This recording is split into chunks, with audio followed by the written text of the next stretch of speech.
song.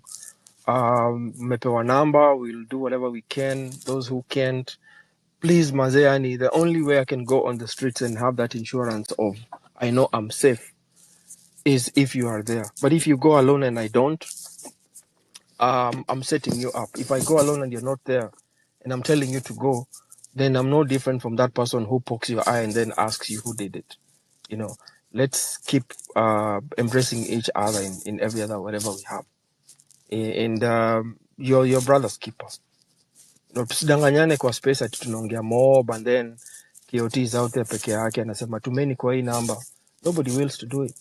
You know, you don't have to like be there on the streets. There's so many ways you can play part and be a contributor of this movement. But this thing is far from over. Don't fool yourself. Kebaso will be the last time. And think about it. We are doing this.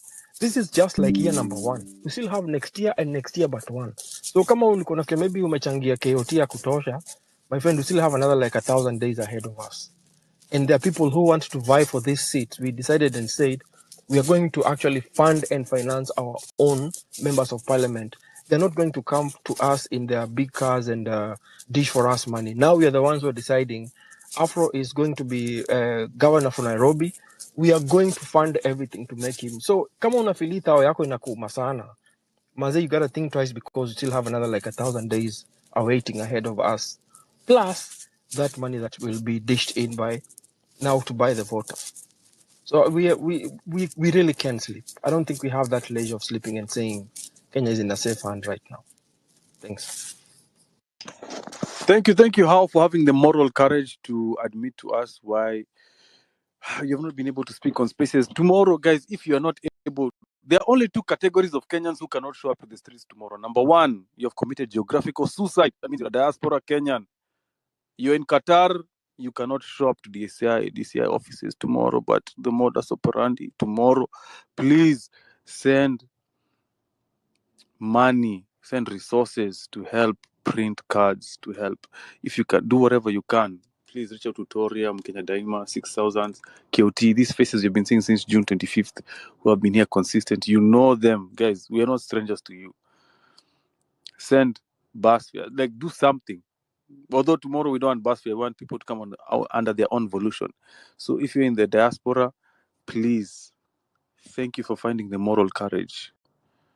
Because I'm telling you, the people have been using biblical stories to make us understand what's happening in the country. Moses, the liberator of the Israelis, refused.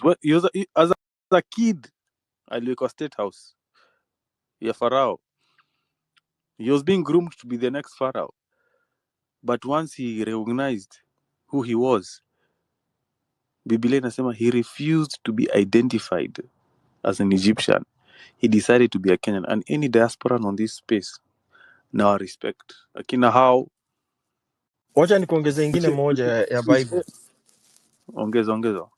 When Saul was king, and then David went to fight, and David killed in thousands, and then the ladies came saying David has killed in 10,000s.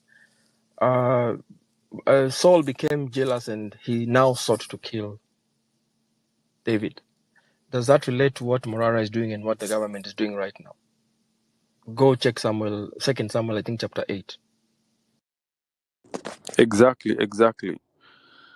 So Kenyans in the diaspora, those who are in Australia, Europe, London, Germany, Asia, the fact that you're choosing to be Kenyan, to put your neck out and understand what is happening to your brothers, being abducted, being sodomized, being imprisoned, being found in rivers, being found in dump sites, being found in forests, being found in gunias. The fact that you're, because mnacheza game ingine. By the way, Wakenya ambao wako UAE, wako Middle East, wanacheza game ingine. They can choose not to look again and be okay. Wajenge ushago, kwa mambuzi zao, warudi kama kila kitu iko safi. But the fact that you're in this space, mad respect. And then choosing also to lend your voices, to the injustices. When people are being abducted, when 6,000 being abducted, when adding fuel for civic education, everyone playing their part. That's what makes this movement powerful, when everyone is doing their part. Kenya Daima pushing IBC, we have a representative there. Toria on spaces, speaking, injecting, making sure that we have a platform where we can all converge our voices.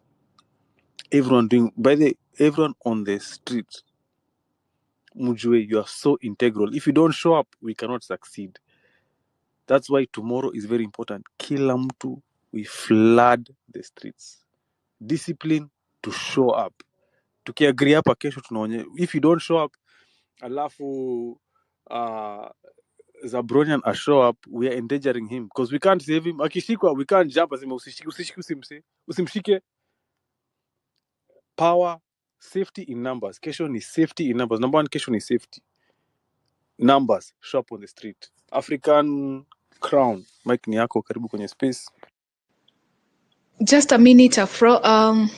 Guys, go to the KOT's timeline and repost the placards which have been posted there, or you can post directly on your timeline. Please, let's do that. We start accumulating numbers here on the spaces before we go on the ground. So kindly, guys, please. Shukran. And remember kutuma kwa support ya printing and hizo placards zitengenezwe. These people are not using like vitu zenye wamejitengenezea. They buy them. We need water in the streets. We need jugu to keep us energized. We need sweet. So guys, KOT's number is 071 0452543 0710 452543. So kindly tuma kenye uko nayo hapo. It will be highly appreciated, by the way. Thank you.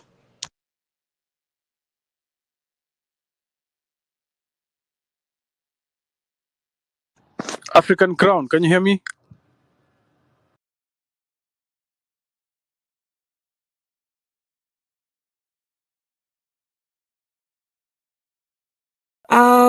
Oh my God. I just want to say that Morara is a prince.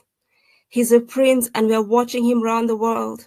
We love Morara. We love his family. Beautiful family. He's our prince. And I just want to remind Kenyans, mimi ni Mkenya, lakini siko nyumbani sahi. I want to remind Kenyans of the history of Africa. They were sodomizing our grandfathers when they were fighting for independence. That's when they were sodomizing our grandfathers. They can't do it anymore. We refuse to be sodomized. We're a free people. We already got independence. What is this? This is rubbish. Initakataka. No more will we be sodomized. Where is Morara? Where's our prince? Where's our shining prince? And don't say, oh no, we'll get a new prince tomorrow. No. Princes don't show up every day, my people. Malcolm X aliuliwa. Black America, they're still looking for a prince. They're still looking for a prince. So don't let our prince go. Black America, Saeed, they're still as poor as they ever were, apart from Oprah and a few others. Because their leaders are gone. Don't let them destroy our prince. He's our prince. A prince of justice, a prince of righteousness. He believes in honesty and truth and honor. Where is Morara? Tell us where Morara is. We need our prince. So that's all I have to say. Let our prince go. Free our prince. He's ours. He belongs to Kenya. And we are watching him from all over the world. We are watching him from Europe, from America, from Australia. We are watching Morara and we love him. Free our prince. Thank you. Oh, thank you so much, African Crown. That's why we are here. Once again, thanks to every Kenyan in the diaspora who are joining, appending their voice to this conversation. Thank you to everyone in Kenya who is going to show up tomorrow on the streets. The power is in the synergy when we all come together to do one specific objective. That's when we become powerful. And they have tried to defranchise the movement. We have tried to have, it is now JKIA workers who are demonstrating on. It's now the teachers. It's now matatus. It's now medics. That is how government controls us. But kesho ni kila mtu. Please, let it not just be a specific age set. Let it not be a specific profession. They want us to be decentralized. They want to decentralize the movement so that we are not powerful. We have to understand that tomorrow we're uniting under the flag. It's not selfishly for I'm trying to protect my job as an engineer. Trying to understand, hey, the government is going to bring in cheap workers from Asia to take my job. No. We need to understand that tomorrow we are meeting for economic justice. And this political class must understand that they have crossed a red line. I'll give the microphone to Mkenya KE. Mkenya KE with a flag. Mike ni yako. Hello, hebu mnanisikia? Tunakusikia vizuri. Mnanisikia? Okay, kuna hii account Endelea. nimepata hapa. Kuna account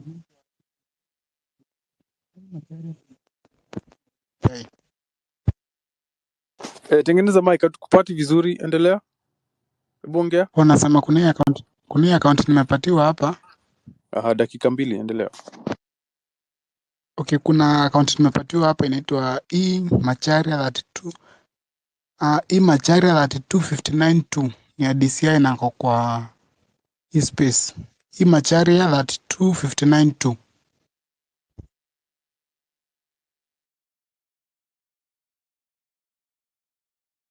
You're saying we have a DCI agent on this space? Macharia 32592. Unaweza ka tweet yake kwa jambo tu nimuondoe haraka upesi, kwa sababu kumtafuta kwa hii kwa tafash. Yeah, please. But spies and government agents, shame on you. You're not even Kenyans. By the mwende mkue Al-Shabaab or other enemies of Kenyans. Yani we are fighting for you. Kwani ni Kenya gani mnaishi? Kwani mkimport gari itakuja na different mtapatiwa different rates? Wadre wako ukiwa wagonjwa mtapeleka hospitali ingine different? Ukiwa na shida za cancer mtapelekwa India? Manze, there's nothing as tough as liberating an ignorant fool. Nao ni makara wa Kenya. Nataka kwa hii space nimekuambia wewe ni mjinga manze. Put your gun down and join us on the streets. Kama June 25th, I think you saw that video. We had someone who was not on duty aliingia streets na kashikwa akiwa na hiyo kadi yake, akaonyesha akasema, akamwambia, hey, why you fighting for this cause? Educate yourself. And when we say all of you are C students hatuwatusi, it's because mmebebewa akili nyinyi makarao, na kesho mnatupia gasaje. Anyway, have you landed? Mkenya KE, not Mkenya Daima. Mkenya KE. Aya, segue. Mkenya Daima, mic ni yako, karibu kwenye space.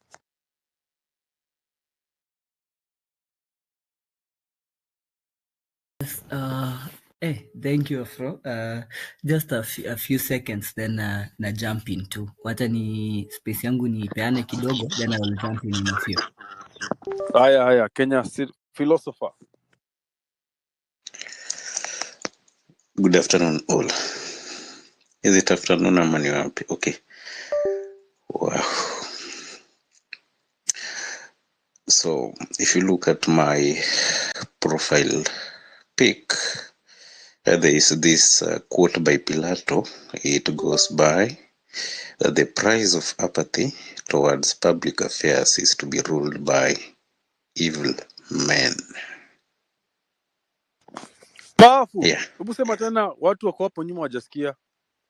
Repeat. That the price of apathy towards public affairs is to be ruled by evil men. That is what Plato said about 2,000 years ago.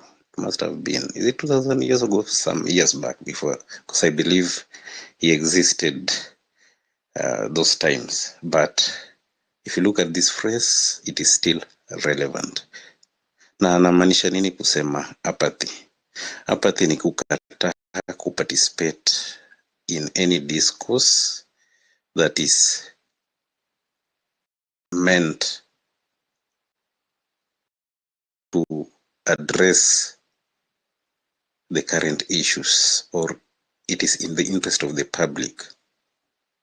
I agree with the many sentiments that have been made by previous speakers, especially this lady that moved me. I don't know, it's called Josephine Ngang or whoever, or Linda. That why are we in this state? Why is everyone complaining left and right? At first, I used to think that Morara was, if you look at my sentiments that I've made towards Morara, I used to think that Morara was joking, but I started following up whatever Morara has been doing. You know, sometimes you might think that someone is doing something because of PR and so on, but I started following what Morara is doing. By the way, Morara is outstanding. That is what I can be able to say. Morara has been doing his thing exceptionally.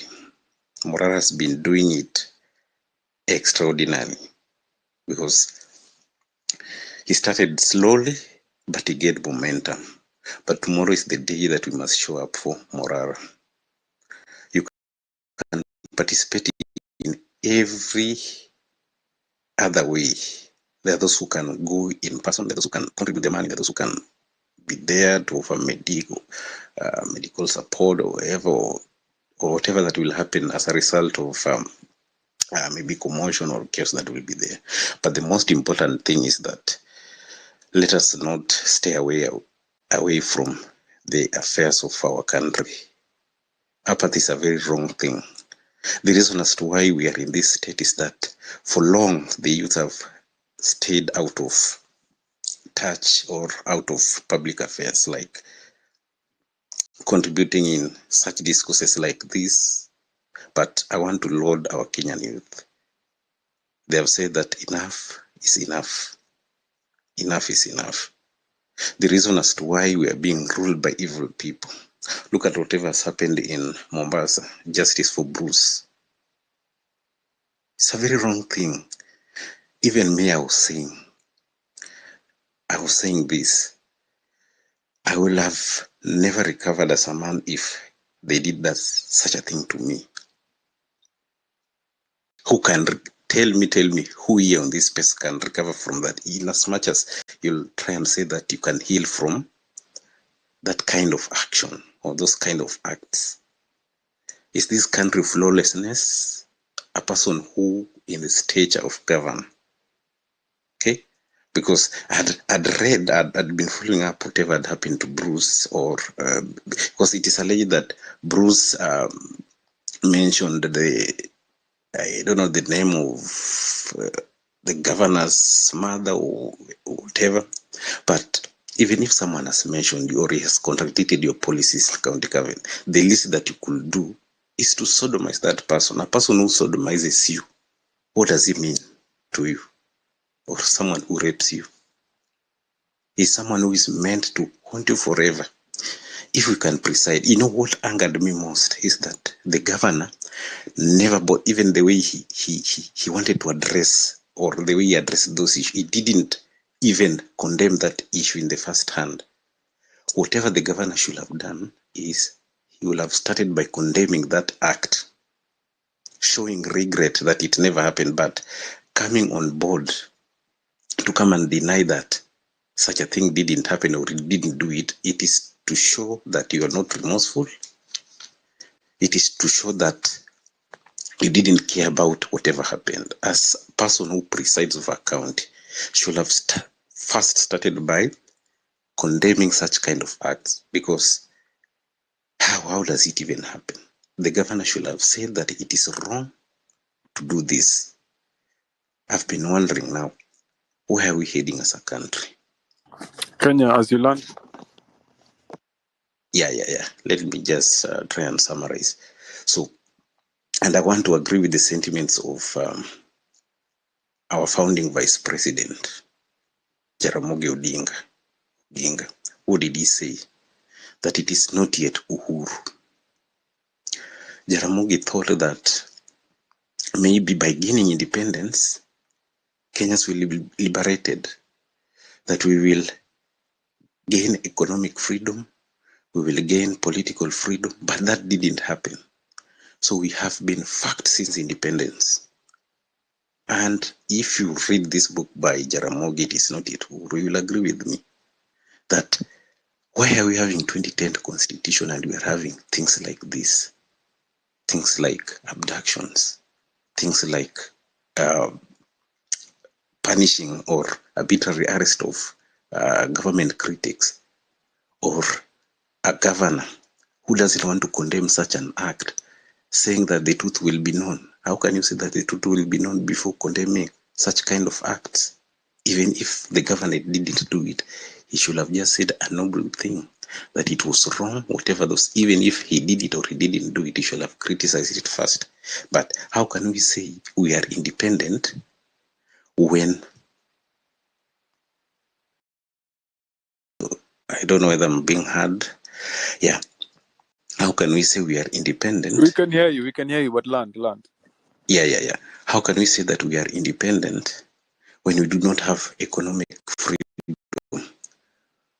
When unemployment rates is way above 12%, it's even more than 12%, I think. How can we say that we are independent when we are being arrested arbitrarily? How can we say that we are independent when the youth are being killed, when people are being sodomized left and right? It cannot happen anymore. So tomorrow is the day. Tomorrow is the stew day. Is the day. Whether they are going to impeach Gachagua, whether they are going to arrest whoever who is, tomorrow is the day. So youth must show up. Those who can support through, through contributions. Those who can contribute through donations and everything else. Those who can go there, please let us go. Let us have so many Moraras. I saw even KOT is also trying. If we can have so many people like Kebaso, these people will not be able to manage us. So I want to urge each and every person to show up for his country, because where we are headed to is that these people don't want this country to exist. They don't want this country to exist. If they are not going to follow the law, why do they want other people to follow the law? How does it happen? It cannot happen this way. If they are not obeying the court orders. Kenyan. I'll have to cut you off. Okay. Thank you for this time. And please, you people have more and more sessions like this so that you can be able to contribute more. Thank you very much. Thank you, Kenyan. We're trying to have a conversation because tomorrow is D-Day. We're trying to keep it away from being monologue so much. But thank you so much what you just said. If you're on the space, we have a hot mic list. We're trying to get through everyone's voice and to make sure that we're all in one, we're all in sync in what's happening tomorrow. Someone has suggested, which I do agree with the suggestion, that tomorrow, instead of trickling into the CBD one by one, let's link up at Nyayo Stadium, City Stadium, and Ngara, and then move as a group. It will be really powerful if a group is coming from City Stadium, another group is coming from Nyayo Stadium, walking down Uhuru Highway, another group is coming from Ngara, in our thousands, and then we converge into CBD, then we become unstoppable. So that is a stratagem we need to employ and deploy tomorrow. So guys, tomorrow, get away from your homes, offices. Kesho ni kesho. Atheists, uko hapo? Yeah, greetings everybody, greetings. Why don't you come with your personal account? Mbona unakuja na account ya biashara? Because I just want to say on behalf of Morara, my name is Harrison Mumia, by the way, the president of the Atheists in Kenya Society.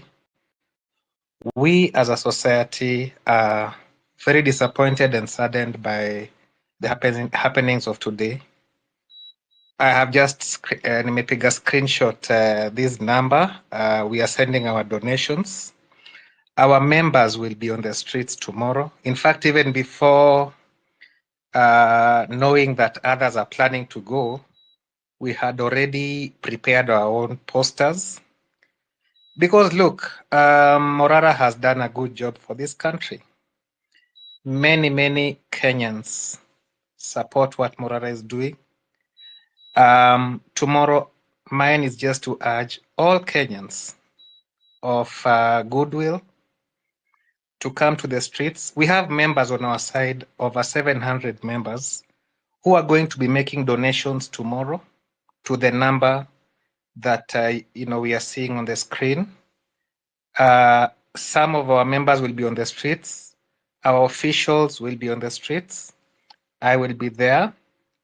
And I'm doing this because I was in Singapore. Guys, I was in Singapore just a few days ago. And I want to tell you, ukienda Singapore, rudi Kenya, you will be angry. You will be annoyed because our leaders have let Kenyans down. They are arresting Morara for nothing. Morara did a video. Just today, I woke up, I saw what he did. He has exposed a lot of the corruption that is going on in this country. And we, as a society, and not just as a society, we have seen what people like Honorable Okiya Omtata, people like the lawyers who are at the DCI today, headquarters with Morara. We are coming together and saying that you cannot have arbitrary arrests in 2024, 14 years after the promulgation of the new constitution. So I just want to say, tomorrow we will be on the streets. I'm happy that KOT and others, you have organized, you're trying to strategize. Please, if there are any plans that you have, if you have any plans, post them on your Twitter so that we follow. Kama kuna any strategies where we are converging, because we have a group of members who are going to donate and also who are going to be on the streets. So please keep us posted. We are following you on Twitter. We want to know where to converge. We want to know the time. Make that communication very clear. We have WhatsApp groups. We are posting all that information on our groups. And I want to appreciate everybody who is supporting Morara. Morara has to be released. There's nothing wrong he has done. If anything, he's doing what needs to be done by every Kenyan of conscience. So thank you very much, everybody. Tuko pamoja, kesho tupatane. We are making our contribution as a society. We are also sharing this number with our members. Let us make Kenya a better country. Thank you. You know you are wrong. Ayo, if an atheist tells you are wrong, me atheist akiniambia mi nimekosea, mi najua. Not to get into any theological debate, Mr. Society of Kenya. But you know Ruto amekosea. Yani atheist amekwambia wewe ni mubaya. Yani you are evil. That is how dangerous Kenya kwisha is. Yani atheists ako hapa kutukosoa. Walai see how far we are following. Anyway, thank you atheists. We accept the contributions, solidarity, everything. Kenya daima. Yes. Wow. Aha. Afro, Kioti, Toria. Wow, I see we are back here. Hey, Jamini, what's really happening? Because, and I'm going to say a few things. And one, I must start, I will start by highlighting Bruce. The guy was sodomized. And I want you guys to understand, whenever a governor steals from us, it is not just one mother they hurt. They hurt many mothers when they steal from us. It's because they take away those resources and they go and they plant them. Hizo resources zingetumika na our mothers who are dying in the hospital. That is what likes of Governor Nasir do. And when someone comes out to criticize them and even calls out their mothers, all of a sudden, wao wamekasirika, but they don't know how much they've hurt our people. I wanted to put a context because I realized that people did not understand the impact when all these governors steal, and even, someone is really hurt because their mothers are suffering because someone decided to steal from the people. So I wanted to put a context so that people can understand that if you're disagreeing with someone, then go by the rule of law, not stripping them their dignity. There is a woman who was here, and when she spoke, I found myself, I couldn't just even contain it when she was crying. Then I was like, kwani pointi zangu za kuwa mwanaume nilipeleka wapi? Because I found myself shedding tears and, resonating with it deeply. They've gotten to a point whereby they are stripping us our dignity. Those are the Kenyan leaders. Governor Nasir represents what we are having. Ruto is not afraid of killing us, and we should not be afraid of taking power from Ruto. We shouldn't be afraid. We're going to come out. We are going to come out tomorrow, and when we come out, we don't know what will be the outcome. But one thing has to happen. Ruto can't continue being in power, because when Ruto is in power, the whole country is in rot. And today we did the math and we realized it is only around 2,257 who are stealing from 54 million Kenyan shillings. We are not being impoverished by at many people.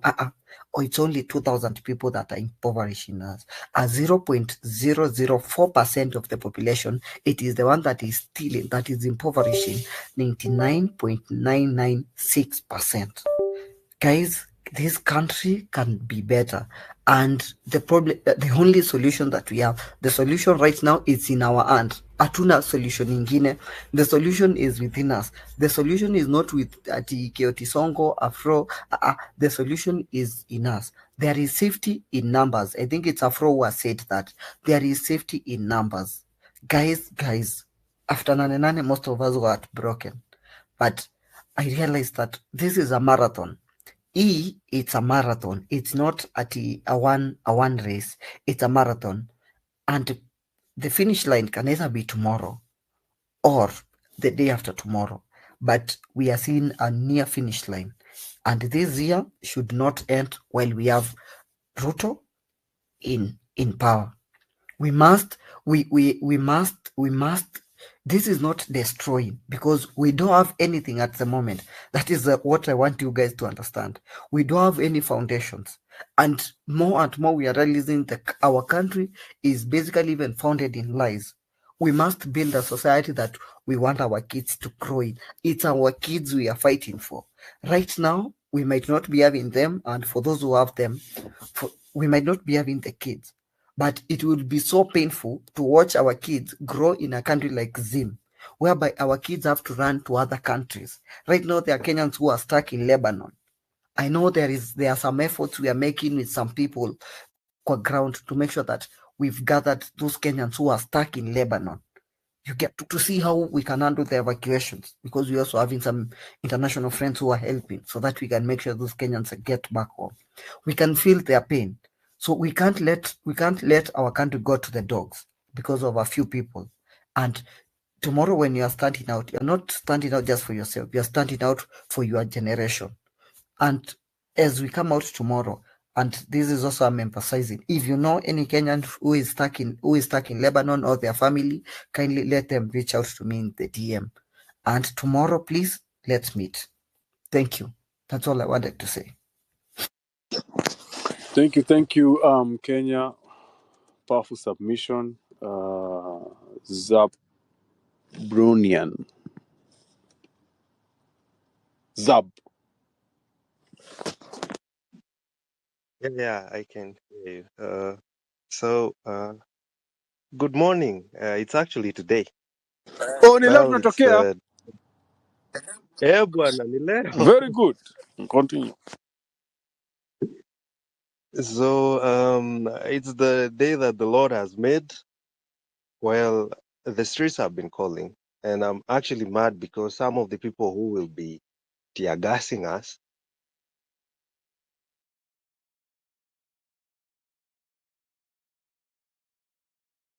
Have you been tear gassed? Toria, unasikia Zab? Jina ni ngumu. Lord in heaven. The Zabro. He has been Zabront. Anyway, ayo shika mic. Let's wait for the Zabro to come back. Afro, nanisikia?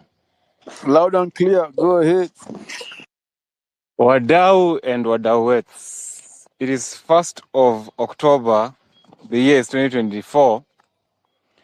At 11 minutes past top of the hour, 12 midnight East African time, and the government that we faithfully pay our taxes to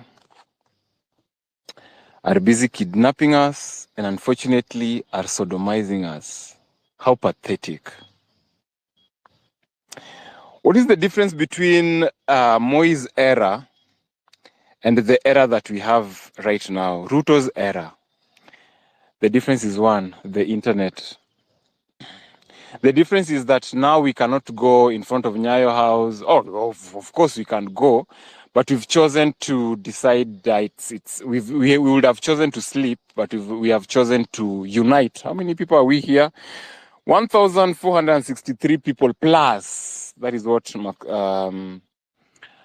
Twitter is telling me. We've decided to converge here and speak about matters that are affecting us directly, whether we like it or not. A few weeks ago, we decided to go on the streets, and our brothers were killed, right? And we saw them. Some were shot in front of us, some we saw on the internet, some we saw their families and we went for those burials, and we are tired of burying people.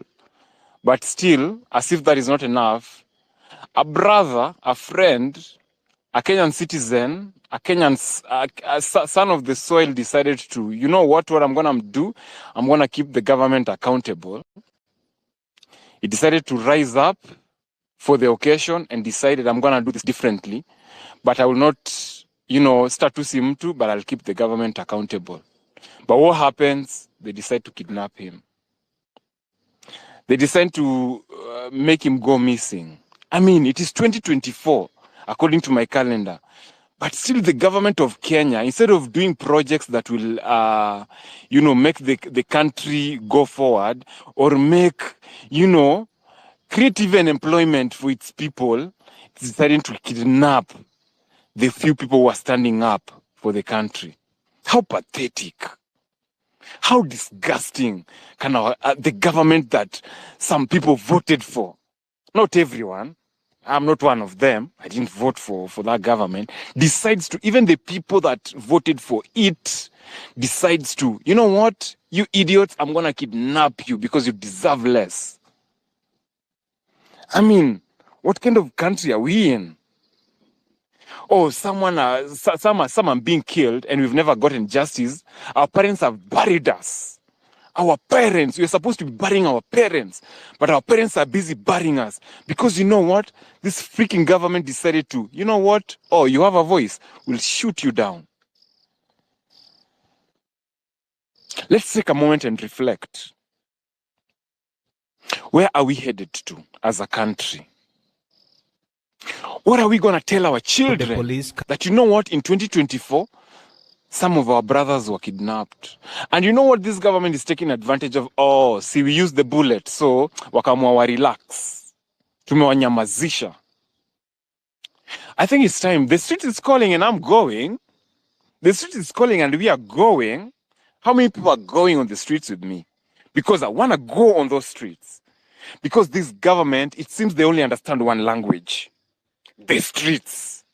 That is the only language they understand. Oh, because you know what? Tuliwanyamazisha, watahold Twitter space, And we know your agents are in this space right now. You are amongst the 1,390 people that are in this space at 15 minutes past top of the hour, 12 midnight East African time. You've sent your agents, and then msikie au vijana wanasema nini. Kesho mtupatie report. We need a report by 9 a.m. in the morning. Close of business. I mean, it open of business, whatever it is. I mean, do we have a country here?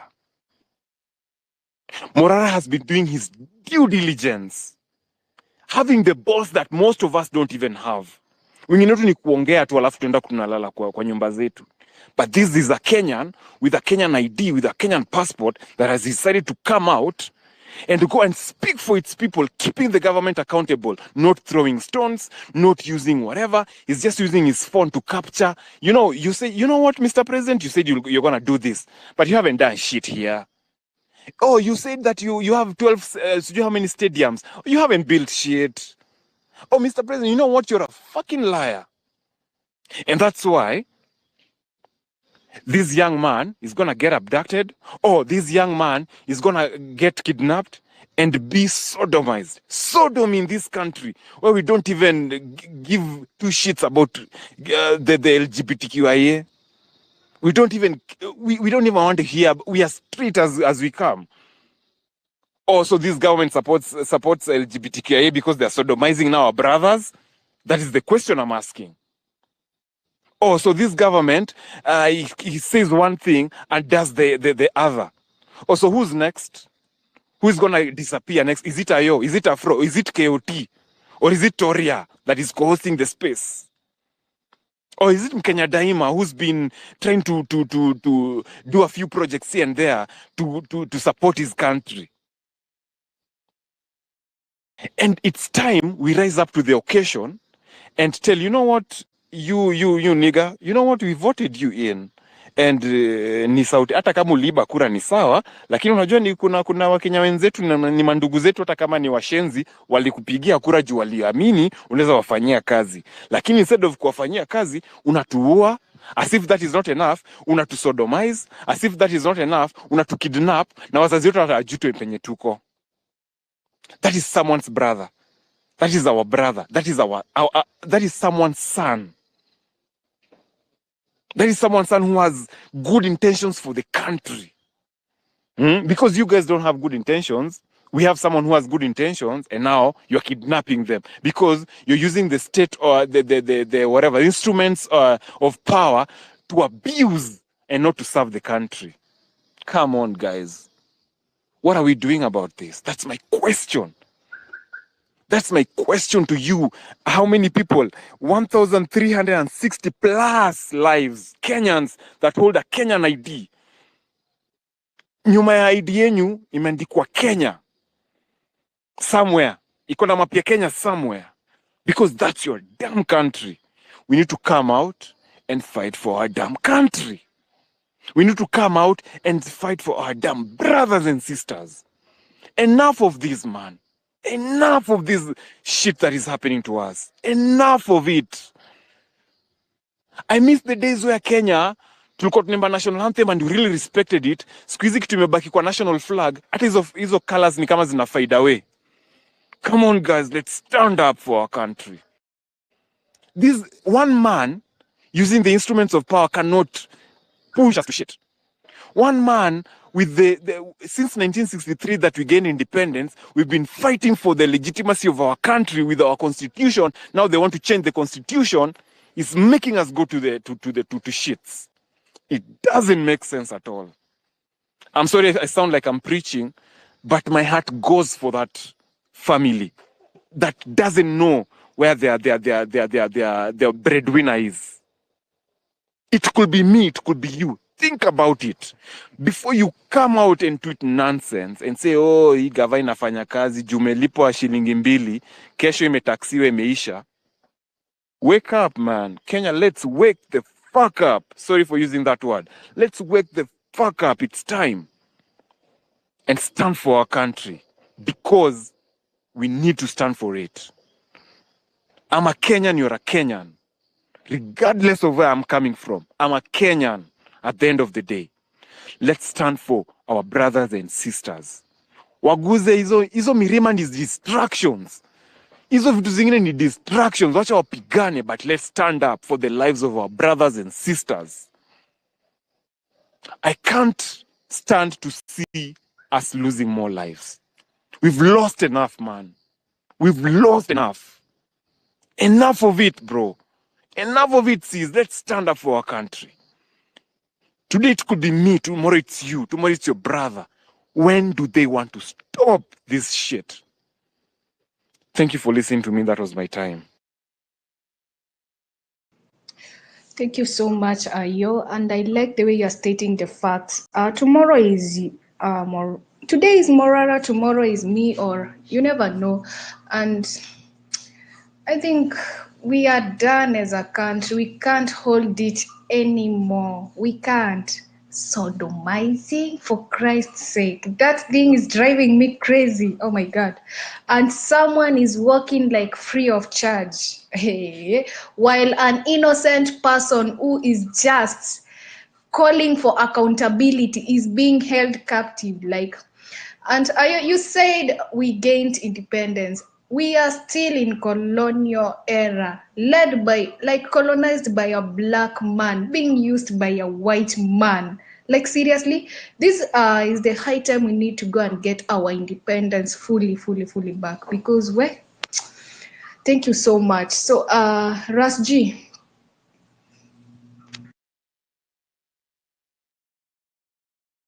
Yes, Tori. You can hear me? Hello. Yeah. You can hear me. Okay. Thank you so much.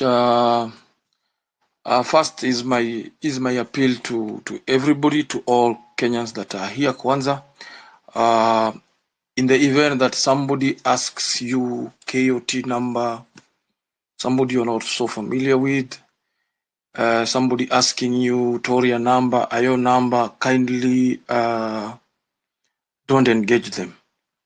At around 9:30 tukielekea saa 4, I had visitors that and that's the time you are injecting hapa hivi. And as we speak, I was not able to spend the night at my place. I had to leave. I think it's a conversation I've engaged KOT and others. So you can see these are people who are out to do anything to silence us. And I'm safe, but that does not prevent us going to the street. We shall go to the streets. It is the streets that will give us justice. William Ruto is trying to introduce something called detention without trial. And he did that with Bob. Bob disappeared for days. And because some of us kept quiet, he felt that he had done some damage to the movement. Today, which is not tomorrow, provides a very good opportunity for all Kenyans, regardless of their walks in life, regardless of their profession. It is time, and we are saying today we have to send a very clear message to this administration.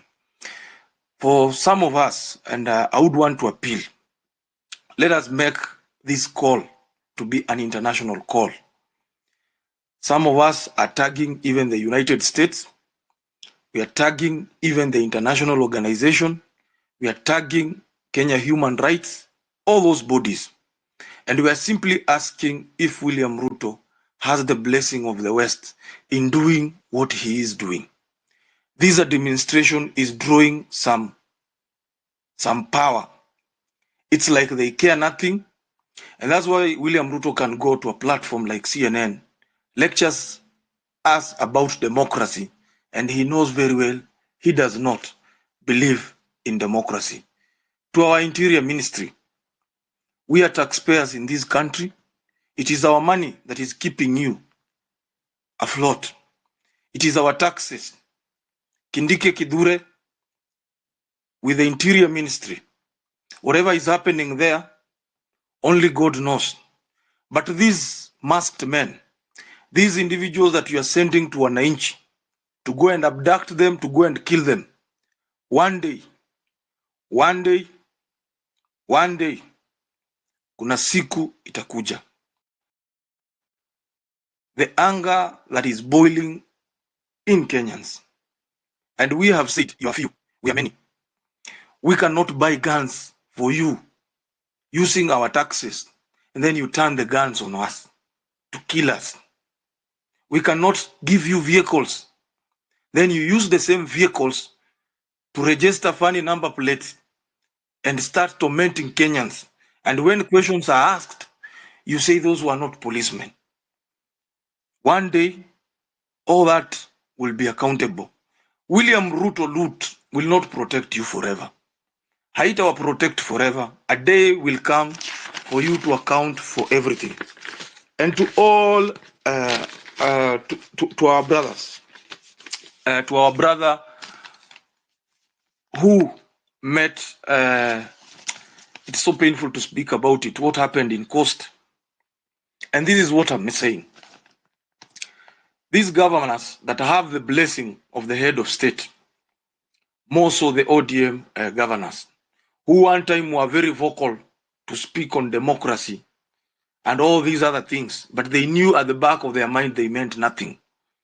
Today you are on the forefront, tormenting Kenyans, simply kwa sababu Kenyans are calling for transparency in your administration. There is a number that we have posted there belonging to the PA of one governor, Abdul Nasir, in Mombasa. And we will not continue, we will not stop until these questions are asked and are answered. Because kitu inafanya watu, ile kiburi wako nayo, we have given them time to steal, to loot. Mtu anaona amejenga, amekaa, analindwa na polisi ambao sisi tunawalipa mshahara. Mtu anakuja anafika mahali anaona no, I'm indispensable. It is time we set this country to a setting, factory setting. It is only factory setting that will liberate this country. Hakuna kitu ingine. These people are few, but their resources, whatever they have looted from us, is making them feel that they cannot. They are untouchable. And to the police, wenye wameamua kutumika, because not all policemen, it is not all policemen. And this is what I'm calling. To the police who have been given instruction that you are defending a regime, hii ni serikali yetu. Wale ambao wanataka kujiita hii ni serikali yetu tutaiprotect. My question is, will you protect it forever? Tomorrow, when the Western powers will be done with William Ruto, we shall live, all Kenyans will live to see William Ruto fall. And accountability will fall on his doorsteps. One day, as you prepare to kill Kenyans, hawa watoto wa watu mnaua deliberately. You're even having a squad that can sodomize even people. Very sad. Those police, just borrow a leaf. Remind yourself every day that they are policemen who killed lawyer Willie Kimani. Today, they are rotting in jail forever. So, kuna siku tu itafika. Continue sending those police to us. Watume, wakuje. We shall not relent. We shall continue calling out. And at this particular moment, we are asking the question, where is the church in all this? Is the church only a platform for politicians to go and make noise? Why is it so simple? Why is it so simple for the church to give the politician a platform to make all these noises? And when somebody like Morara, and when something like that happens in the coast, watakaa wangoje when headlines have been made, ndio wajitokelezee, waanze kukuja kutupigia hapa kelele. We are calling upon the church. The era of using churches as a platform to give these people mics to spew hate, to spew nonsense on us. In fact, it is a clarion call that Occupy churches should come back. Because hatuwezi kaa tukingoja Tunangoja hawa watu. Why should our sons, why should our brothers, our sisters be abducted in broad daylight na wapotee? Are we not capable of abducting these politicians? Are we not capable? Why should Subarus be flying all over hapa hivi zikituchukua? Kwa nini? Na hizo ni gari zetu. Wamenunua taxi zetu. Set those garis on fire. At the end of the day, it is our taxes that wanakula, wanaiba. No. This maandamano has to be different this time round. Rex blood has to count. Hatuwezi kukaa tukubali whatever they did to Bob. Bob has never come back normal. Kukuja kuongea. Nani ameona Bob? Because they know what they do to you once they abduct you. So don't usikuwa unachukua kitu kama abduction a very normal thing. And that's why we are pleading. We are saying people should be very vigilant. Anybody who has spent time na ako pale mahali pe Morara hako, kuwa very careful. Kwa sababu these are people who are acting on powers of impunity, they're acting on instructions, and somebody has just delivered a very powerful speech here. I think alikuwa somebody in the diaspora, calling Morara our prince. United States has never replaced Malcolm X. Because Malcolm X stood out. Malcolm X alijaribu kukuwa compromised. It was impossible. So, don't think that the impunity that Ruto is advocating for ni yake peke yake. Hii ni impunity imetoka juu. The other time we had a forum, we had this forum here, we had individuals. Tulikuwa na watu walitoka mpaka Haiti. You remember, if some of you can remember, William Ruto has gone to Haiti. Not because he's so much concerned with the peace in Haiti, but it is because of the resources that are in Haiti. But since the United States did not want to go directly, they had to use somebody. And because our president has displayed in public his love for land, his love for money, ni kitu yenye iko obvious. So, fellow Kenyans, tusingoje mtu kutoka nje. Let us stop listening to these Western powers. Let us take the decision by ourselves. Tuamue kama tutakomboa nchi ama tutaendelea kuongea. Tuamue kama tutakomboa nchi ama tutaendelea kuongea. Kwa sababu these are deliberate moves, abduction, killing. When they were abducting wakina, it was just intentional. Hata Morara ni intentional to send you, unaelewa? Even we can make that parliament not to sit tomorrow. It is possible. It is still possible for us to enter parliament again. They cannot kill all of us. That should be our clarion call. They cannot finish us. We are 50 plus almost 60 million Kenyans. You cannot tell me one individual who thinks his children are more important than other children of other parents. Try landing, please. Tori, let me finish, please. Huh? It is so heartening. Mtu kukaa hivi anadhania ati watoto wake tu ndio wako special. These politicians, why should all these politicians be protected by police when they are killing innocent Kenyans hapa chini? So let us do something today, and we do something very different. Don't allow your brother or your sister to be abducted or to be arrested ukiwa hapo. Usikubali. Call out each other. Kujeni kama hata mko watano, katalieni hapo hivyo. And let us not walk watu wawili watatu. Let us walk in groups pamoja. Because the moment tunaanza kutembea wawili watatu, that is where they are drawing their energy. Let us together tutembe pamoja. Those who are going to DCI, let us go as a group. Hii story ya watu wawili ndio wameapia watatu. No. Let us be very organized this time round. Back to you, Tori. Thank you so much, Russ. Such a powerful information. I hope you are safe wherever you are now. Tunawahitaji sana. Guys, be careful. Trey, your hand has been up. Kindly go. And please, guys, kindly 3 minutes and release Morara Occupy DCI tomorrow. Hashtag free Morara Kebaso. Hashtag justice for Bruce. And guys, just a minute, Trey. So guys, we need play cards and printing and whatever, water. So guys, we have KOT's number. You can send your contributions there, which will be highly appreciated. 0710452543. 0710452543. Trey, you can take it. Okay, thank you for the chance. So mimi nilikuwa nataka kusema hivi, president wetu Guy, ebu karibia mic please. Unanisikia sahi? Kwani unatumia headphones? Hapana. Sawa, jaribu kukaribia speaker. Sahi nasikika? Okay, so prezo wetu naona ni kama ametubeba ufala sana juu. Last time tuliprotest, tukanyamaza. And this guy went ahead to do the same thing. Kitu inaniboss sana sahi ni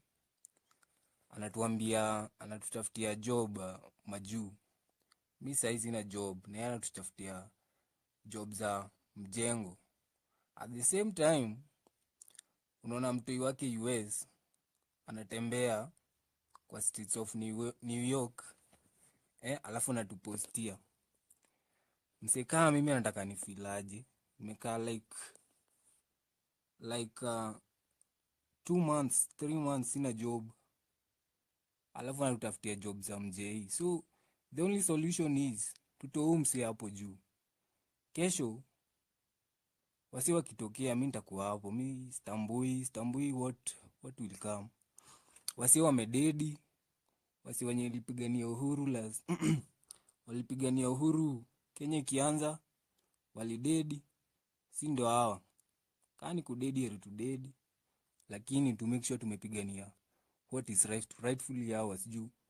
Mse akitoka hapo juu, tuweke mse mwenye tuna believe atatu lead in a good way.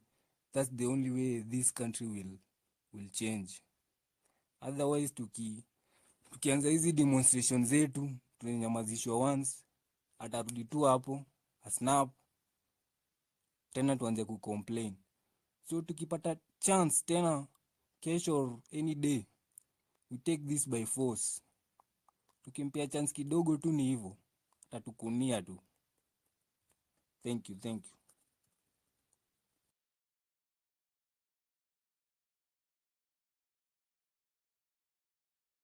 Right, thank you for taking the shortest time as possible. So yeah, tutakufa si wote, njia ni moja, and you don't want to live the life of struggle every day in, day out. Bonnie.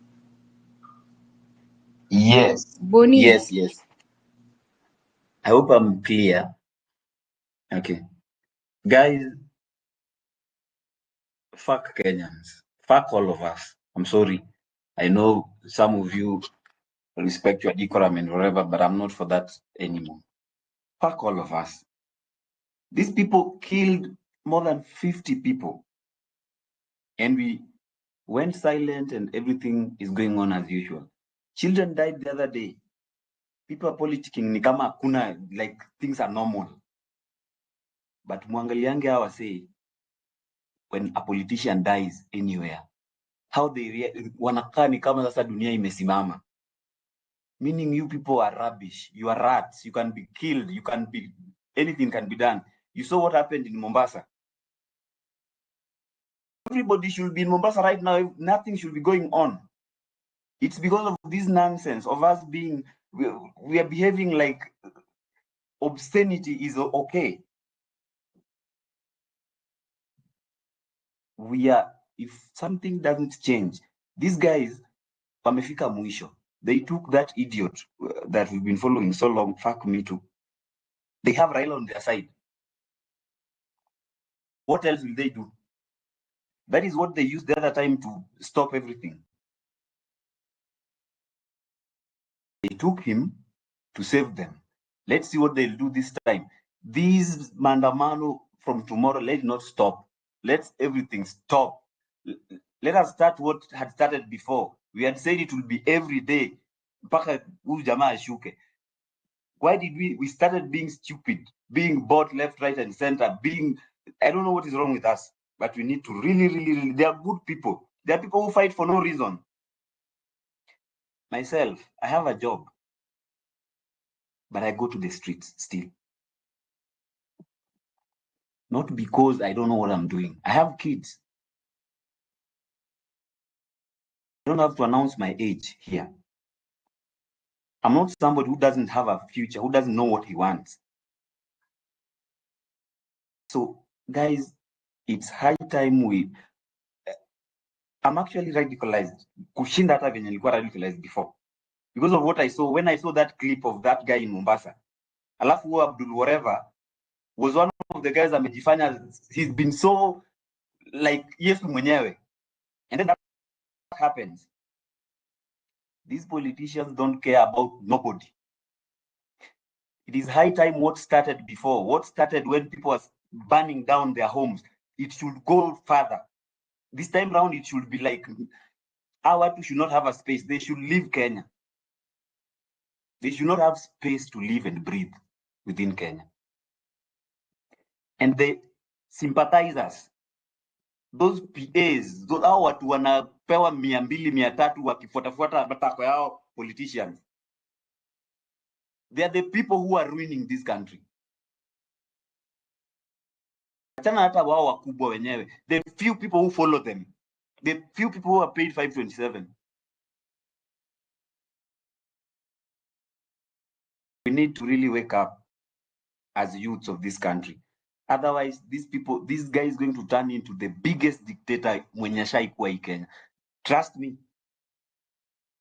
We need to say enough is enough and move. Hata kama ni kuchanga, tafuta ways of bombing places, I don't care. It is too much. This is too much now.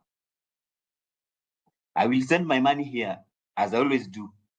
But again, we need strategies again. Every day, like we used to have spaces here, KOT and the rest, let's have spaces again. Let's start again afresh, daily, until they stop whatever they are doing, until they come down. So after they stop, me, I don't want them up there. Fuck Raila, fuck Ruto, fuck all of them. They should just let Kenyans be. They've done enough. Hakuna chenye naweza zaidi hapo. I'm too angry to even talk. Yeah, thank you so much, Bonnie. And I think, like, if you're not angry and you call yourself a Kenyan, then you don't deserve to be a Kenyan. Because we've seen what's really going on. People are really going crazy in their minds because of what's happening. Real Joe, take it then, Fabish. Hi, Toria. How are you audible? Yeah. You are very much audible. Okay.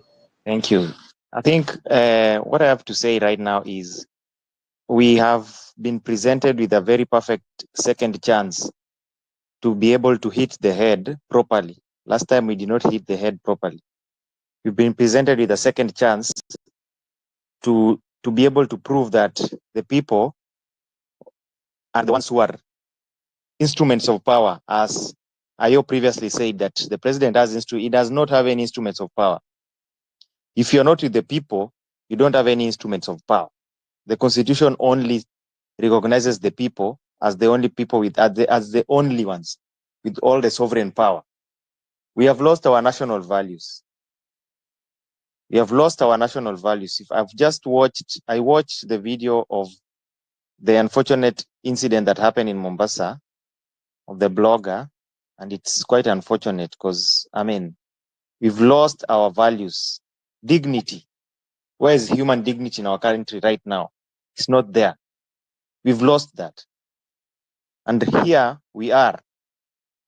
We need to ensure that this time round, these people have no place in our country at all. William Ruto is one person who cannot be allowed to mess up our country. Let's not glorify him to become a very a superhuman being. No, we've seen the worst he can do.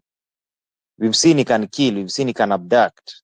We've seen he wants to extend his term so that he can rule for 7 years. We've seen, we know what he wants, what he thinks. So let's not glorify him. He's a fool. He's a madman. He's a madman.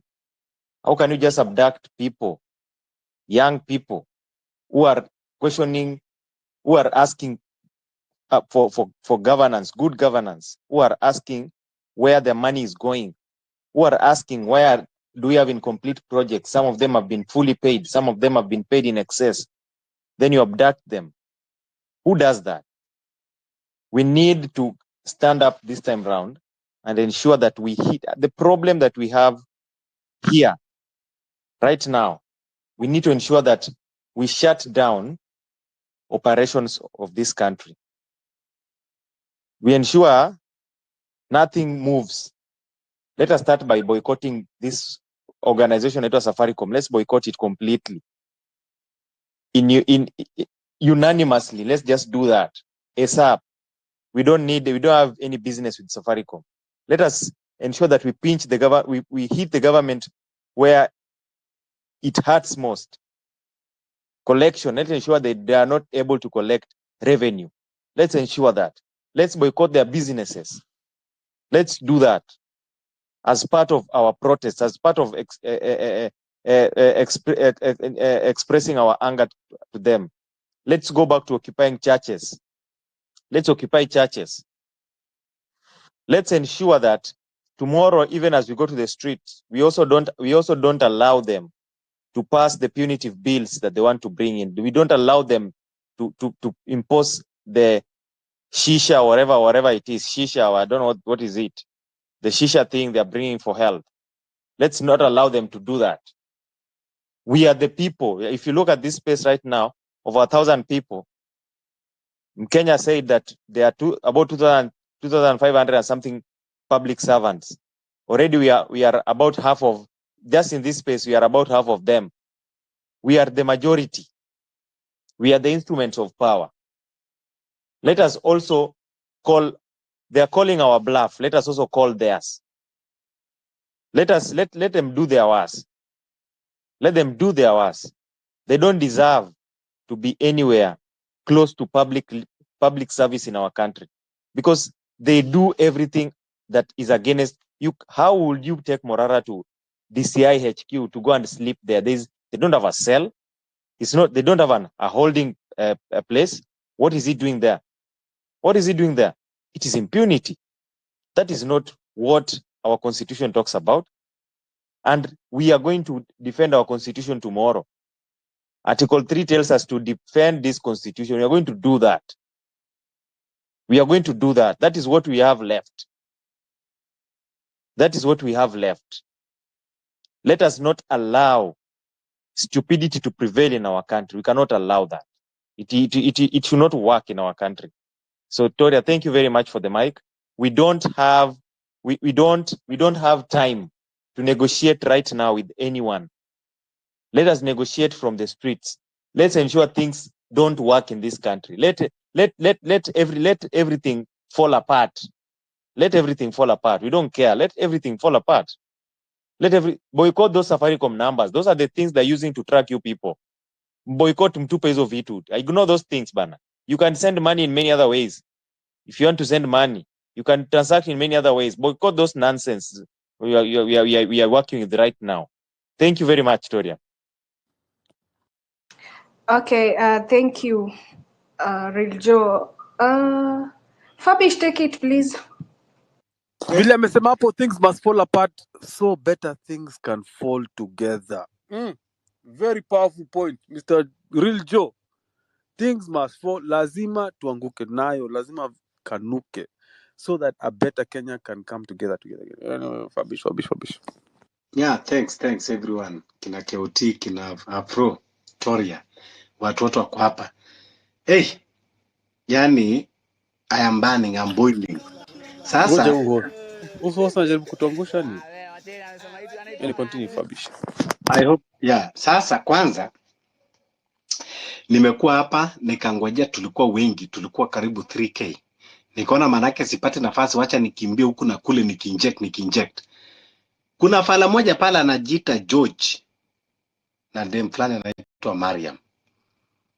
In my entire life, nataka kuongea kwa hii space, have never see a fool macho kwa macho. Huwa nasikia tu, nafikiria kuna watu ambao they can be called fool lakini they can learn.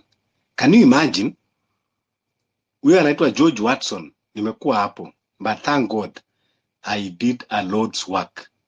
Wale ambao walikuwa pale, so nilipata privilege after provoke a lot of provocation, nimewa provoke mpaka wakafikiri sasa tu watakuja kunipatia chance to gaslight. Yani nikasema at this age and era there is someone Mkenya atakaa mali hata kama uko wapi Amerika ama wapi, ukiosha, wacha tu nisiende hapo, and then unakuja kusanitize regime wati Morara ameshikwa, we don't know what he committed, kesho si atapelekwa kotini. Are you stupid? Are you mad? Are you crazy? You know? So anyway, sitaki hata kusema hivyo, but if anyone when ni follow wake, usiwahi kufollow mtu stupid and follow him up. We don't need negative energy in our country, especially wakati hii tunapigania. Hivyo nataka kuongea na wajinga ili ukaongea naye vingine, si Kenya hii. Now nataka kuongea tu kidogo kuhusu watu wa Mombasa. Please, if watu wa Mombasa tuko hapa, let us talk. Let us have a man to man talk. Watu wa Mombasa, our ladies wa Mombasa, our guys, ile vitu ambao governor amefanya, vitu ambao hata hazisemeki. And the idiot anakuja anaita watu wa media, alikuwa nafikiri anataka kuongea kitu ya maana, kusema kwamba kesho ataenda kurecord statement, only for him to come and say mamangu, mamangu, unajua ile ukuta imetenganisha kwangu na room yangu ni mamangu. Can you imagine? Yani mtoto wa mtu amedhulumiwa, alafu wewe unakuja kutuambia kuhusu mamako. Nani anashughulika na mamako? You know? Unakuja unaanza kutuambia, yani hata ile ayota hata sympathy kidogo. Unaanza kusema mamangu, unajua mamangu alinizaa, unajua mamangu alifanya hivi. Kwa nani kuzaliwa na mamake? Nani dunia ana mama?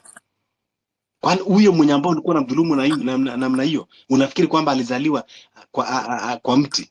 Hakuzaliwa na mamake?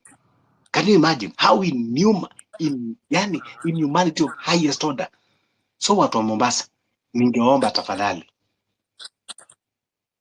mimi sasa siko karibu na Mombasa hapo, lakini ningeomba kesho jitokezeni. Ile siku pale alikuwa anaongea mambo ya LGBTQ, mlijitokeza wengi kuipinga. Sasa governor mwenyewe leo hii anafanyia watu kilazima. Mniambie kama ni haki. Haya. Msipojitokeza watu wa Mombasa, mtakuwa mmedisappoint Kenya mzima. Hii ni kitu ya kesho Tuesday, do the Lord's work. Jitokezeni kwa wingi. The reason why tunalia saizi Morara is because Morara alikuwa anaongelea the same issue na akakuja kushikwa. Now we want to know, kwani huyu governor anapea pesa ngapi Ruto mpaka anakuja anafanya maovu kama hii na hizi kuguzwa? Anapea pesa ngapi Ruto? Ama ndio anafanya ushoga pamoja? Tell me, mtu anafanya hii tena kwa makamera, alafu bado anatembea, bado kwa ofisi, you know? Na wale vijana wamefanya the audacity itself, kwamba hata mnawatuma na vijana wanaongea na wanarekodi wenyewe to tell you kwamba this country iko katika autopilot. There is no any law.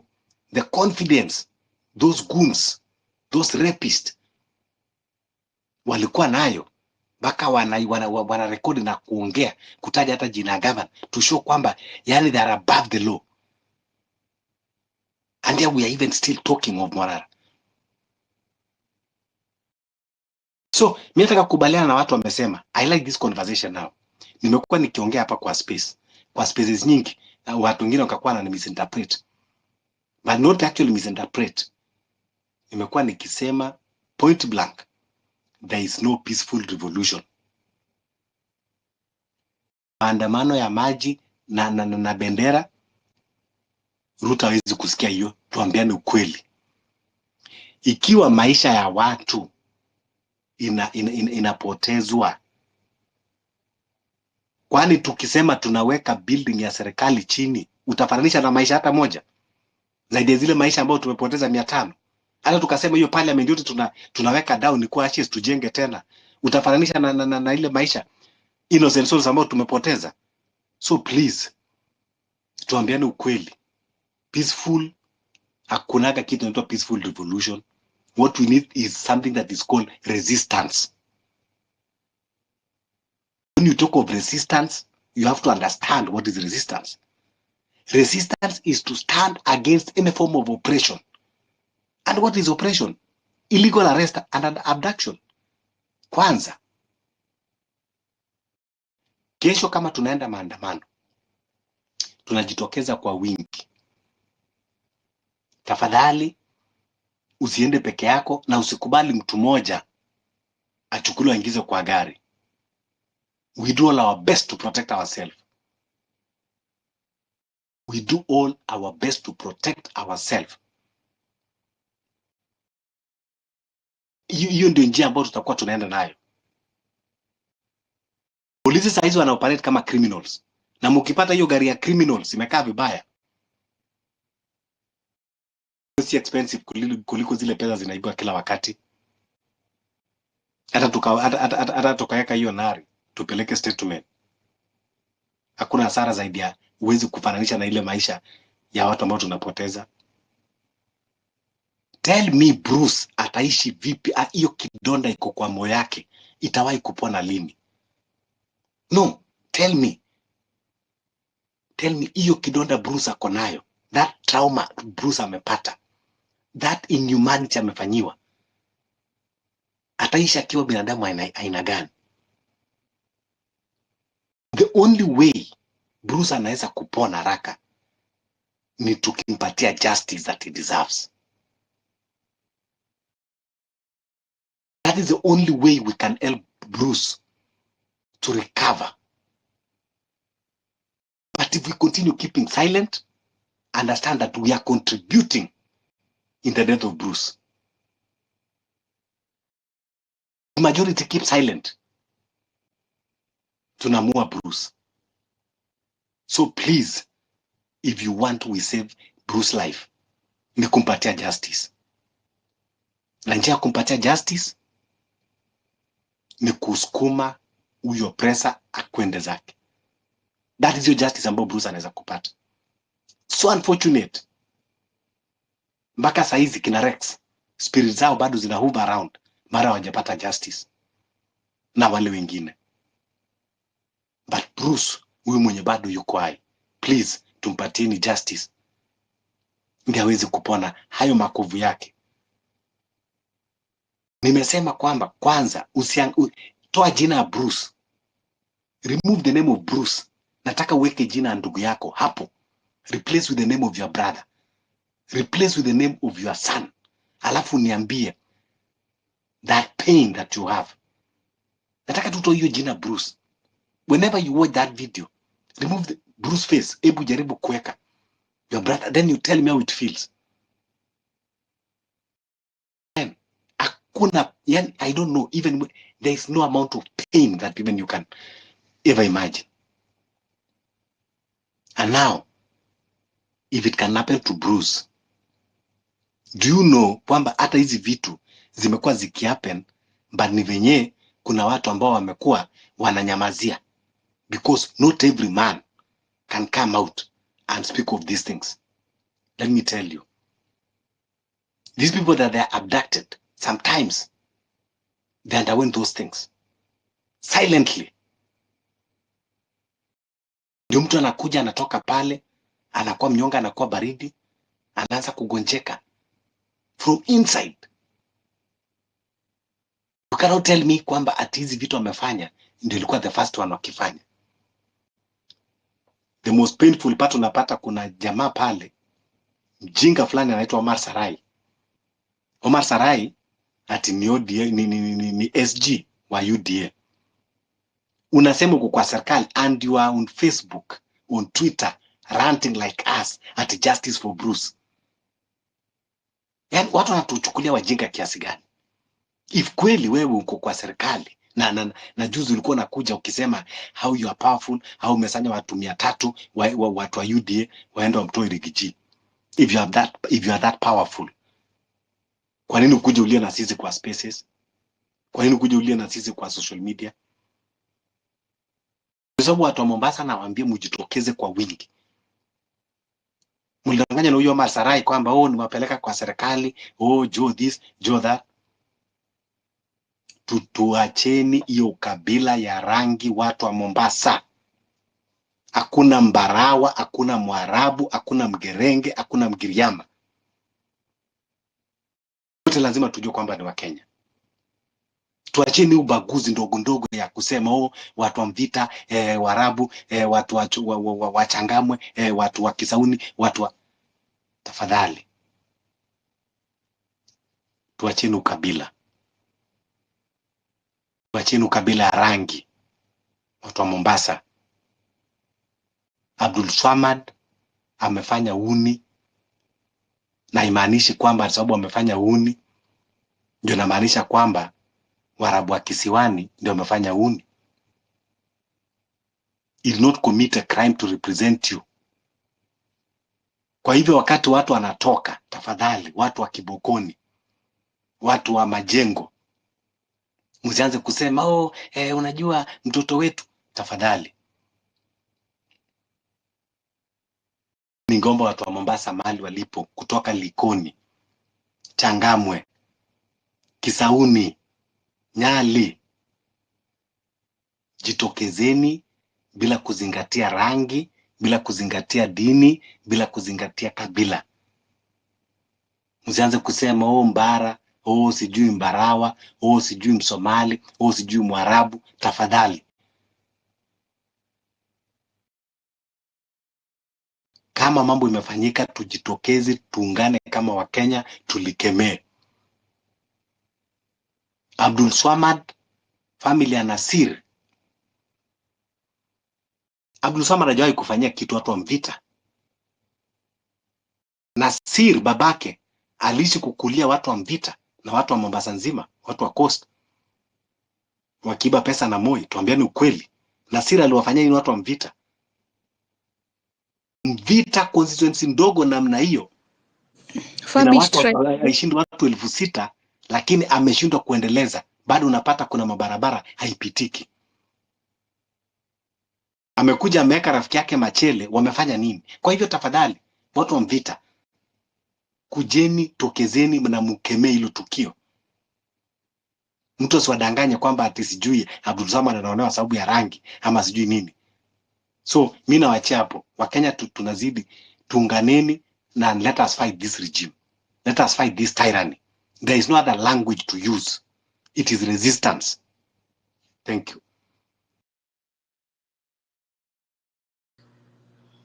Well, thank you. And to be honest, let me tell you guys, during the demonstrations, I saw this Abdul whatever, akitry kudefend raia kutoka kwa polisi. And that clip ikatrend sana. People saw him to be a good person. Gosh, kumbe ni watu wamevaa ngozi ya kondoo. Oh my God. And let me ask you guys, like, how do you feel going ahead being instructed to sodomize your own brother? Like, can't you fit yourself in the shoes of that nigger? Oh no. Bana, some things. And the worst part is, these people in the government, they are pushing, like, walai brains ni kitu ya maana sana. Mtu kama Oscar Sudi is going ahead kupush ati 7 days to go Gachagua impeachiwe. Yet no one is talking about wangekuwa wanatuambia 10 hours to go tupate Abdalla whatever. 10 hours to go ama 1 hour to go Abdalla hukumiwe. Ni Abdullah ama ni nini hiyo sasa?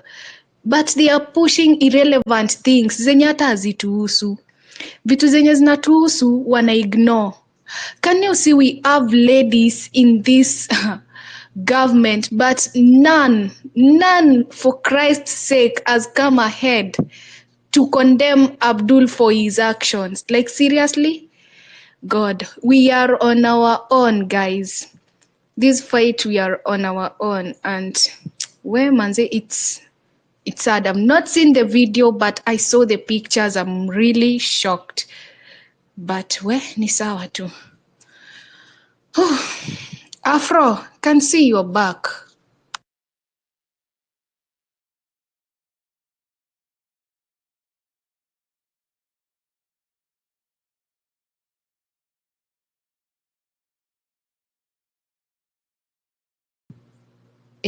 Kwani huku kila mtu ameenda? Neki?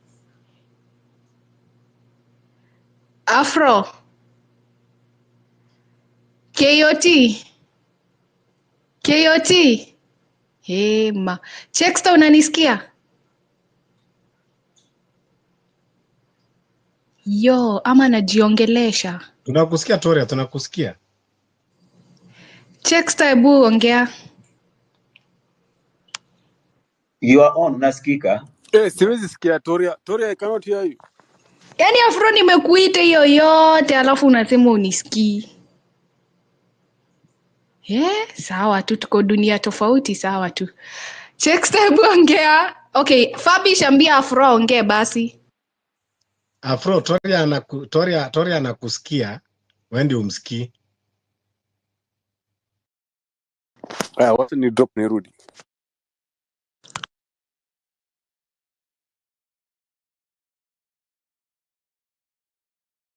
Amedrop Toria, amedrop arudi Afro.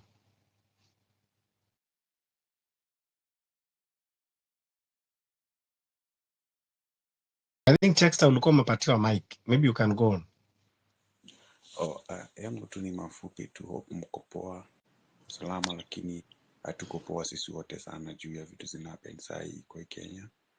Like tumepoteza utu, politicians wametupima, tumekuwa kama tumefanya like tumefanywa mpaka tumetengana kiukabila, so unapata like huyu ni mtu wetu, ule ni wetu, ule ni wetu, so hiyo kitu ndio inatuharibia sana nchi. Then another thing kenye mimi najua like nchi ni ngumu kutengeneza, lakini ni rahisi kuharibu na dakika tu moja.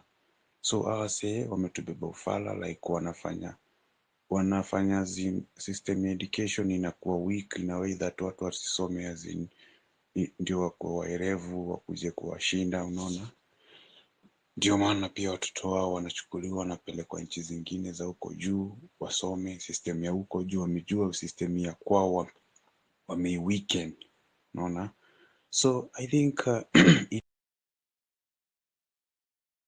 but this time what Kenya I'm happy about is like Kenyans wako rada, tuko rada vibaya sana, so itakuwa ngumu kwa wasee kuteka advantage zingine, so kila kitu tu inaonekana. So hii digital pia inasaidia pakubwa sana, like tuna expose hizi mastori mbaya sana.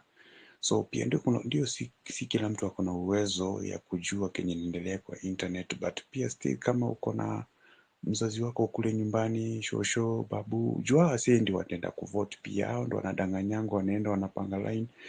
Just imagine kuna mtu alibeba shosho yake kwa mgongo akaenda kumpangisha line ili ya vote. So as in tuko tunachanua watu kama hao juu kuna wase pia hata hawajasoma, like tunawachanua, tunawapeleka na rada, tunaambia hivi ndio venye kunaendelea hivi na hivi. Juu kuna watu unaona kama huko mashinani watu wengi hawajui like hao tu kabla wafikiwe na news ni ngumu sana. So si at least msee ukiwa uko more active kwa internet unapata news zinakuwa, unapata updations faster. So I think we as Kenyans it's high time manze tukuwe na ile umoja yenye si eti umoja tu wakati wa siasa, but umoja kila mahali. Like kuna siku fulani Morara alikuwa amesema ama artist wote wa Kenya wenye wanaimba wimbo at least waimbe kitu iko associated na Kenya ina happen kwa hii nchi, cause ukiangalia most of artists in Kenya wanaimba tu vitu tu za vitu hata haziuko related. So unapata hata politicians wanatubeba tu kaa jokers, wanaona tu hawa achana nao, sisi tuendelee kushiba. Lakini tukiendelea hata wasanii wakiimba mawimbo zinahusiana na Kenya inaendelea na hii nchi, at least itakuwa easier kuspread hizo yani kwa kujulisha wale watu wenye wako wanajua Kenya inaendelea. So mi nimeonelea ni vizuri manzee tukuwe na umoja kuanzia chini mpaka juu.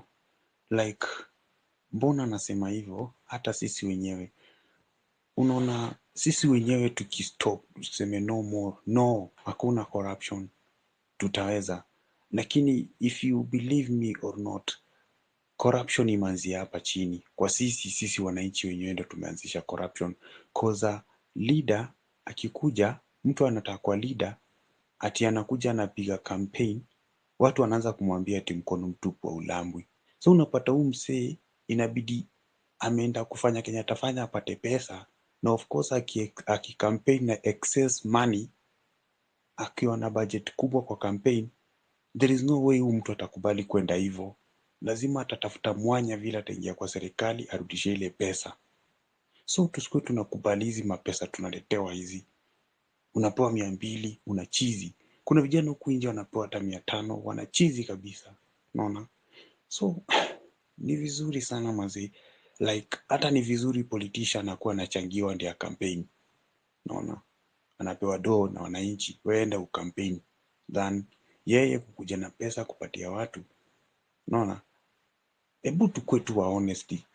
Personally, hebu imagine ni wewe, for example, ni wewe maybe umetumia like almost 2 billion campaign. Alafu opponent wako ameshinda lakini ametumia pesa kidogo than you.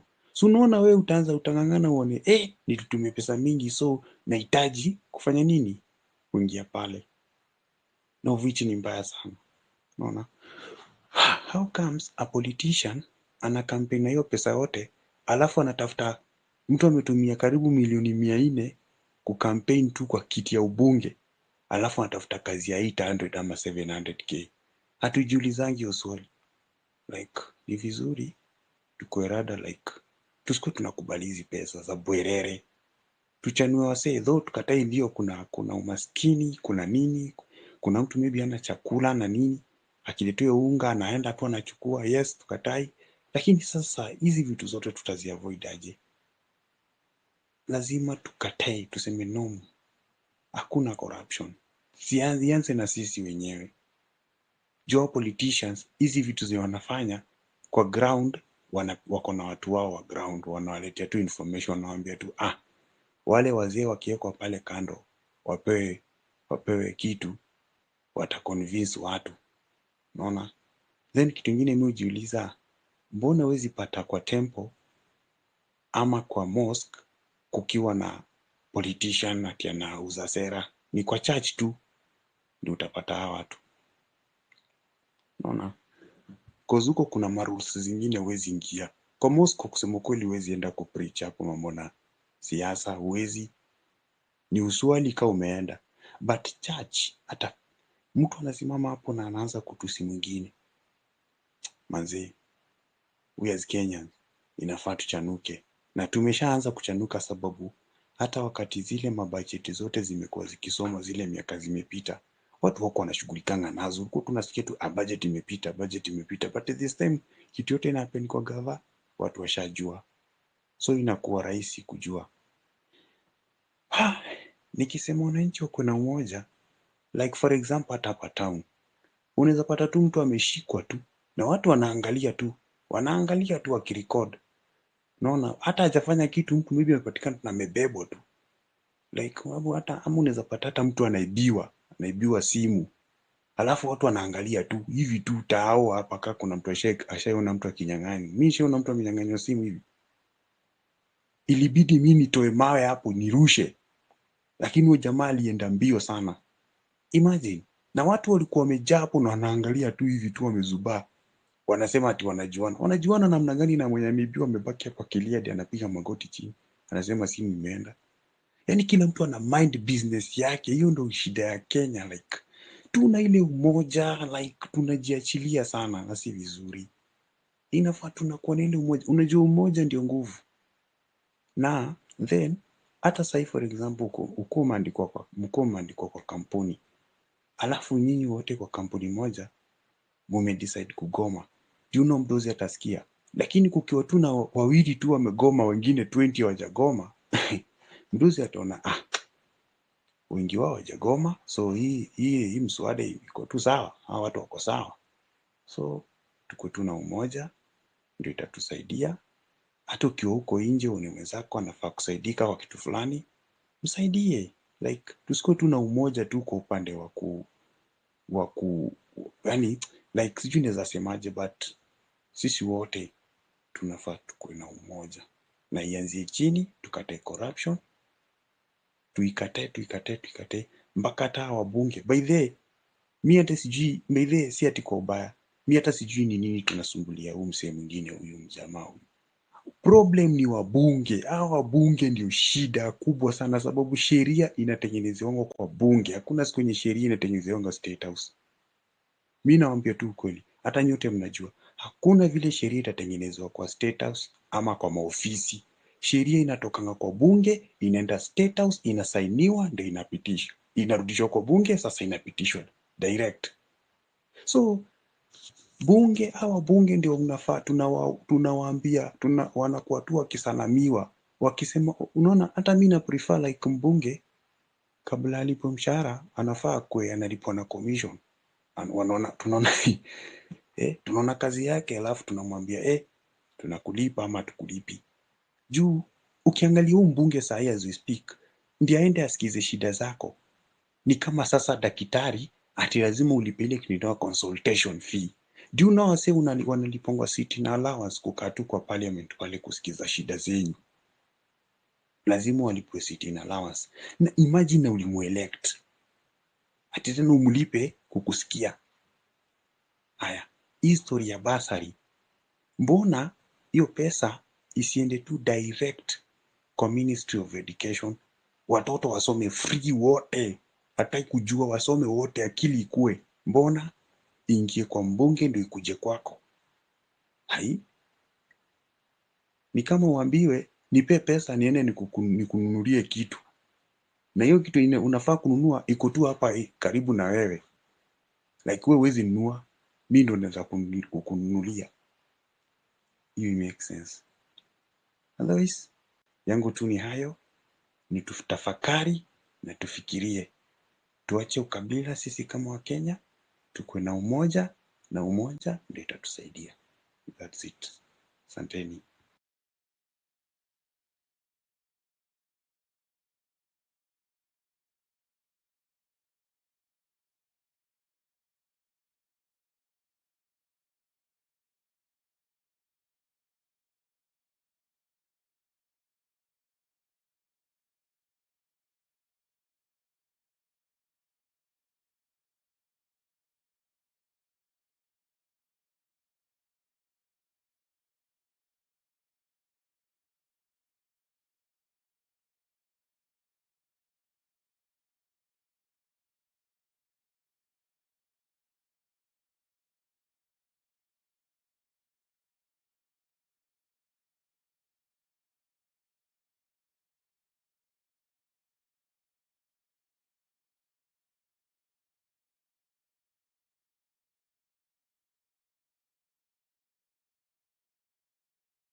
He can. And you mentioned something. So, tell me something. Growing up, and I know you come from a pedigree, for lack of a better phrase, it's a pedigree of people who stood up to government. Yes. Take me back. I come from a family of real warriors of this nation. My great-grandfather, Senator John Kebaso, was the first senator of Kisii in the Majimbo system after independence.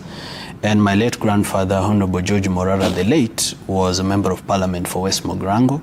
Unfortunately, both of them lost their lives in circumstances that cannot be coincidence. Honorable George Morara, for instance, died in an assassination because of questioning the death of Tom Mboya. Honorable George Morara had traveled to Zambia he was on a trip, a parliamentary meeting trip to Zambia. And the killer of Tom Mboya, apparently the government had said that it had charged him with murder and had hanged him, sentenced him to death and hanged him.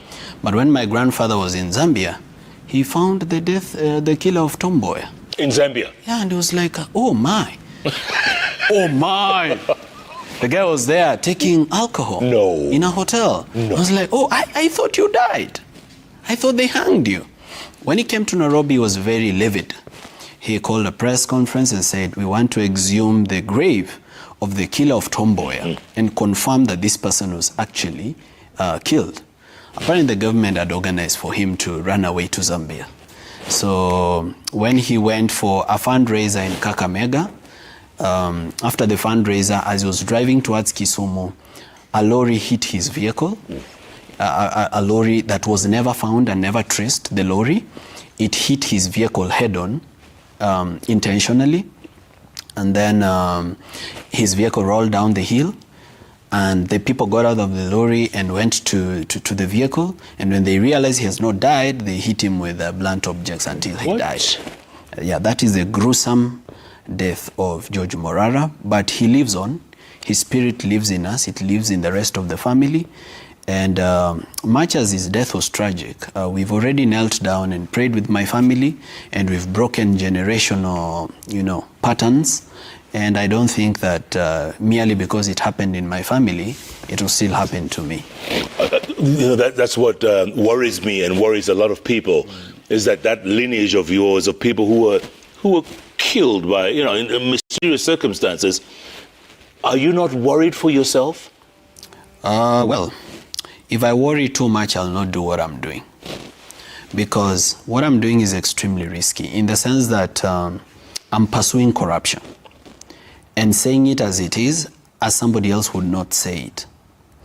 And in the pursuit of corruption, there are people who have benefited from it, and these people are powerful, and they hold positions that are extremely powerful, and they control even our security agencies.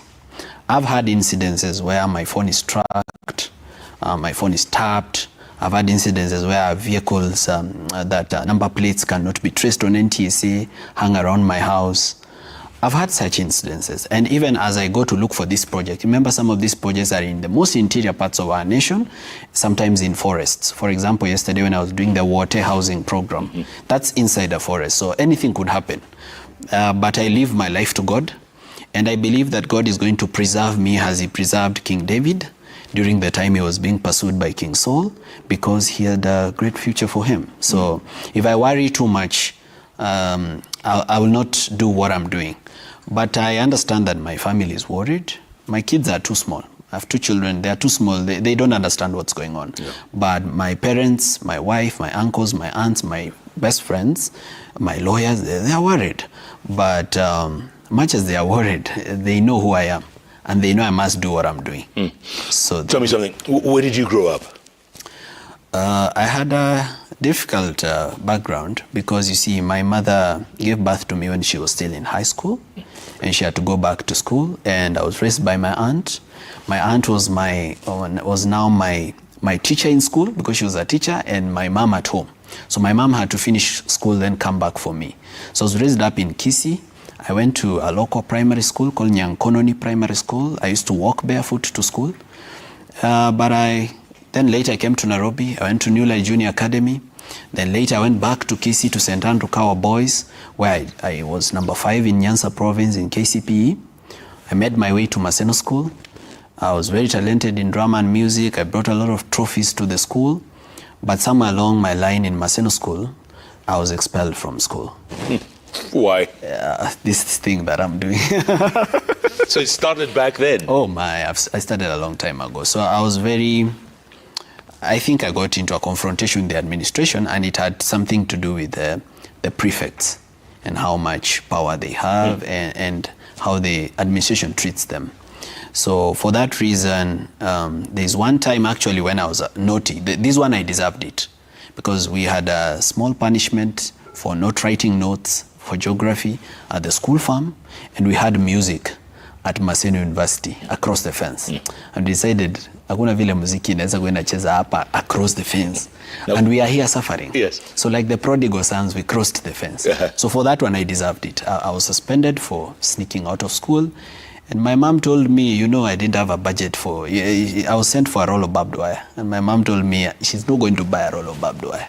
I should find a way of finding it. So nikapiga hustle kidogo kuosha maji vyombo, nikaletea my mom, nikamwambia we have a roll of barbed wire. I was readmitted back to Maseno school, but somewhere along the way when I got involved into student activism, I found myself out of the system. Then I hung around hustling. I started hustling when I'm 16 years old. By the time I was 16, I could afford a belt, a good belt. So at least nilijipanga mapema. But I decided that I have to go back to school because you can be a rich fool. So I went back to school and joined Form 4 straight. In fact, part of Form 3 sijasoma mimi. Nilienda hiyo shule, the principal, I told him, I don't have time to repeat. I just want to do this Form 4 and get whatever I will get. Yeah. Now the principal told me, I'll not send you away for school fees. It's called Matthews Otieno. But I'm only giving you one task. I need you to score an A. And I delivered. You scored an A? I promise and I deliver. In fact, even before I delivered the A, I took the school to the first National Science Congress. I had a science project for physics where I was using transistors to form logic gates. And these logic gates, I was using them to do automatic ventilation for hospitals. And then I went to the first National Drama Festival, beating Maseno School actually. Yeah, then I got the first A. Since it was established in 1979. In fact, the points I got, nobody has gotten them. Yeah, ever since I left the school. And then you decided to study law? No, I didn't want to study law because there are too many lawyers in the family. Okay. I even have a cousin who went to Harvard Law School. Oh. Yeah, so I didn't want to study law. I was running away from it. So I applied for other things like dental surgery, like architecture, quantity survey. But you see, the Lord, our God, He knows you more than you know yourself.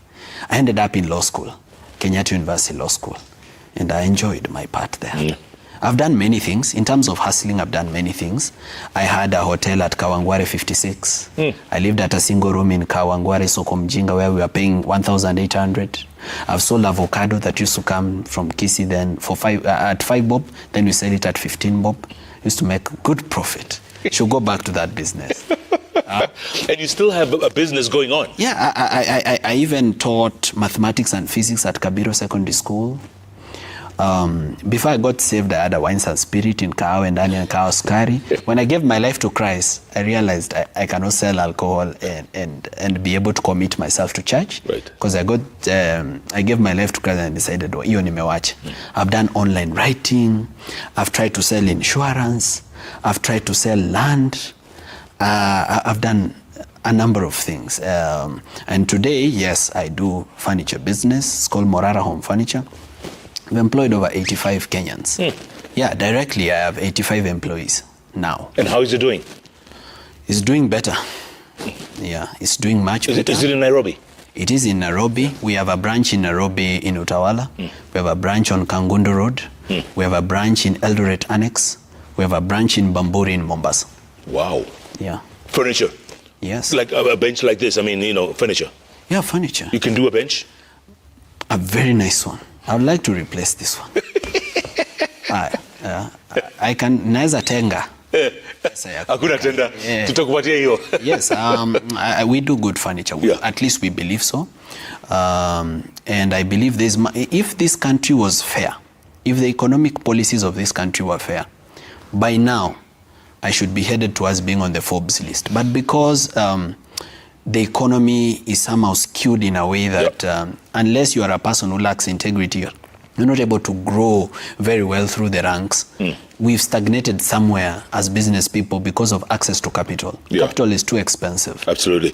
So listen, a moment ago, or earlier on, you were talking about how you were at KICC. Yes. And government spokesman Isaac Morara called you over, took down your number. Yes. And he said, before you knew it, the president had called you. Yes. And you spoke to the president. Yes. Personally. Yes. Alikuambiaje? I can't say. You can't say what he told you? No. But he called you? Yes. Na muliongea for what, 5 minutes, 10 minutes? Say about 5 minutes. 5 minutes. Yeah. All right. On the line right now, joining us is a State House spokesperson, Hussein Mohammed. Hussein, if you can hear me, good evening. Evening, Jeff. Yeah, good to hear from you. I have Morara Kebaso here, and I'm sure you've been listening to this story here that the president called him at one point to talk to him or convince him to stop doing what he's doing. What are your thoughts? Jeff, it's just unbelievable. I mean, I wasn't following, but I was told about this. I'm just shocked at what the gentleman, Morara, is saying. I wonder why he would lie on national TV that the president called him. I mean, it's ridiculous that I have to respond to this, but let me do it because you, Jeff, you're my friend. We work together, but you let it happen on TV as well, on national TV. So, for the record, such a call never happened. It's a figment of his imagination. But what is more shocking, Jeff, is that you can allow anyone to come on TV and tell you without demanding any proof or substantiation, and you just buy it, hook, line, and sinker. I mean, all you should have done, at the very least, is say that is, or those are his words, and it's an alleged claim from him, not just to accept and say that, okay, the president called him. Anybody can say that. Many people say that. What Morara and many Kenyans are doing is good, by the way. Morara, what you are doing is very good.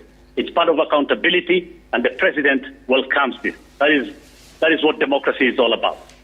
Okay, but let me just say that even as we talk about democracy and we hold the government accountable, it is important that we do it truthfully. Right. I said this before, Jeff. I responded to Morara before, and it's actually just reiterating what is in the Kenya Kwanza Manifesto, that the president promised to complete stalled projects, including roads. That is what he's doing. All these examples that are being floated of these projects, the roads and projects that were being launched, and most of them you'll see were launched or whose construction was supposed to begin or began way before President Ruto assumed office. The mess was back then. The question is, why did all this mess happen back then? Okay, but as a responsible president, President Ruto is doing what ought to have been done, and he's doing it now because he promised and he will do it. All right. And again, I reiterate that he welcomes all those holding the government accountable to do so vigorously, but also truthfully. All right, stand by, Hussein. Let's just get a response from Morara himself because, it's a he said sort of situation. Morara, Hussein Mohammed says, you're a liar. Stand by. It's not a he said, she said thing. Stand by, Hussein. It's a citizen, Jeff. It's a citizen claiming to have been called by the president. Let him substantiate it. You just don't accept it and then you say it's a he said, she said thing. That is not right. That's why we're giving him the floor, Hussein. Stand by. Well, when it comes to truth, so far, my record speaks for myself. Everything that I've told Kenyans has turned out to be truthful, and even him, Hussein Mohammed, has not been able to controvert any of the projects that I have visited in the 19 counties. Yeah, but regarding the call from the president, regarding the call from the president, I wonder why Hussein purports to know who the president calls and who he doesn't call. I have the number of the president here. I'd like her to call the president and ask him, because Hussein wouldn't know. Hold on, Hussein. Yes, this is ridiculous. No, I'm not going to engage in this. This is ridiculous. It's very simple. This is the number of the president. He's saying I'm telling you, no such thing happened. Let him substantiate it. Let's not do a back and forth here. It's not worth it. I've said Morara and team and any other Kenyan can hold the government accountable, but do it truthfully. I'm not going to engage in a back and forth about whether the president called him. I'm telling you, the president did not call him. I work for the president. It's very simple. Let Morara substantiate. There are many ways to do that. All right, Morara, substantiate. Okay. I don't think it is necessary anymore. I've told you, here's the number of the president, isn't it? It's here. His Excellency Dr. William Samoei Ruto. And I don't know why Hussein purports to know who the president calls and who he doesn't. I did not say I spoke with Hussein Mohammed. I said I spoke with the president. But that set aside, all right? Whether we spoke with the president or didn't speak with him, the focus right now is why does the president lie that he has launched this project, it's going to happen, and it never happens. Between me and the president, who is a liar? Because the president is the same person that promised the people of Mbeere North that they are going to have a KMTC, which they do not have to date. The president is the same one who said he will cut his advisors by 50%, but never did so. The president is the same person that said there will be no Harambes in church, and he lied. The next weekend, he was at a Harambe in church. He is the same person that said he has set aside 18.7 billion for JSS teachers to be hired permanently. It now turns out it was a lie. So now, between myself and them, who would be lying? Yeah, Hussein, talk to me. Yes, I will not continue this conversation. I respect you and I respect Morara. It's very simple. A lot of Kenyans have the president's number, by the way. Let Morara substantiate that the president called him. Let's not look at the sideshows. Because he's lying and he's running away from the question. Can he substantiate? It's that simple. Tell me, Hussein, when you say he's lying, did you speak to the president and the president said he never spoke to Morara? Yes, I'm asking you, the onus is on Morara to substantiate. He said he was told. That's what he said. That's what he said. Yeah. So can he prove that he was told? Jeff, will you allow anybody in Kenya to just walk into your studio and say he was told by the president and you just believe it? I have been a journalist. You have to ask him to substantiate that. But he did. I mean, he told us how. He hasn't. He hasn't. All right. I'm asking to. He's going to other issues. He's not substantiating it. What substantiation do you want? You want the call back from Safaricom? Yeah, he can prove it. All right, let's have another interview tomorrow. I go and get my call records. He'll get his callbacks from Safaricom and he can substantiate. Will that make you happier? It's not about being happy. It's about saying the truth, Jeff. It's about saying the truth, and it's about anybody who wants to hold it accountable doing it, the government accountable doing it truthfully. It's about the media doing what is right. It's that simple. All you have to do at Citizen TV or Jeff Koinange, who's my friend and I respect, and maybe after this call you and I will laugh again together. But, Jeff, it's a claim. Let it be a claim that he was allegedly called. It will not be like a fact. That's the problem. All right, Hussein. I reiterate one more time, Morara, we love what you're doing. Keep up what you're doing, but do it truthfully. Don't lie. All right. I've said this before and I'll say it again. And all those projects you're saying, look at the date when they began, and here is a responsible president completing projects that was stalled. You should ask, what really happened? Why were all these projects being launched? And then midway or just a month after the launch, all those years back, before the president assumed office, why were they stalling? There was a problem, a fundamental problem. Okay? But the president is doing what is right now, is completing those projects because he promised to complete them. On the Harambee thing you're talking about, the president made a suggestion in State House. He went, yes, to a church, and no Harambee was done, Morara. The people talked about the church, and the president proposed that he can help finish build a church. That is not, I mean, you can donate your money. That is not Harambee. You know what Harambee is? It's actually the public coming together and raising money together and announcing, I'm giving this amount, I'm giving this amount, I'm giving this amount. So let's do this thing truthfully. But Morara, we have nothing against you. We love what you're doing, and many Kenyans, but do it truthfully. Thank you, Jeff, and thank you, Morara. And thank you, Hussein. Maybe you should be doing a lot more speaking for the government, Hussein. We hardly ever hear from you, but, you know, it's good that you do speak out. We appreciate that. Hussein Mohammed, the State House spokesperson there. He's just doing his job. He's doing his job, and, you know. I'm so sad that they have an honest man lying for them. You think he's lying? He is. This is the number of the president. We can send and him, you said he called. We can send him 10 bob on M-Pesa and see whether the name is William Ruto. I mean, here it is. Okay, I don't think it's appropriate for me to start saying the number of the president on live television. But let me just show you. Let's send him. No, don't send him. Don't send him. Let's send the president 10 bob. Remember during the Gen Z protests, right? Yeah. Walisema watasalimia rais. Yes. Na wakamsalimu. So it will not be responsible of me to share the number of the president. No. But it's okay, whatever Hussein says. But the number was all over the net. According to me, okay, according to me, is not really about whether the president called me or didn't call me. Yeah, as I told you, much as the call was there, and much as whatever we discussed, out of respect, I said, I'm not going to say what the president told me, because whatever the president tells you is in strict confidence, and you need to respect his privacy. Sure. So for that reason, I'm not going to pursue that matter further. What I'm going to say is, let them controvert. Over the net. According to me, okay, according to me, it's not really about whether the president called me or didn't call me. Yeah, as I told you, much as the call was there, and much as whatever we discussed, out of respect, I said, I'm not going to say what the president told me, because whatever the president tells you is in strict confidence, and you need to respect his privacy. Sure. So for that reason, I'm not going to pursue that matter further. What I'm going to say is, let them controvert everything that I'm showing Kenyans about the projects they've been launching, because those tombstones have the name His Excellency Dr. William Ruto on them. Some of them, he's launched them when he is president. He wants to put across a lie that something happened along the way. And I know where he's coming with that lie. He wants to say is when he was deputy president and maybe he was being frustrated and so on and so forth. Yeah.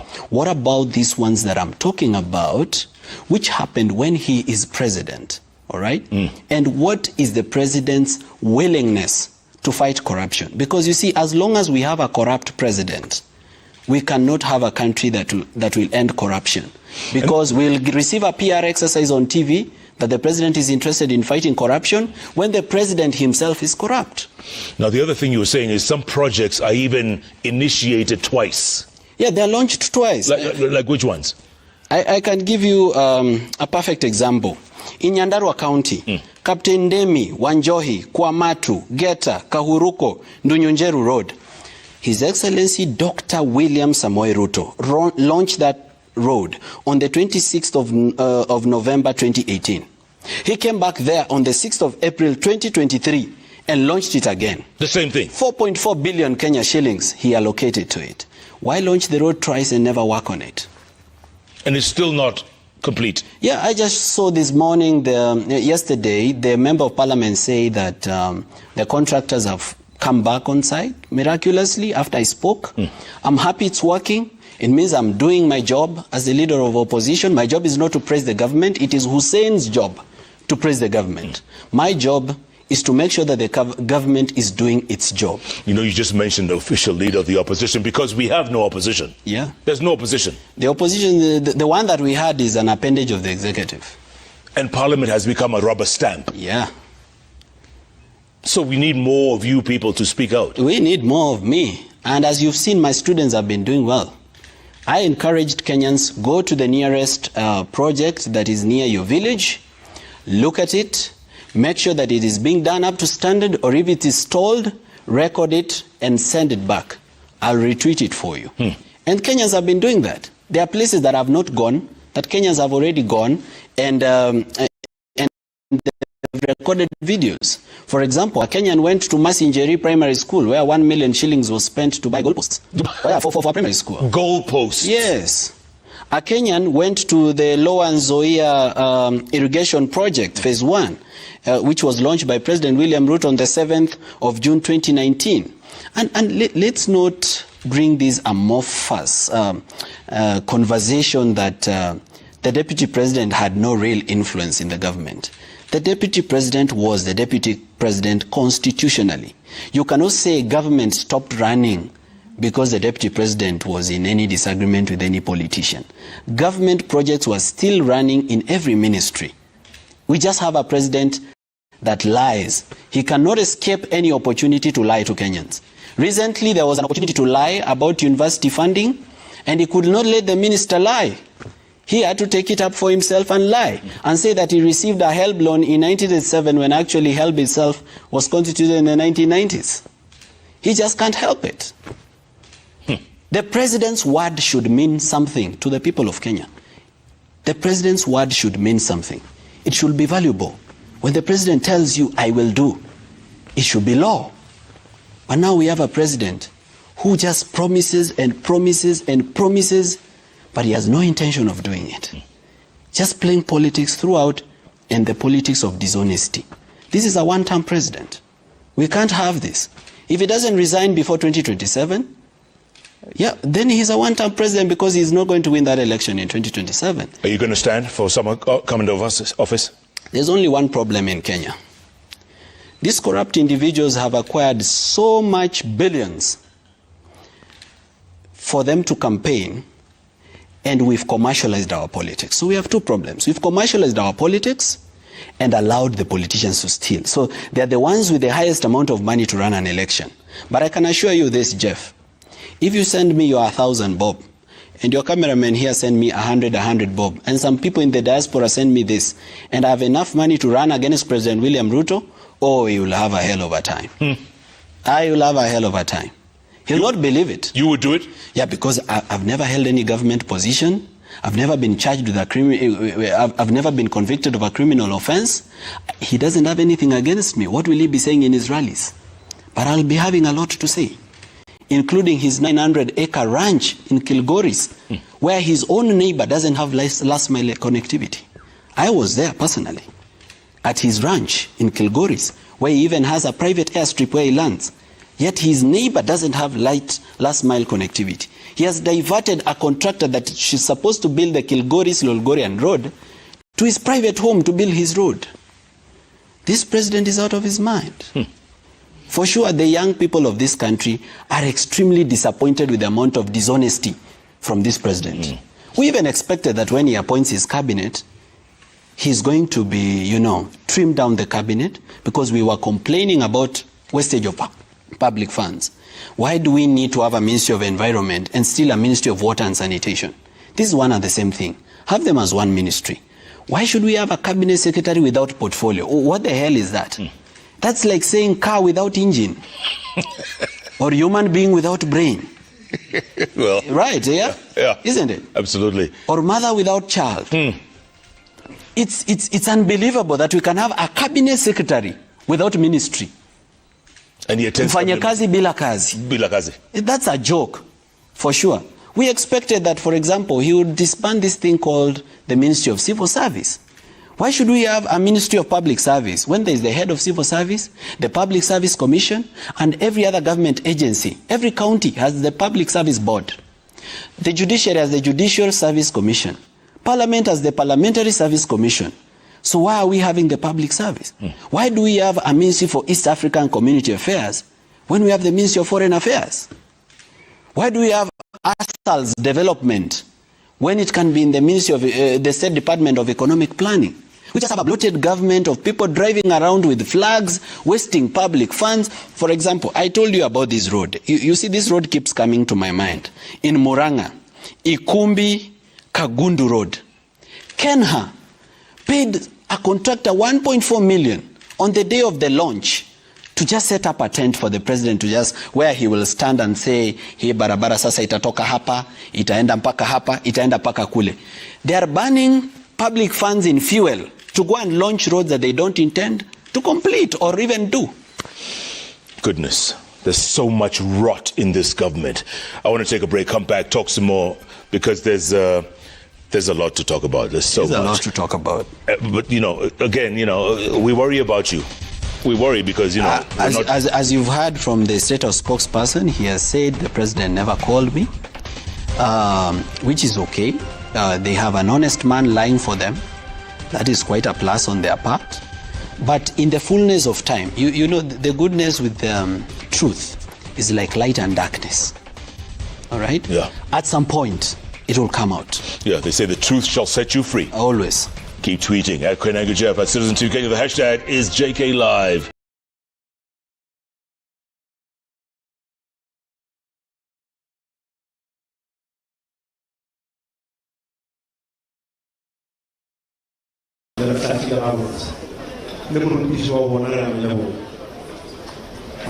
Thank you very much.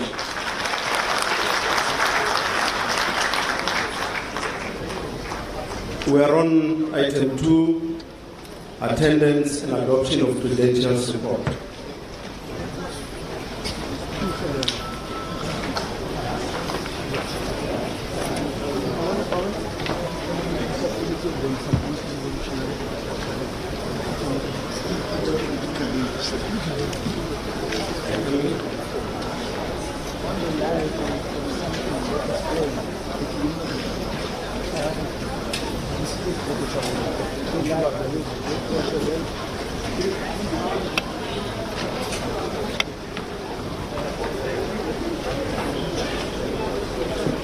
Amanda.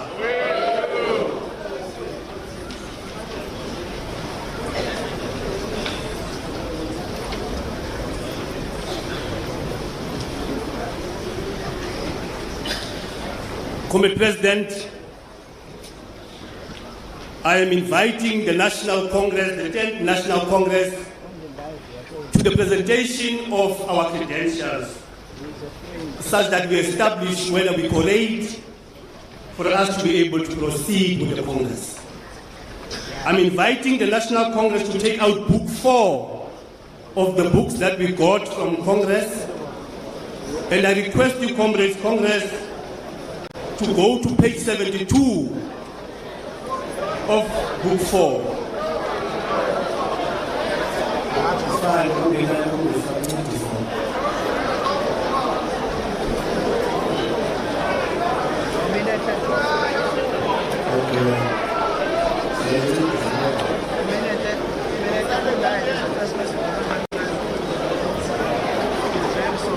Let us proceed, Congress, as follows.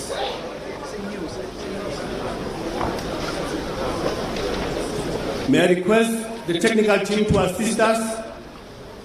Valeria?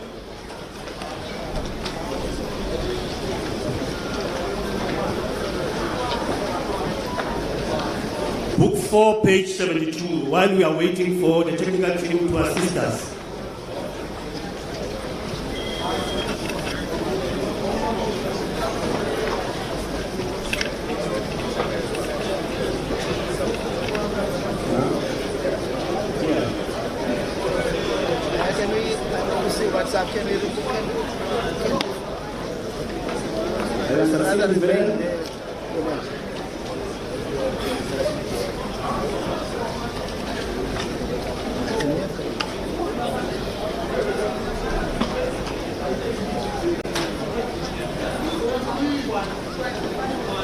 Book 4.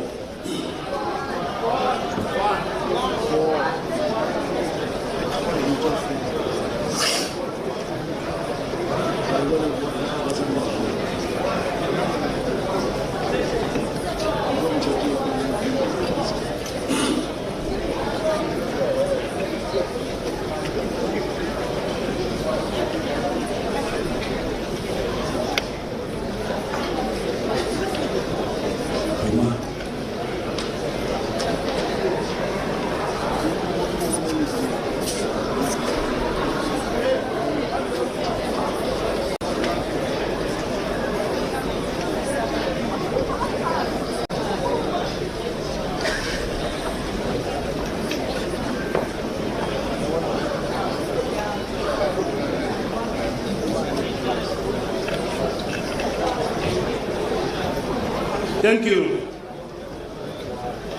Comrades, let's present the credentials as follows. This is a summary of the credentials. In terms of the national office bearers, number expected at the National Congress is 8 delegates.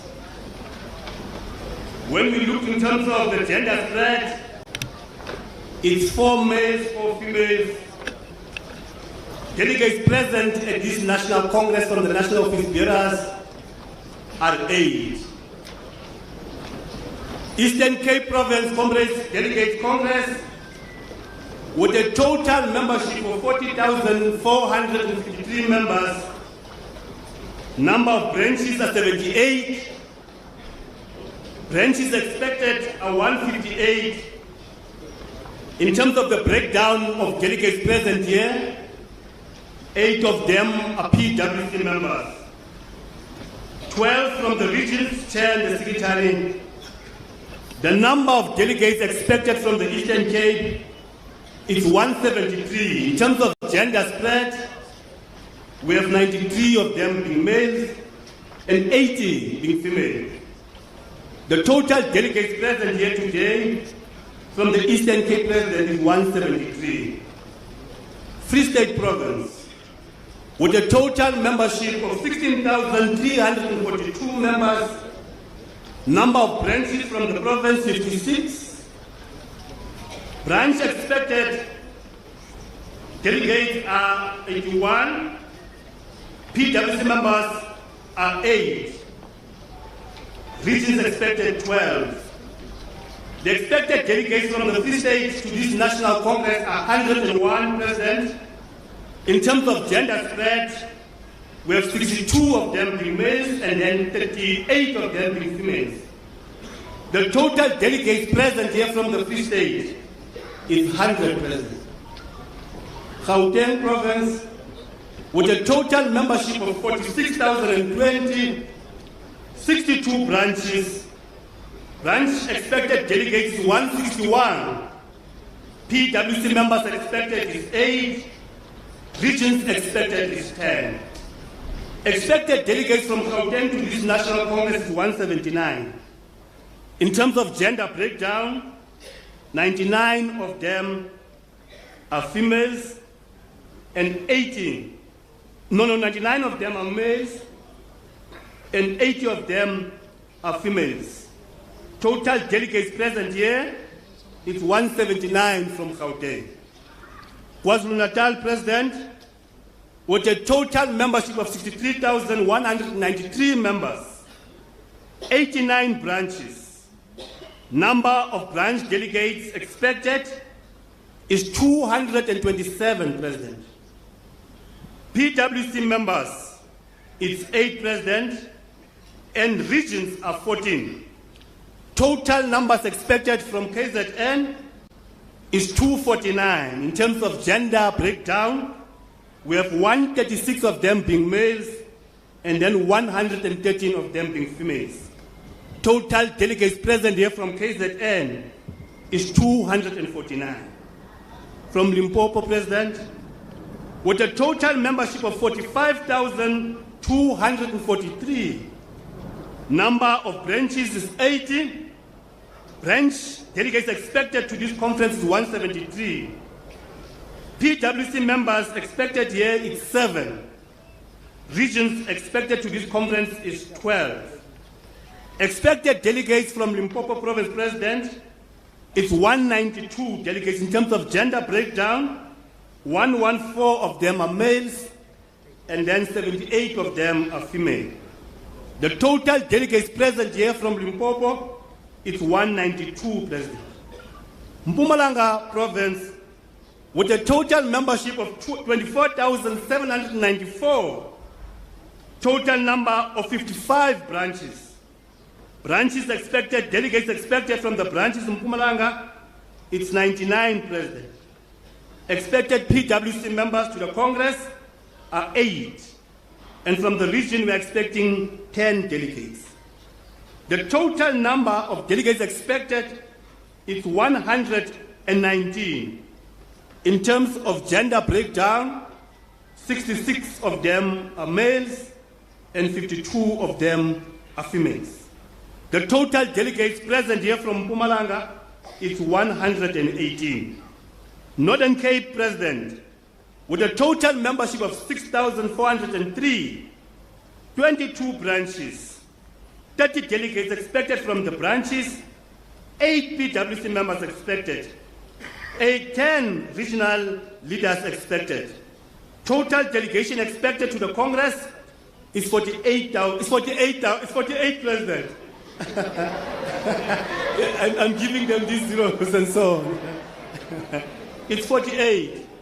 In terms of gender breakdown, 30 of them are males and then 18 of them are females.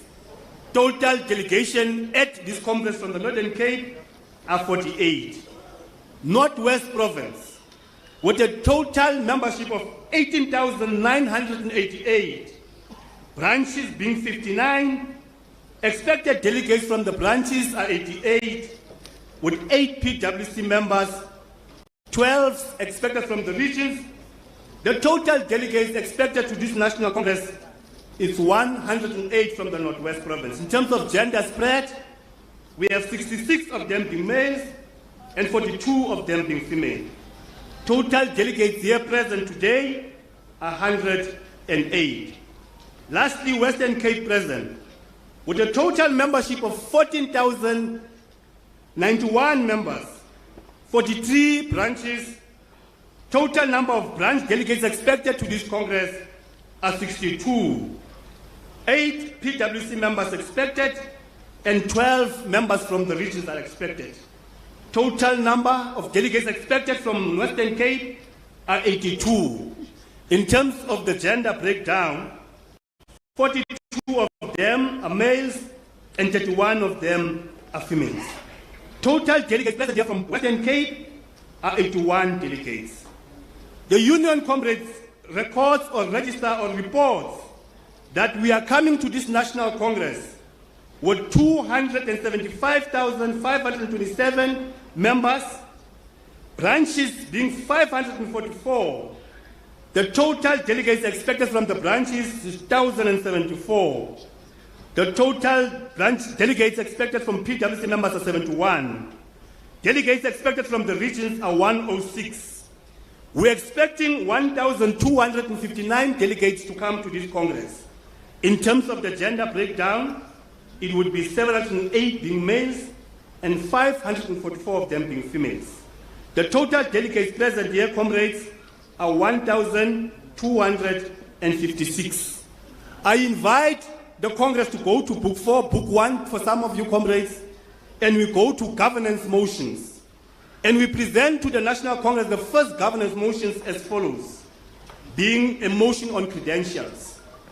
Just quickly, comrades, noting that SATU's constitution requires that the relevant executive committee in this regard, the National Executive Committee, compiles the credential list for presentation to the National Congress.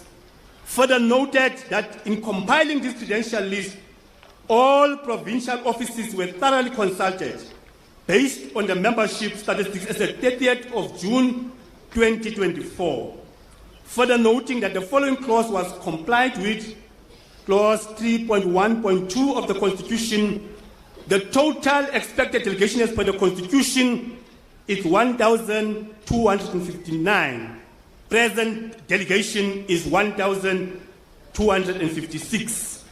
We therefore resolve, comrades, or recommend the following motion for consideration by the Congress, that the National Congress adopts the credential list presented as it constitutes a quorum as provided by the Constitution. So we move, President. Thank you.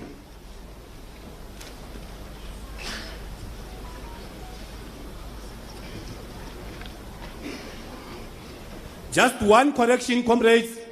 Expected is 1,258. We have just had one from Free State not being part of the 58, and then present we have 1,256. Thank you. Thank you, DJS. With the explanation made or with the amendment made, the Secretariat moves that we accept the credentials. Clarity is yellow. Call for order is red. I don't know what red is that because my eyes are telling me it's something like red or orange. So it will be orange instead of red. Let me hear the Congress. The Secretariat moves that we accept these credentials. I see Free State. What province is after Free State there? Limpopo.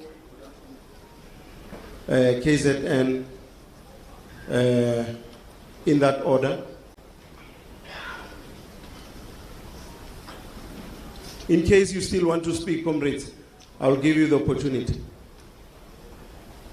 Free State. You need to speak to the mic. There are comrades at the back there who are already complaining that they can't hear what you are saying.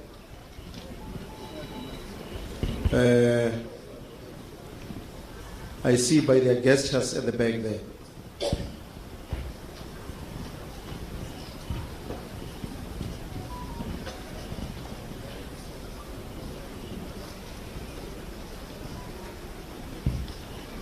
Thank you very much, Comrade President. President, with the corrections and amendments that have been made, as Free State, we want to second the acceptance of these credentials. Thank you very much, President. Thank you. Free State, Limpopo. Somebody must assist us with this roving mic.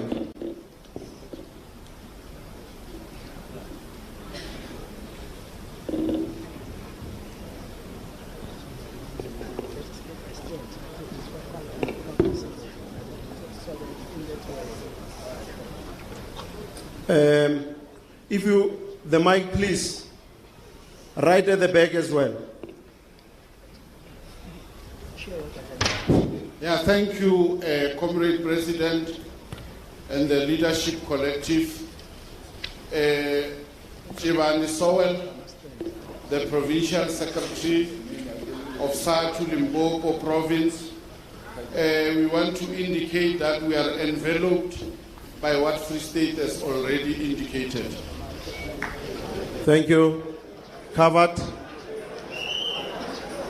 Covered.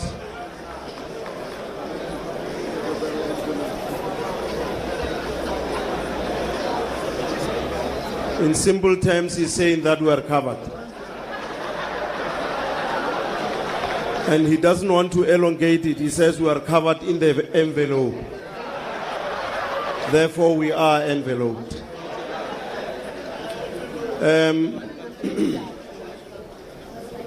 There is a request to speak right at the back there. What province is that?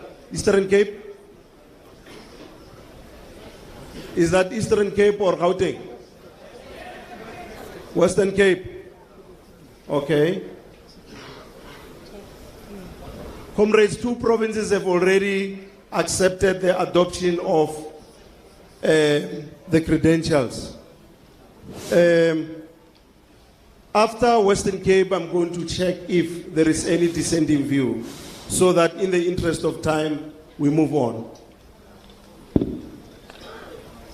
Thank you, President. Sibongile Kwazi, Western Cape. We just want to make a slight correction regarding the gender split for the Western Cape, where it was indicated that it is 31-43, while it is 39-43. We just wanted to make that correction before the credentials are officially adopted. Thank you. Noted, teachers. Duly noted. Any dissenting view on credentials? There is none. The motion is carried.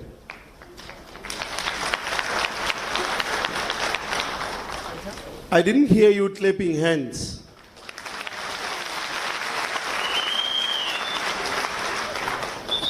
Credentials are very, very important. They can make or break a conference. In certain instances, we find credentials being such a nightmare that it takes 2 days to adopt the credentials. Now that you did this within 20 minutes, you can clap hands for yourselves.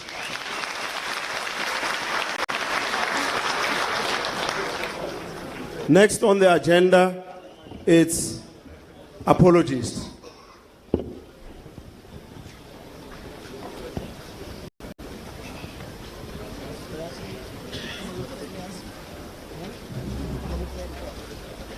Thank you, President.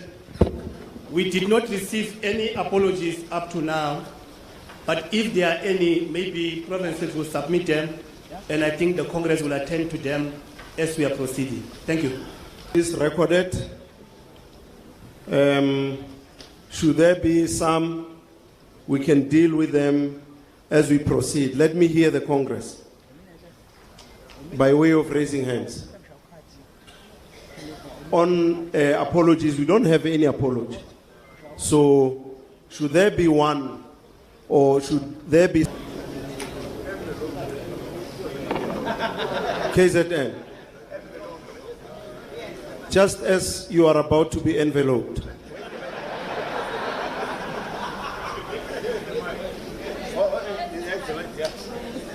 It's not the stand there. You can go stand there. Yeah, here. Yeah, there. You are recognized. Thanks, President. Provincial Deputy Secretary Limpopo.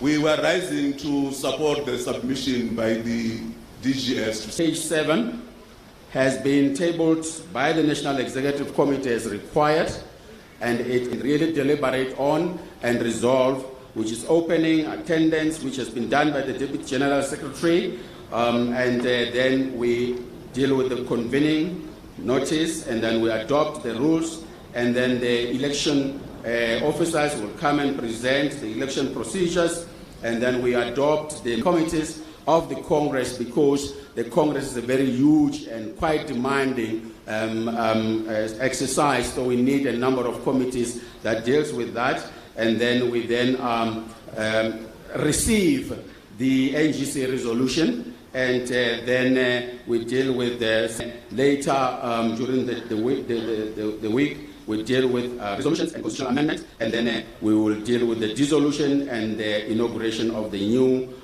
leadership, and then we close. So, Congress, I want to move for the adoption of the proposed agenda. President.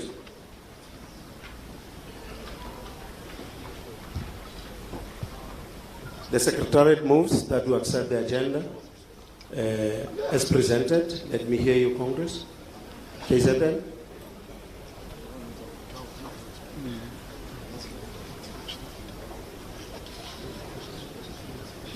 Yes, thank you. Thank you, KZN. Any dissenting view? There is none. The agenda is carried. Yes. Proceed. Thank you, President. On page 8 to 9, proceeding to 11, we are then presenting a program that will assist us to navigate through this agenda that we have just adopted. The program is just a guiding document that the President presiding over this meeting will then be following through. I request the technical people, if they have it, which basically it deals with all the other things that are there. We have got messages of support that are there, and the keynote address. As it is now, Comrade President, as we adopt here, the Deputy President. The Northern Cape seconds. Who is Northern Cape? My name is Marope Mapila, the President of SATU. Thanks, President. Senzo Morara, the provincial chairperson of the Northern Cape, is rise to second, please. Thank you, Comrade Senzo, and happy belated birthday. We check if there is any dissenting view. None. Proceed to the next item, Jess. Comrade President and Congress, the next item, according to this program that we are now using, it is to table the notice convening this particular National Congress. You'll find the notice on page 4, comrades, where we have convened this Congress in terms of our Constitution, and which state very clear in terms of 13.1.1 and 13.1.2 and 13.1.5, which basically states exactly how the notice of this particular Congress should reach all the structures. We did so by making sure that all the, based on 350 delegate members in each and every branch, therefore you would qualify for one delegate. However, the Constitution is very clear that even if you do not have 350 members in your branch, you will still qualify for one delegate. So at least you have to qualify for one delegate, irrespective of whether you have 306. And that is spelled out in the Constitution, especially when we deal with a clause 8, which is a very critical clause in terms of the founding of our constitution, of our organization, which deals with fundamental things like democracy and participation by our members. So these delegates are directly elected by the branches themselves in a site steward council. Some are elected by the mass meeting, which we call branch mass meeting, where they elect any member of the organization, irrespective of your position. So therefore, so that you then are able to fulfill clause 8, which says that we practice democracy and members must have a direct participation in the Congress through an indirect representation that they elect. So members give a mandate to that. So it's fundamental that we live up to that particular clause, and therefore I move that this particular notice be noted, Comrade President, without me wasting your time. Thank you, President. Thank you, GS. Congress, the Secretariat moves that we note the notice with all explanations given that this Congress is convened by the National Executive Committee. Congress, right at the back there, please say what province it is. Eastern Cape. Did you say Eastern Cape or Western Cape? Please move to the mic, comrade, if you want to know the notice.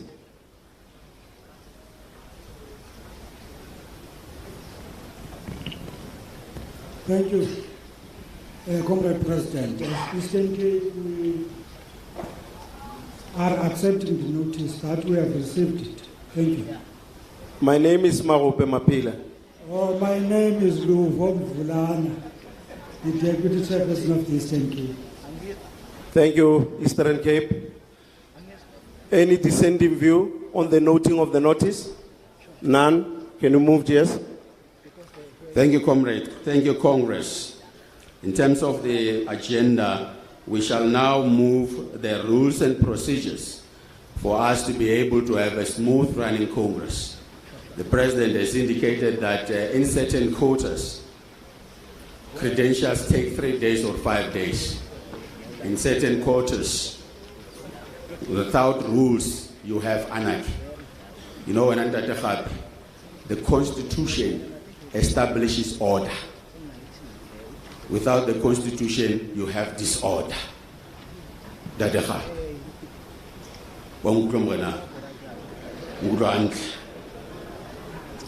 So, these rules have been running our congresses, our NGCs. Some of you may also have used these rules when you run your conferences and your PGCs. So on page 13 of Book 1, we are presenting these particular rules, and Comrade President, please pardon me because I would have read, but comrades are teachers, support personnel, they are researchers, they are educationists. We really plead with them that they should read and live up to these procedures rather than for me going through each one of them. President, it will then be a problem. However, let me emphasize the order to speak, that because we don't have a system where you can log in for you to speak, AI is going to assist us in future, but now we don't have. That does not mean I can't use AI, I can use it. So the point of order, it's going to be read. Okay? That's a point of order. But there's no point of exigency. There's no point of privilege. There's no point of prestige. It is a point of order on the item on the table. So you'll raise red. The president or the person presiding over the meeting would then make a determination on whether to uphold the order or not. So it can be subjected to a debate.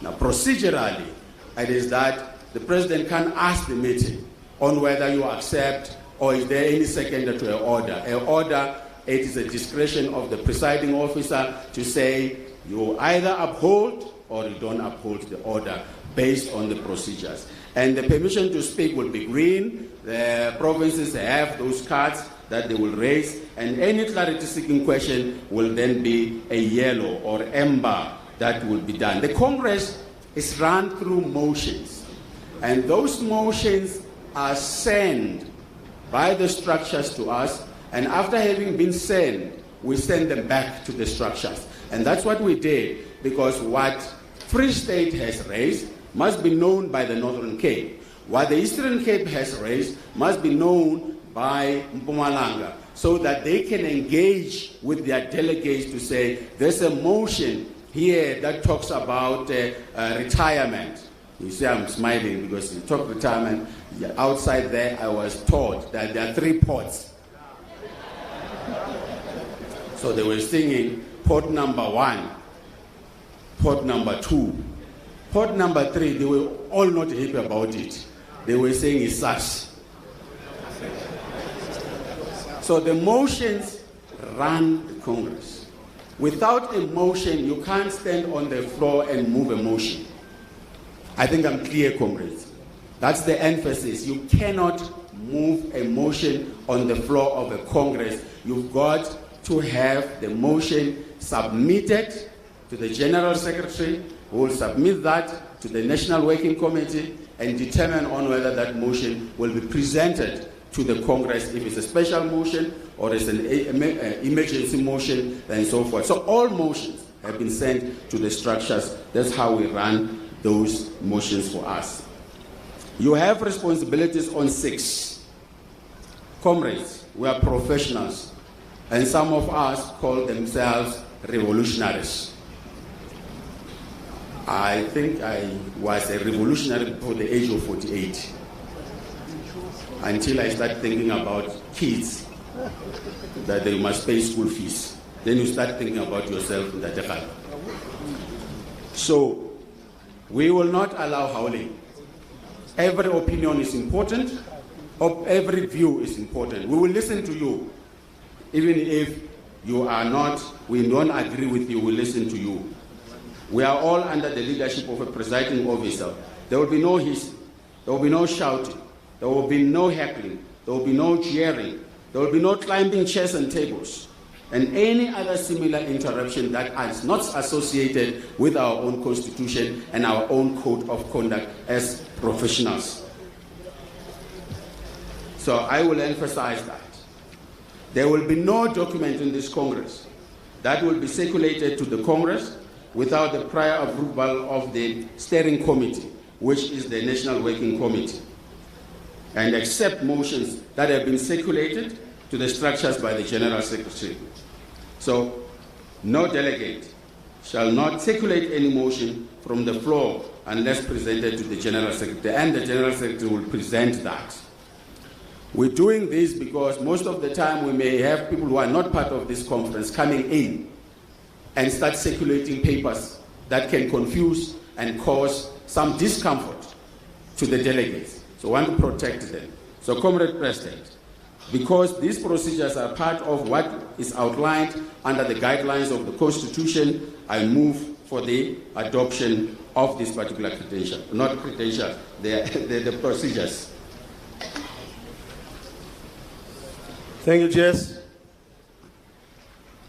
Rules and procedures have been outlined as to how we are going to run this Congress in line with the Constitution of SADC as adopted in 2019.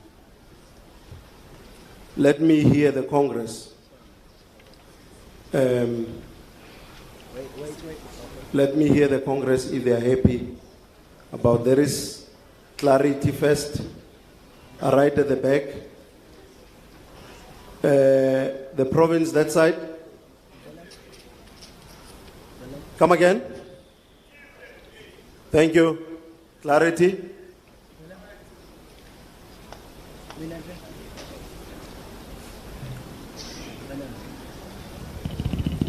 Thank you very much, President. Good morning, Congress. Kianzi Ayanda, Poligabada region of the Eastern Cape.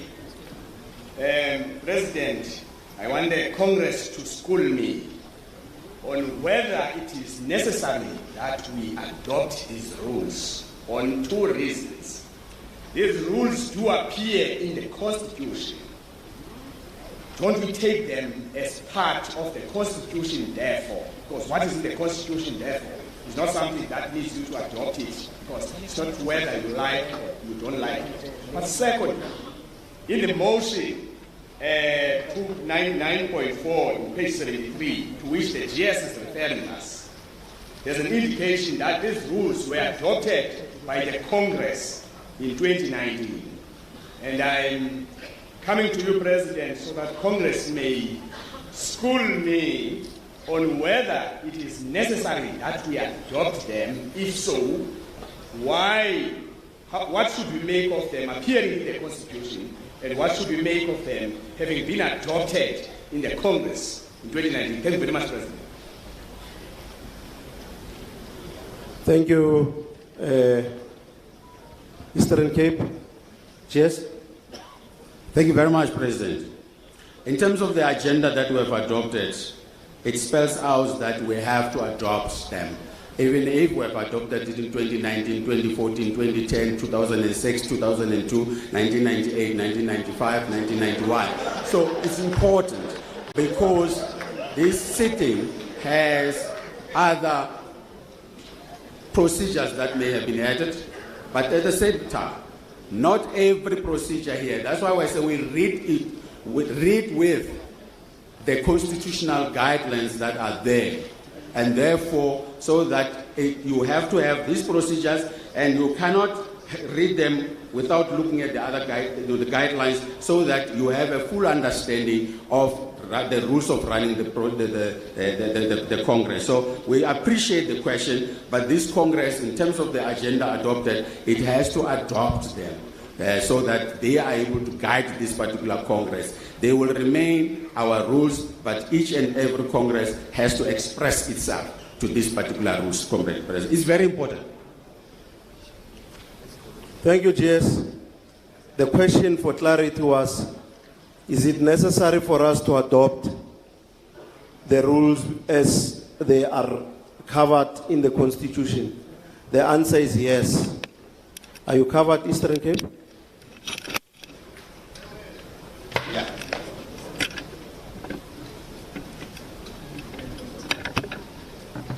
Eastern Cape, are you covered? Oh, they're covered. Are we going to adopt the rules? Right at the back, is it Western Cape? Come again, Northwest. Please come, move to the mic.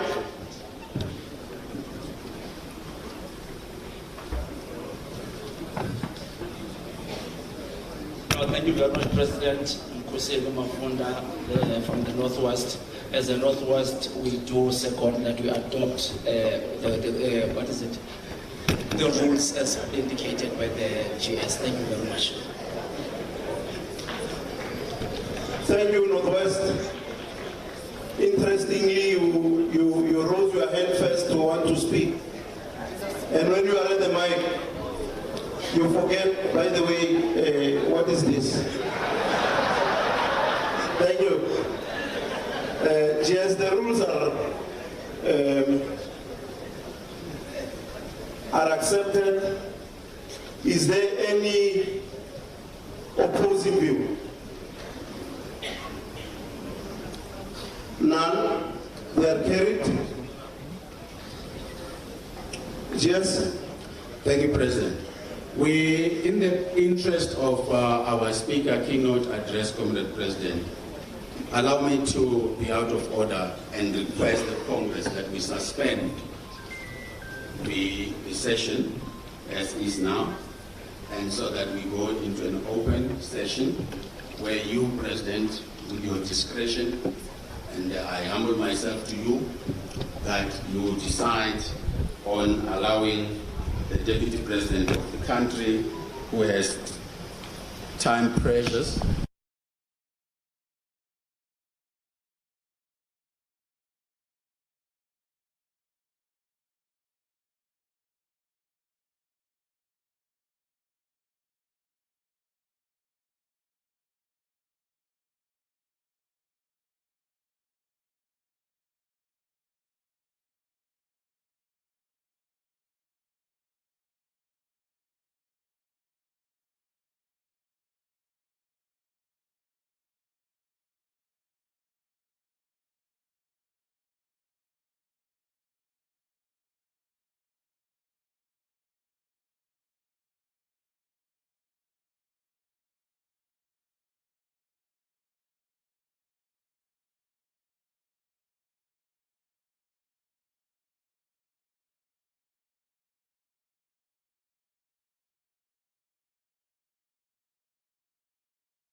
long live. Long live COSATU, long live. Long live our progressive PYA, long live. Long live the Veterans Leagues, long live. Amandla. Amandla. Thank you, Congress. Thank you, Comrade President. I will not be long.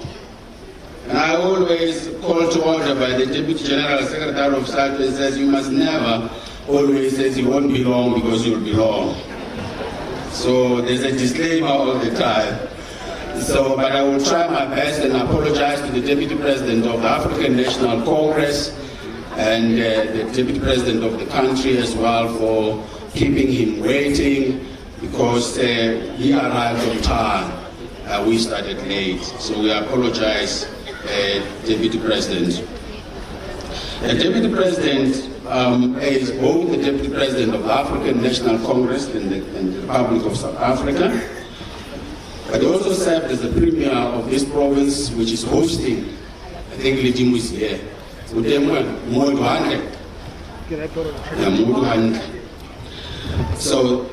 that is hosting this Congress in 2024.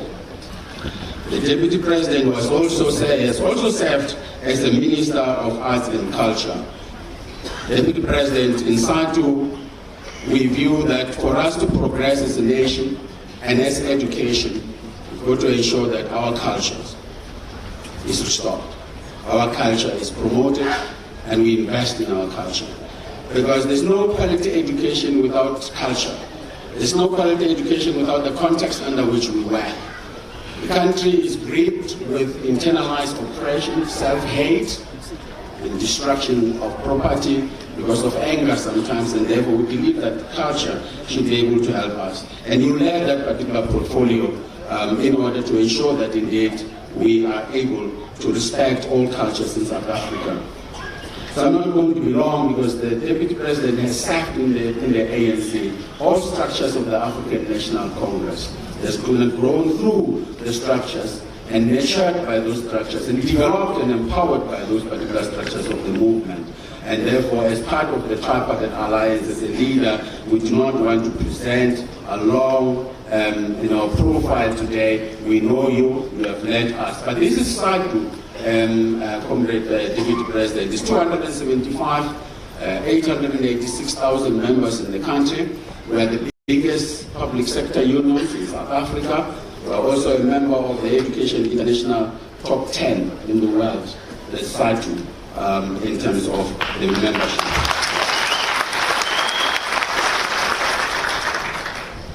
So we are proud and pleased to have you here today. And President, it's not because we want to gloat, but we believe that these general elections that have passed, we think that SADC was there.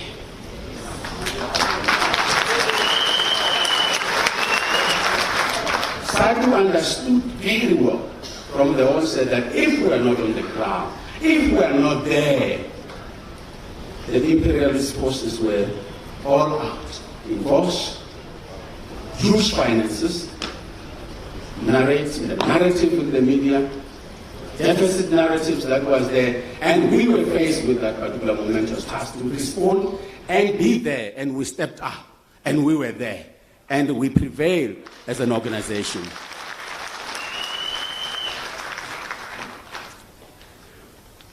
We remember very well, President, that in the manifesto of the DA, there was a chapter that was dedicated for SADC to be dealt with, for SADC to be dislodged, because SADC is in the communities. Because SADC talks to the parents, SADC talks to the churches, SADC talks to the students, SADC talks to everybody, and they knew the power that we have as teachers. So, if you can give us a nice increase.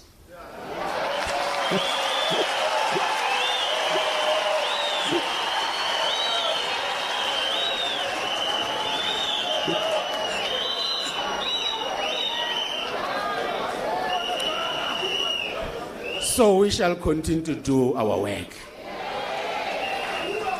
And we shall educate, like the Freedom Charter said, teach them well, so that they can love their country and they can love their people. Deputy President, amongst us are international guests. We have not acknowledged them because we're running behind schedule, but very critical is that we have our comrades from Jamaica. We will introduce them well. Deputy President, you know the role that they played, paying for our comrades in exile, making sure that there's disinvestment, there's the sanctions against South Africa. They are a small country with big heart.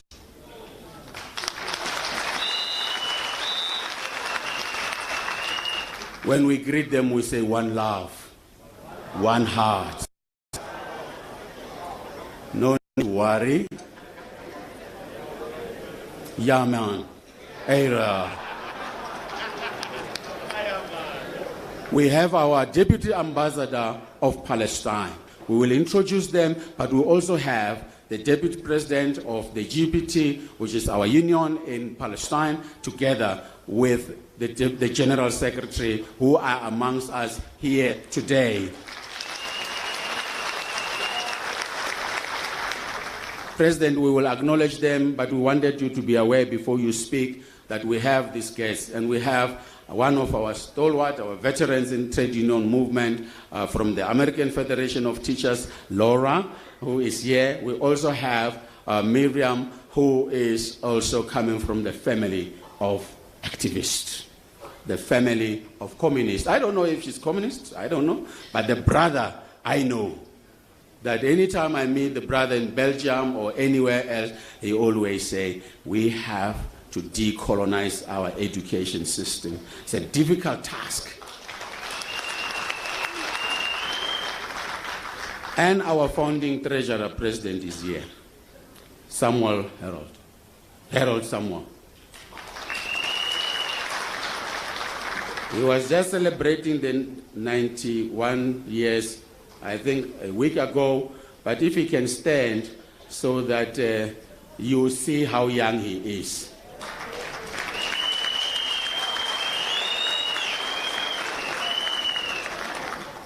My Deputy President, let me allow you, our leader, so that I don't go long and long, to address us. We are ready for you, and we want to thank you for accepting our apology. Thank you very much. Ikwichi.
Mandla Mata Mata Viva Satu Viva Viva Satu Viva Phambili ngemfundo phambili. Phambili ngemfundo phambili. Qina msebenzi qina. Qina msebenzi qina. Qina Khosatu qina. Qina Khosatu qina. Comrades, let me start by acknowledging the leadership of SATU, Comrade President Mahope Mapila, Deputy President Mabuto Kele, Comrade General Secretary Mugwena Maluleka, Deputy General Secretary Comrade Nkosana Dolopi, Comrade National Treasurer Comrade Lindy Mutswani, Vice President responsible for Education Comrade Faseha Solomon, Vice President responsible for Gender Comrade Dudunkosi, Vice President responsible for Sports, Arts and Culture Comrade Nolita Mboniswa. I want also to take this opportunity to welcome the leadership of COSATU, Comrade President of COSATU is here with us. I don't know where she is sitting, or she's sitting out there. Comrade GS of the party also here with us. Comrade leadership of Sanko, I didn't see them. Let me also acknowledge members of the diplomatic corps who are here present and our international guests who have already been acknowledged, and some of them will be acknowledged fully later on. Let me also greet other distinguished guests who are present in this Congress, but more importantly, you, the delegates. Phambili ngama-delegates, phambili. Phambili ngama-delegates, phambili. Those of us who had an opportunity to go to conferences and be nominated and elected know how important the delegates are. So the leadership must make sure as they go around during tea break, banubulis, or else.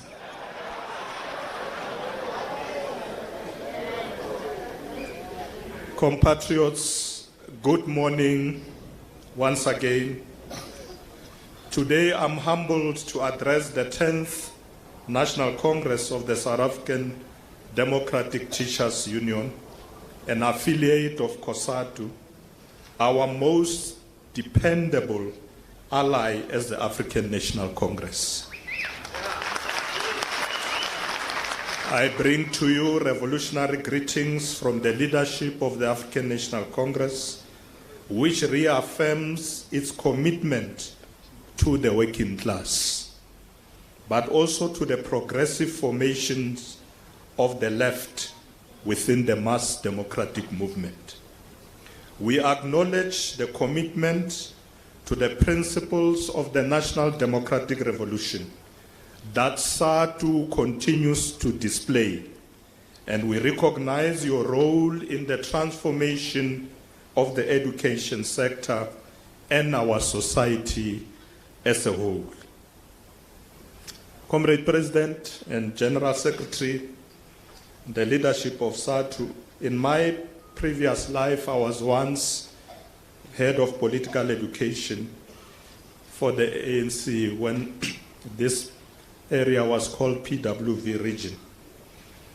and I developed tendencies at the time to read and reread documents again and again.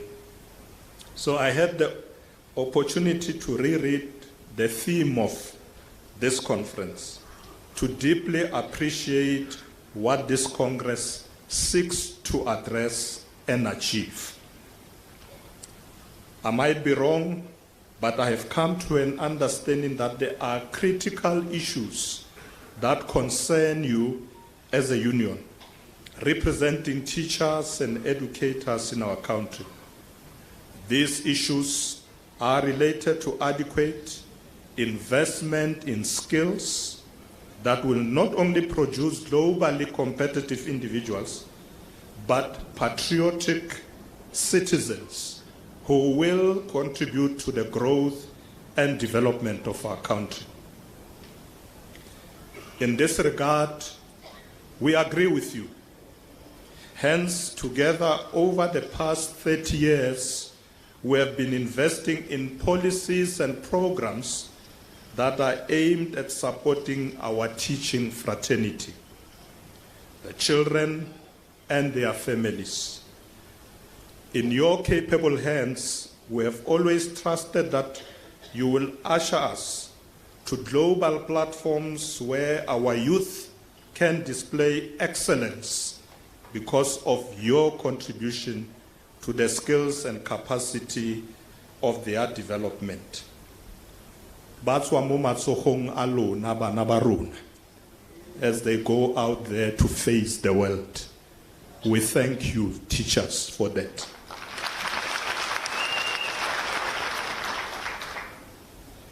The Human Resource Development Council of South Africa, which includes both the Department of Basic and Higher Education and Training, amongst others, is a strategic platform where government addresses some of the human resource and skills concerns in our country.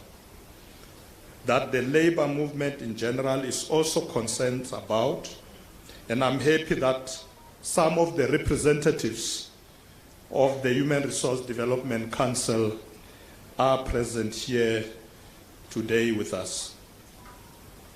I have served in that council, which I chair with Comrade Njali and many other comrades from the labor movement, and also civil society and business.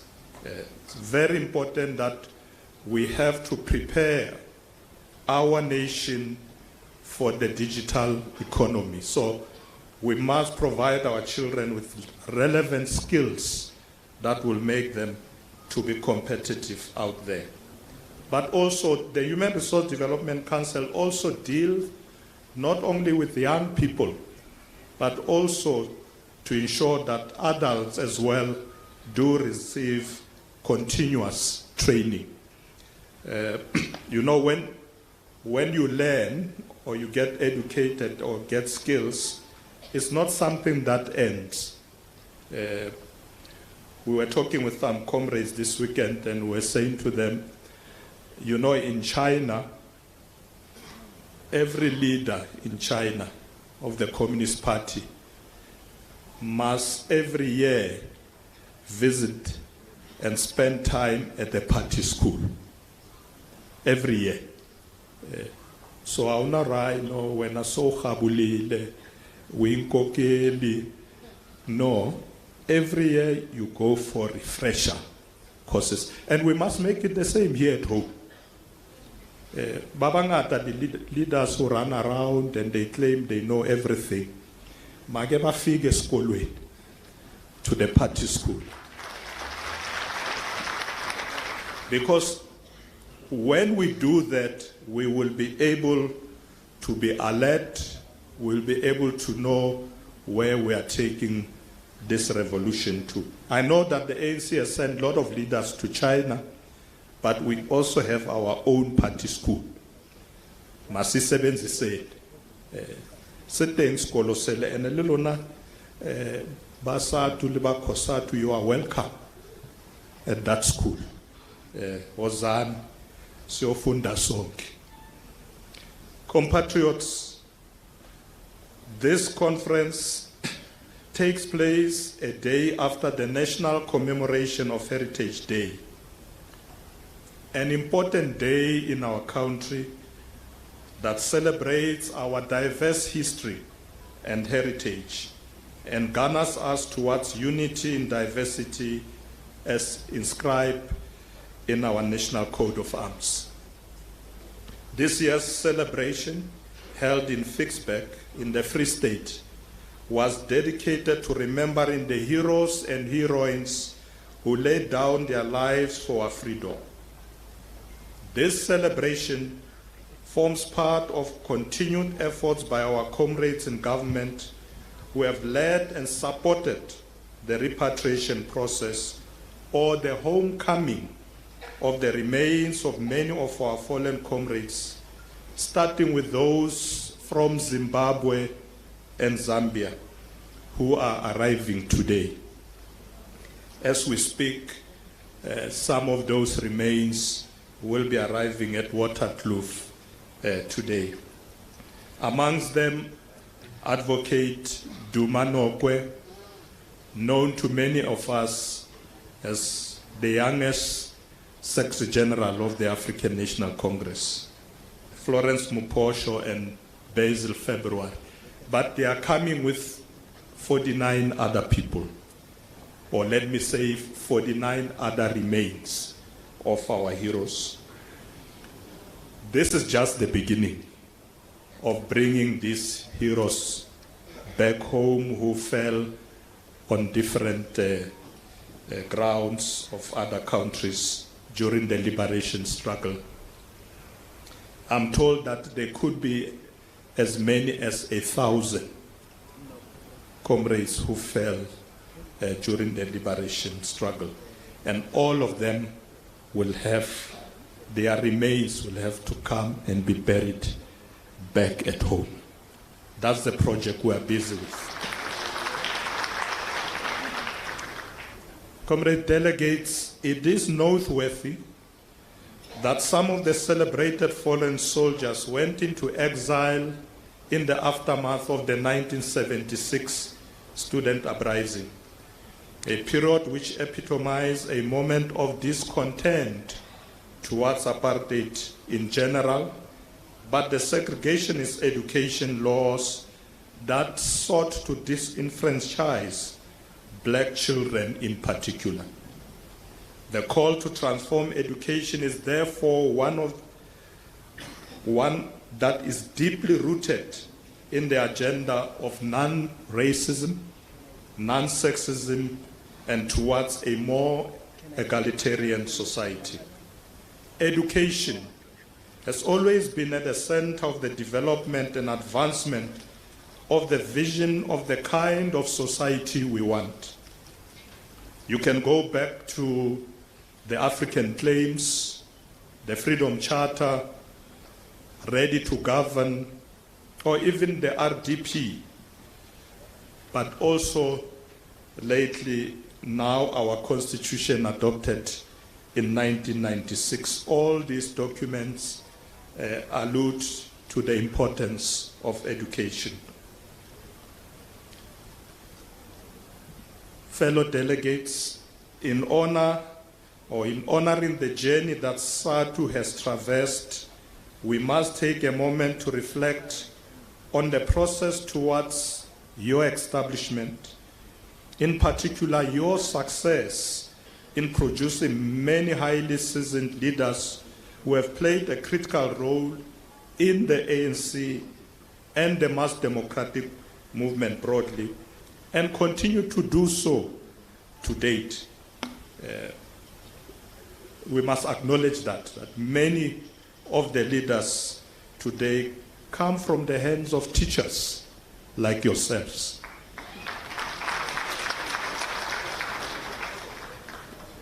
Unless if you are a leader of Saya Skolong, then we can't say that, you see. But all the leaders come from the hands of teachers. And we know some of them were very naughty at school. I won't say who. but the teachers had to get us right. And until today, we are better leaders. Compatriots, the formation of the Teachers' Union was an integral part of transforming the sector, but also in uniting the working class under a banner of progressive politics that sought to improve the status of black workers in particular, but the working class in general. Indeed, the sector has undergone 30 years of concerted efforts to transform the education system. This premise on the South African Schools Act of 1996, which promotes compulsory access to quality education for all and enhances democratic governance in the schooling system. Guided by the Freedom Charter, which advances the following: the doors of learning and culture shall be open to all. Close quote. And guided by this, President Ramaphosa has recently signed into law the Bela Bill, or shall I say the famous Bela Bill, which is aimed at consolidating gains in education, specifically as it relates to early childhood development, non-discriminatory access, diversity and inclusion, and improving school governance mechanisms. Now, there have been a lot of debates in the media about this bill and the fact that there are others who want it to be changed. And we agreed with the president. We said, the president, go ahead, sign the bill. Those who are still having issues,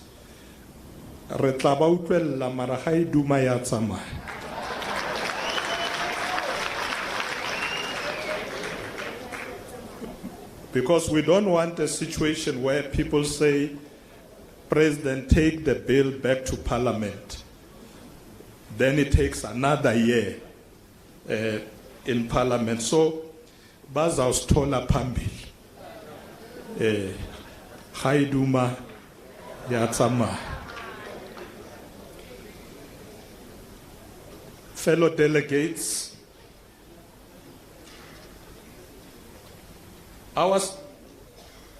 our celebration of 30 years of democracy is therefore a celebration of activist teachers and patriotic citizens who have shown commitment to both sound pedagogy and the building of a developmental state as conceptualized and envisaged through many of our policies.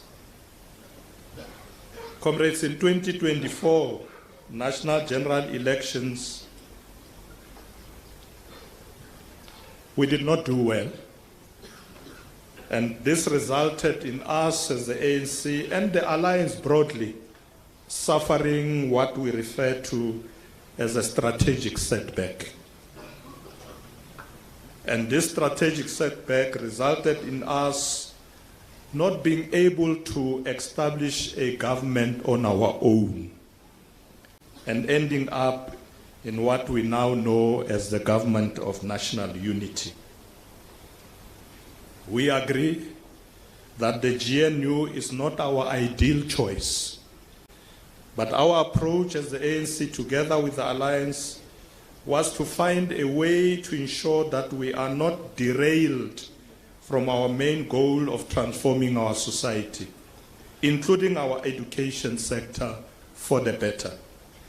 As a result, we have to be strategic and ensure that the setback we suffered should not dislodge us from the levers of state power necessary for driving transformation, including the working conditions and better remuneration for our teachers. I heard, comrades, when I came in here, you were singing a song, Tina Sitwele Ganzima. Rialut. You know, teachers are doing a good job in our country. They work very hard. And it must be up to us as the leadership to make sure that we deal with their conditions of employment.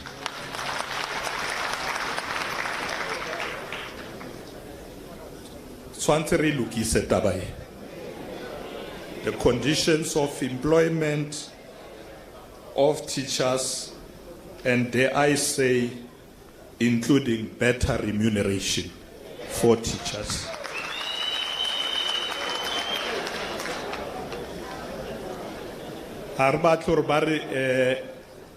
You know, this view that Mau teacher is like, you know, it's another career. No, it's a very important one. Very important. We want more for our children to take this route of becoming teachers. But if the conditions are bad, the remuneration is bad, then our children will not look forward to become teachers. And teachers are the backbone of our society. Let us take care of them. Having said that, comrades, we recognize that the GNU has now reached almost 100 days in office, and we have been trying very hard to make sure that we are focused. There are many out there who are saying, I intweg us last year. But we from the ANC are making sure that we are focused on that minimum program of ensuring that there's an inclusive growth of our economy, fighting poverty, reducing inequality, and addressing the cost of living, as well as building an ethical, developmental, and capable state. But prices of food, goods, going up every day.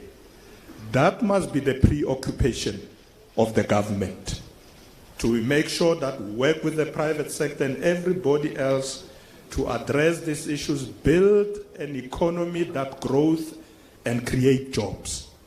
It's no point in building an economy that grows, but there are no jobs.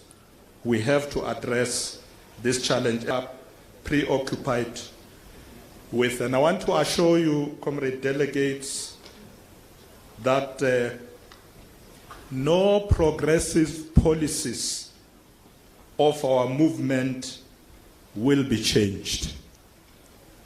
No progressive policies of our movement will be changed. Let's go to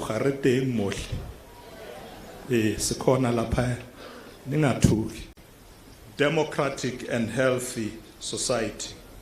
This reflection is by way informed by the analysis made by Marx and Engels in the preamble of the Communist Manifesto, when they said the following: the history of all hitherto existing society is the history of class struggle.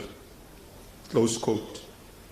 We are therefore compelled to be robust in how we think about economic and power relations, at least to the effect that these anchor our shared vision of a national democratic society and the importance to prioritize the building of an inclusive and sustainable economy, as currently captured in the theme of your Congress.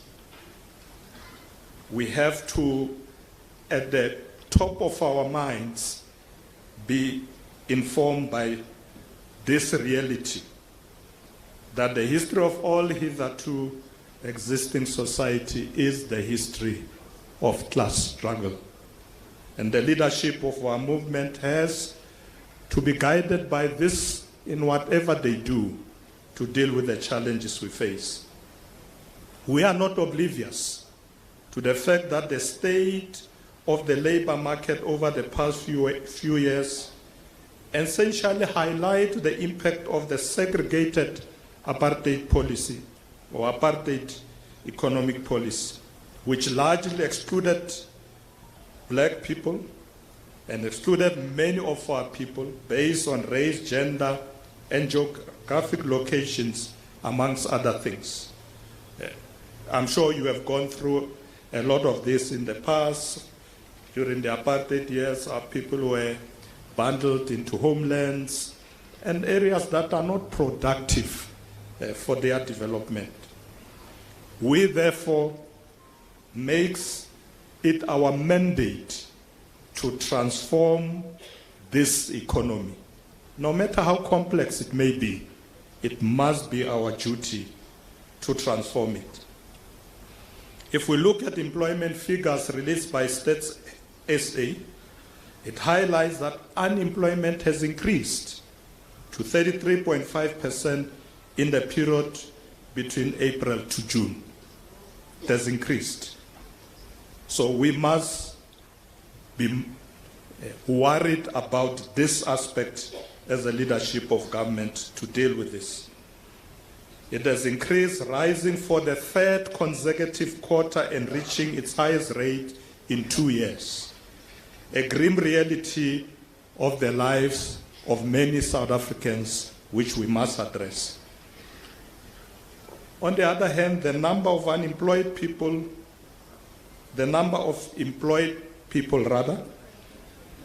has decreased to 16.7 million in the second quarter, while that of jobless people has increased to 8.4 million, another increase of about 158 people.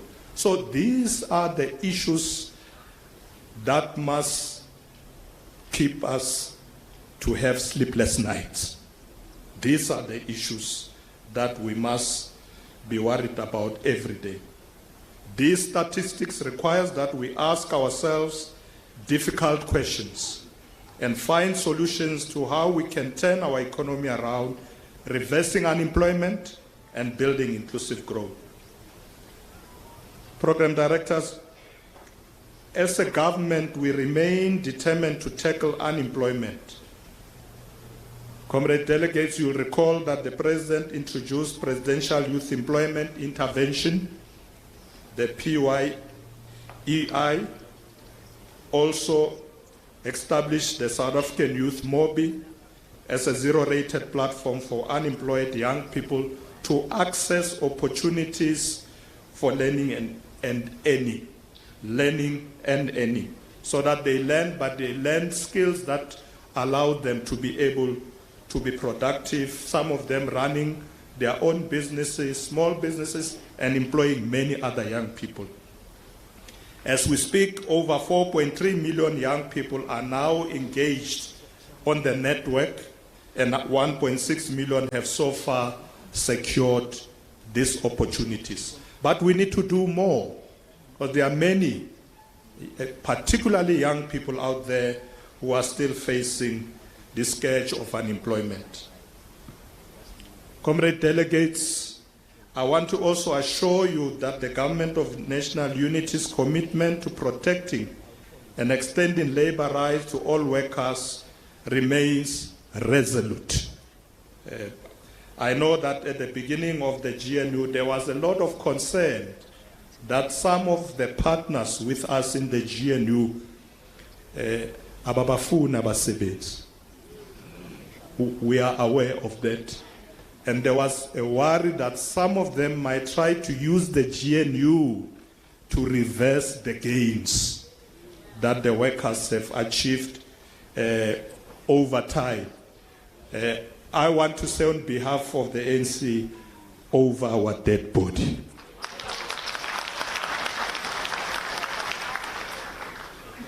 Hasote yetsagale. Angeke soze yenzagale. We will defend the gains of the workers of this country to the end. We have to do that and we will be watching them with a hawk's eye. Mabazama ukuzama proposal la snacks. Sizobavimba. Reale rata basebenzi. And I'm happy when Comrade General Secretary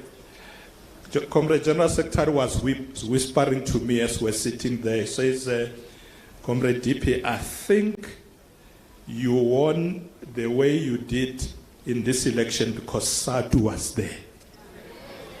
I want us if Satu nesio, ngebe kumoshage.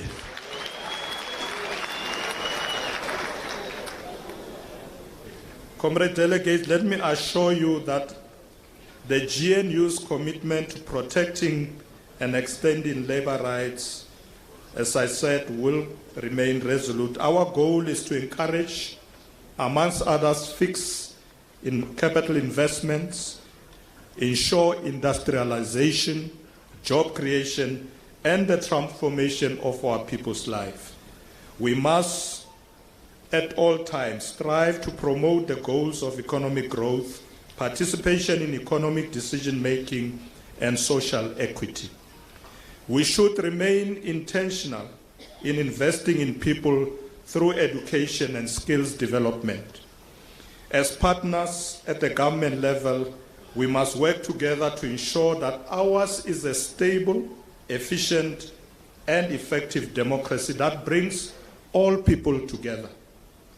The government is prioritizing social compacting as an avenue to address some of the persistent challenges that we face in our country. As the Alliance, we must advocate for a comprehensive social compact through social dialogue as a political practice rooted in the tradition of the mass democratic movement and has to be invaluable, especially during periods of transition.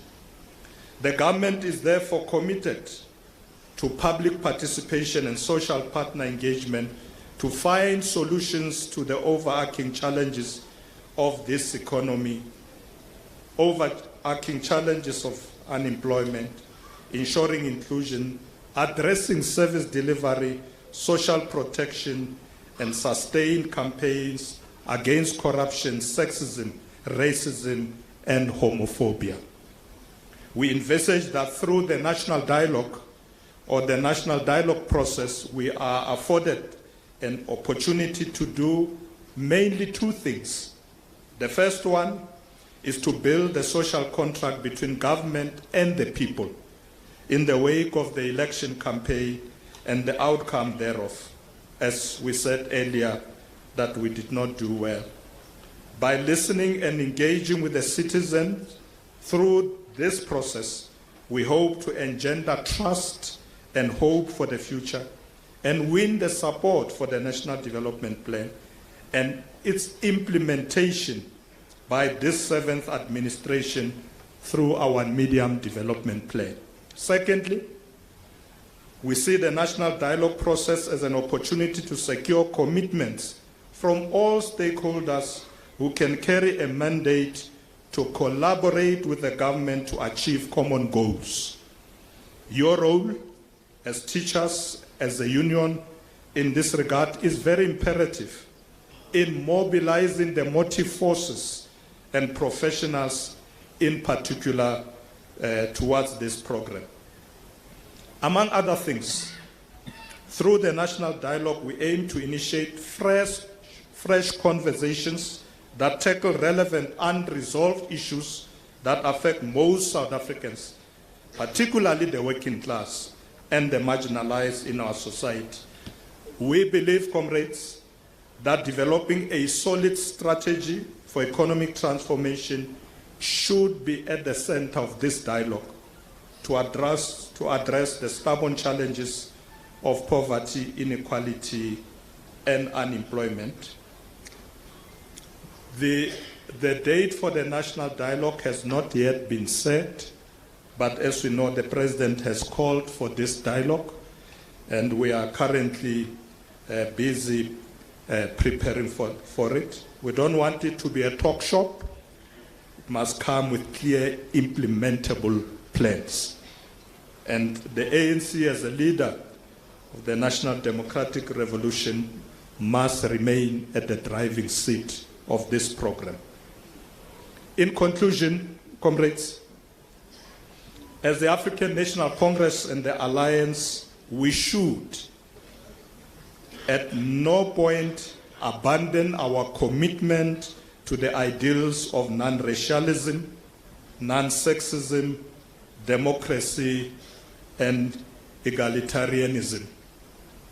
We are still guided by the Freedom Charter in whatever we do. We are still guided by the attainment of the National Democratic Society. And we will never be deterred. Ngamanye amagama asijiki. We shall never be deterred. We wish SADC well as it continues with its Congress and look forward to the declaration of this Congress. I would have liked to participate and listen to more discussions, especially in commissions, but the President has given me a task that is taking me out of the country, so I have to travel. But I do wish you well. Retlo le support rona, retlo bereka le lona. SADC angeke sinlahle. Ningaslahle na.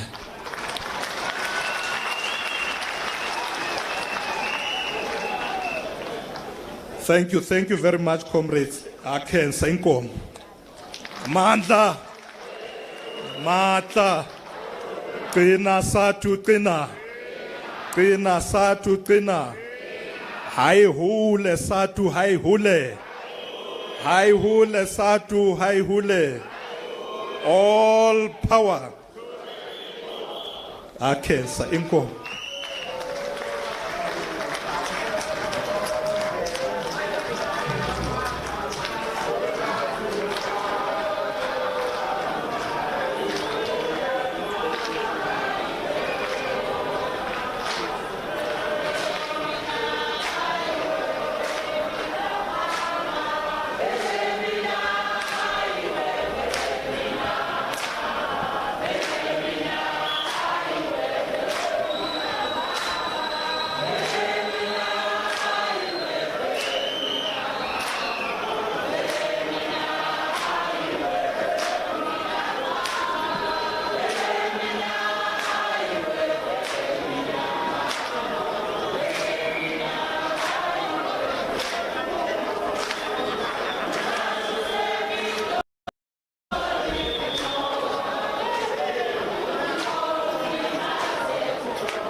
Thank you, KZN.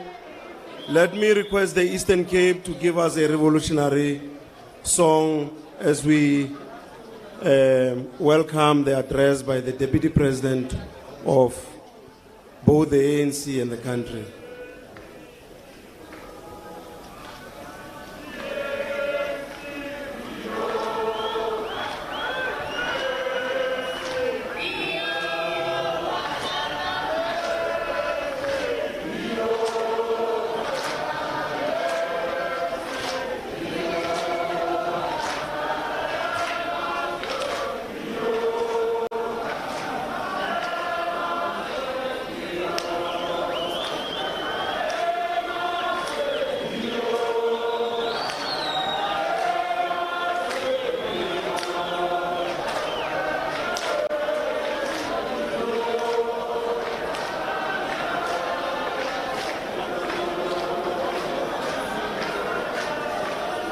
Thank you, Eastern Cape.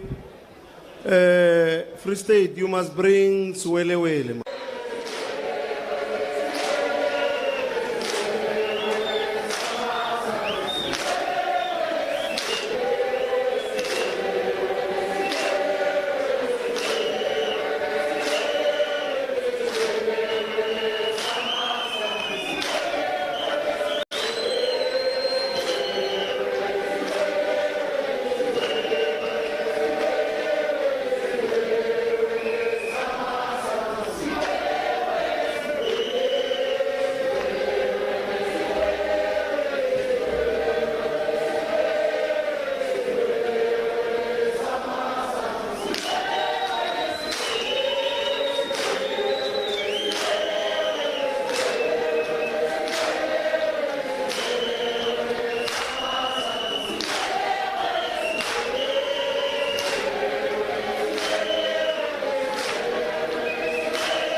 Thank you. Thank you.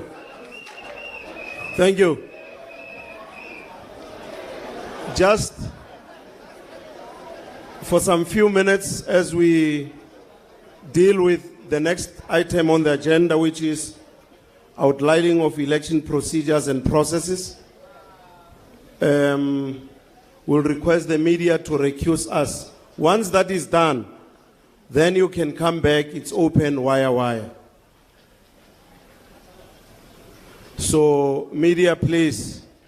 As the media is recusing themselves, can we request Western Cape to give us a hot revolutionary song? And we invite Asa to come forth.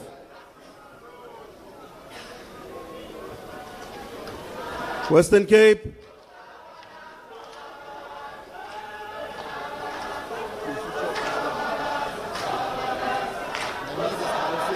Let's join, comrades.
working together in unity. And I've assured them that as a government of national unity, we will do everything in our power to support the teachers union. We will make sure that we improve the conditions of working of teachers, look at issues of remuneration so that our teachers work in environments that are conducive, because they are a pillar in our society for the development of our children. So we do support SATU, and we are happy that their Congress has started very well, very organized, as you can see, and we wish them well. I'm sure they'll have a successful conference. Yeah. Talking of, yeah. You mentioned that inside just your key reflection for the 100 days of what do you say to pilots just go the 10 years to reach the 100 days? How do you even get to 5 years? What do you have to say to the naysayers? Well, you know, the GNU is like a marriage. You know a marriage. There are always challenges in a marriage, right? Sometimes partners to the marriage will argue about this or that, but the important thing is to make things work.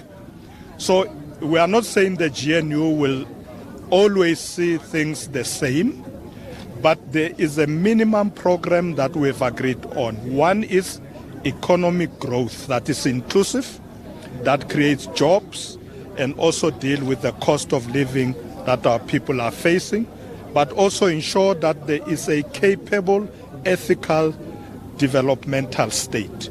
We've agreed on those things. And to the extent that we have agreed, it's easy then to work together for the next 5 years or for this 5 years. I don't see any challenge. If there are issues, we will deal with them. So far, we've started very well. All our meetings are successful. The Khotla cabinet, everything, all the ministers are working very hard, and they are all accountable to the president. So the GNU is working. It is well, and it's going to succeed. Okay, Deputy President, you're talking about supporting the teachers. The teachers, yeah. The Minister of Basic Education was briefing the media earlier on talking about the financial constraints. What do you think should be done in assisting the department and also filling the vacant post of employing the unemployed teachers currently? Well, I'm hoping that the minister herself will work very closely with the teachers. She should be here actually to look at the challenges the teachers are facing and help them, support them. As I said earlier, the teachers are a pillar in our society. We must not take that for granted. You know, in the past, people thought, teaching is just a simple career. It's actually an important career. And I assured the teachers here that they have the support of our government, and our Minister of Education, Basic Education, will work with them to address those challenges. There are challenges out there. They will be addressed so that we can succeed as a nation. Any other question? Mr. Tipping Kosnatisha from Power FM News. Just on matters of the ANC Secretary General Fikile Mbalula confirmed that Minister of Justice Uthembi Smelane appeared before the Integrity Commission just over the VBS saga hanging over her. So just your comments on her appearing with Integrity Commission and her being innocent until proven guilty, Babu. Well, I was not aware that she has already appeared. I know that she did say that she will do so. It's a good thing, and I'm sure it's important that her name gets cleared, and I'm sure that will happen. Thank you. Thank you. Yes, Thank sir. you. Thank you very much. Thanks, love. I also took a thing. I'll just also tell Rani to ingest it here as well. So we are crossing now enough first.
And with the support of the collective power of our community, he left the cows and was able to join a university. And after joining a university, he came back to serve his community as a conservancy manager. He didn't only serve as a community manager, but rose through ranks to head an amazing organization that is celebrating today 20 years of impactful work, the work that touches the communities. And we are so privileged to have you all here join us tonight. Ladies and gentlemen, help me welcome our CEO, Tom Lalampa, to do his opening remarks. Asanteni sana, karibu bwana CEO. Such a privilege to be welcome you to this stage. Thank you so much, my colleague, Beatrice. I'm informed that the voice is working now. Can I kindly ask that we replay that video?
And collected 92 tons of ocean plastic.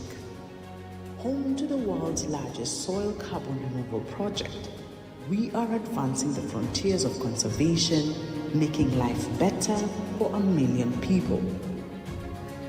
Our partners share our vision. Together, we have achieved 20 years of conserving nature, 20 years of nurturing peace, 20 years of developing communities, 20 years of increasing climate resilience.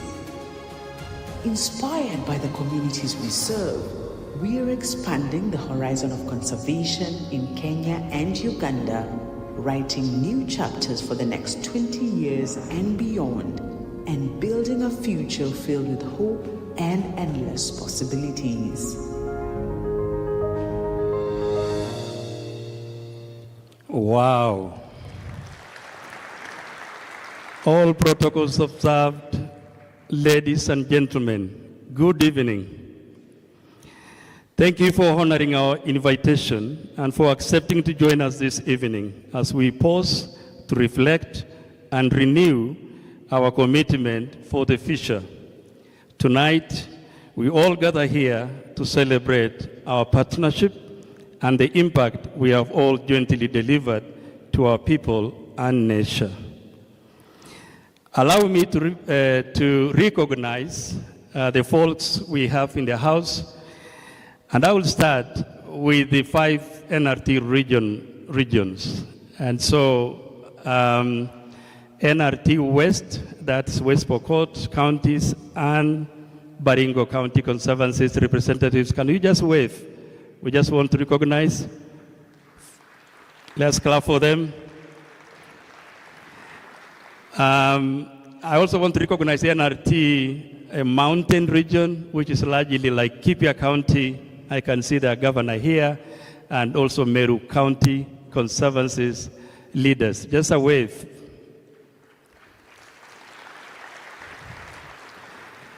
I also want to recognize the NRT Coast region, basically being Garissa County, Lamu County, and Tana River Conservancy leaders who have traveled from far, just wave. Let me also recognize NRT Center Region, that's largely Samburu County. Just let's see. Also in the House, we have the Northern Rangeland Trust Council of Elders, we have the NRT Board, we have the staff. Let me also acknowledge the presence in the room of our diplomatic corps, friends that we have walked this journey together for many, many years and are very passionate about working with the local communities. We got the European Union in the House, we got Denmark, we got Sweden, we got Hungary, we got US government, we got Italy. In the House, we also privileged and honored to have our cabinet secretaries, our CS for tourism and wildlife, our CS for environment. We are also honored to have the PSS present, led by our PS for wildlife, Sylvia Museya. Also in the House, I want to acknowledge the presence of some of our governors. We have the governor of Garissa here. I've seen the governor of Laikipia. I haven't seen the rest, but they could be within the room. Welcome. In the room still, we have a number of senators here. We have a number of members of parliament, county members of parliament, CEOs, conservationists, corporations, both state and private, among others.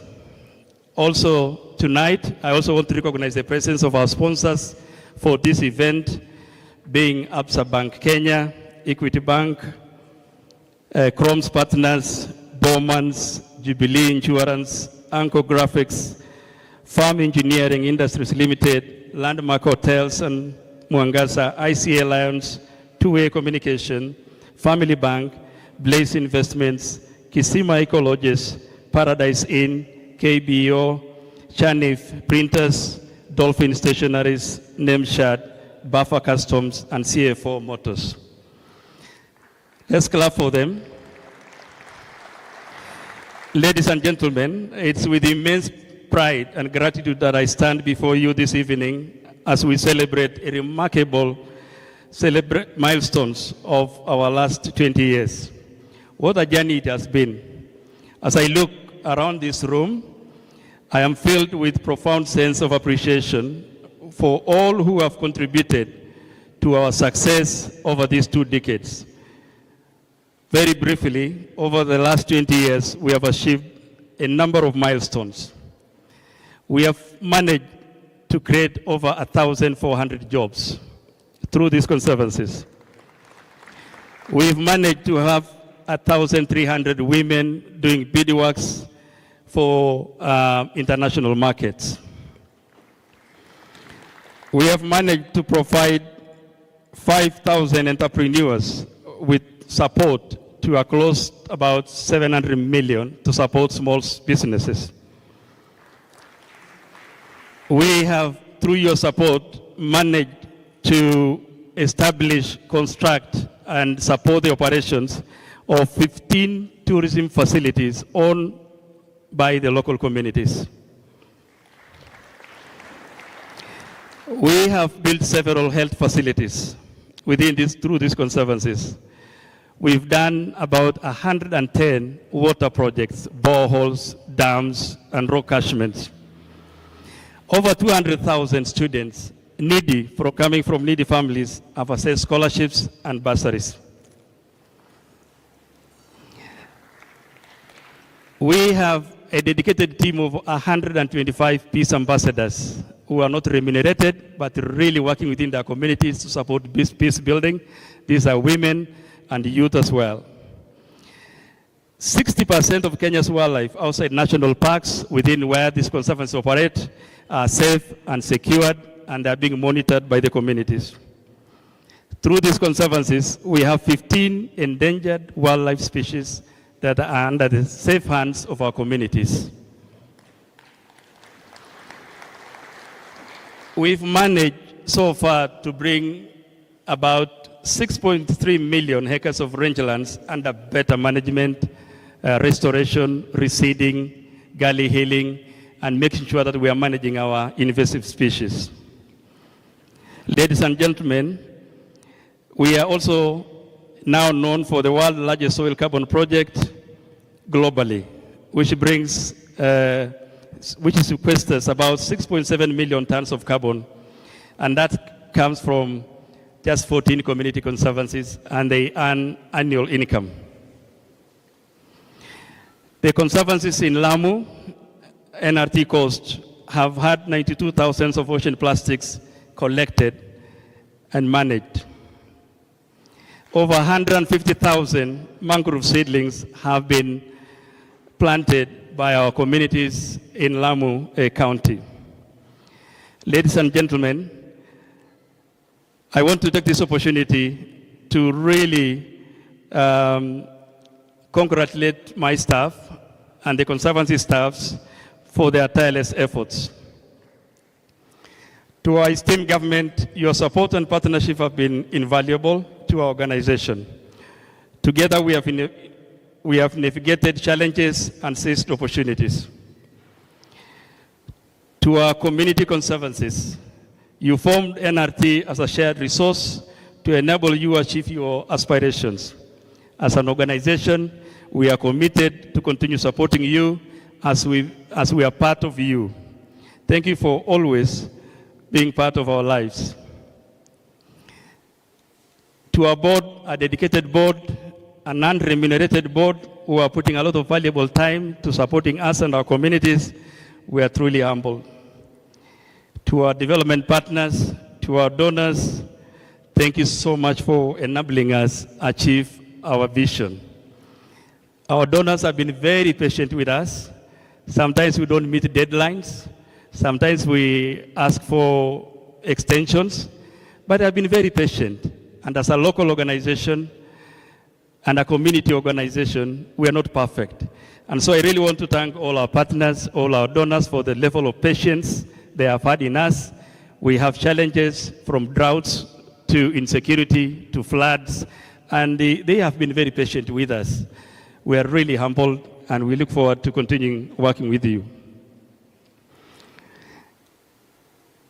Your belief in our cause and your financial support have enabled us to embark on an ambitious project, expand our reach, and make a tangible impact. We are deeply grateful for your trust, investment in our mission.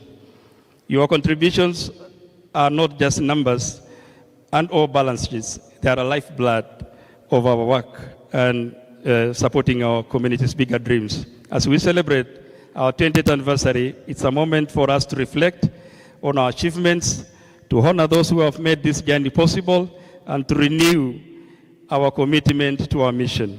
We have accomplished much, but we know there is still much more to be done. The future holds both challenges and opportunities. And with the continued support of all of you, we are poised to face them with confidence and determination. In closing, I would like to express my heartfelt thanks to each and every one of you for your dedication, partnership, belief in our mission, and hereby celebrating the past, embracing the present, and forging a future filled with promise and opportunity. Thank you all for being part of this extraordinary journey. Here is to many more years of success and impact. Thank you, ladies and gentlemen.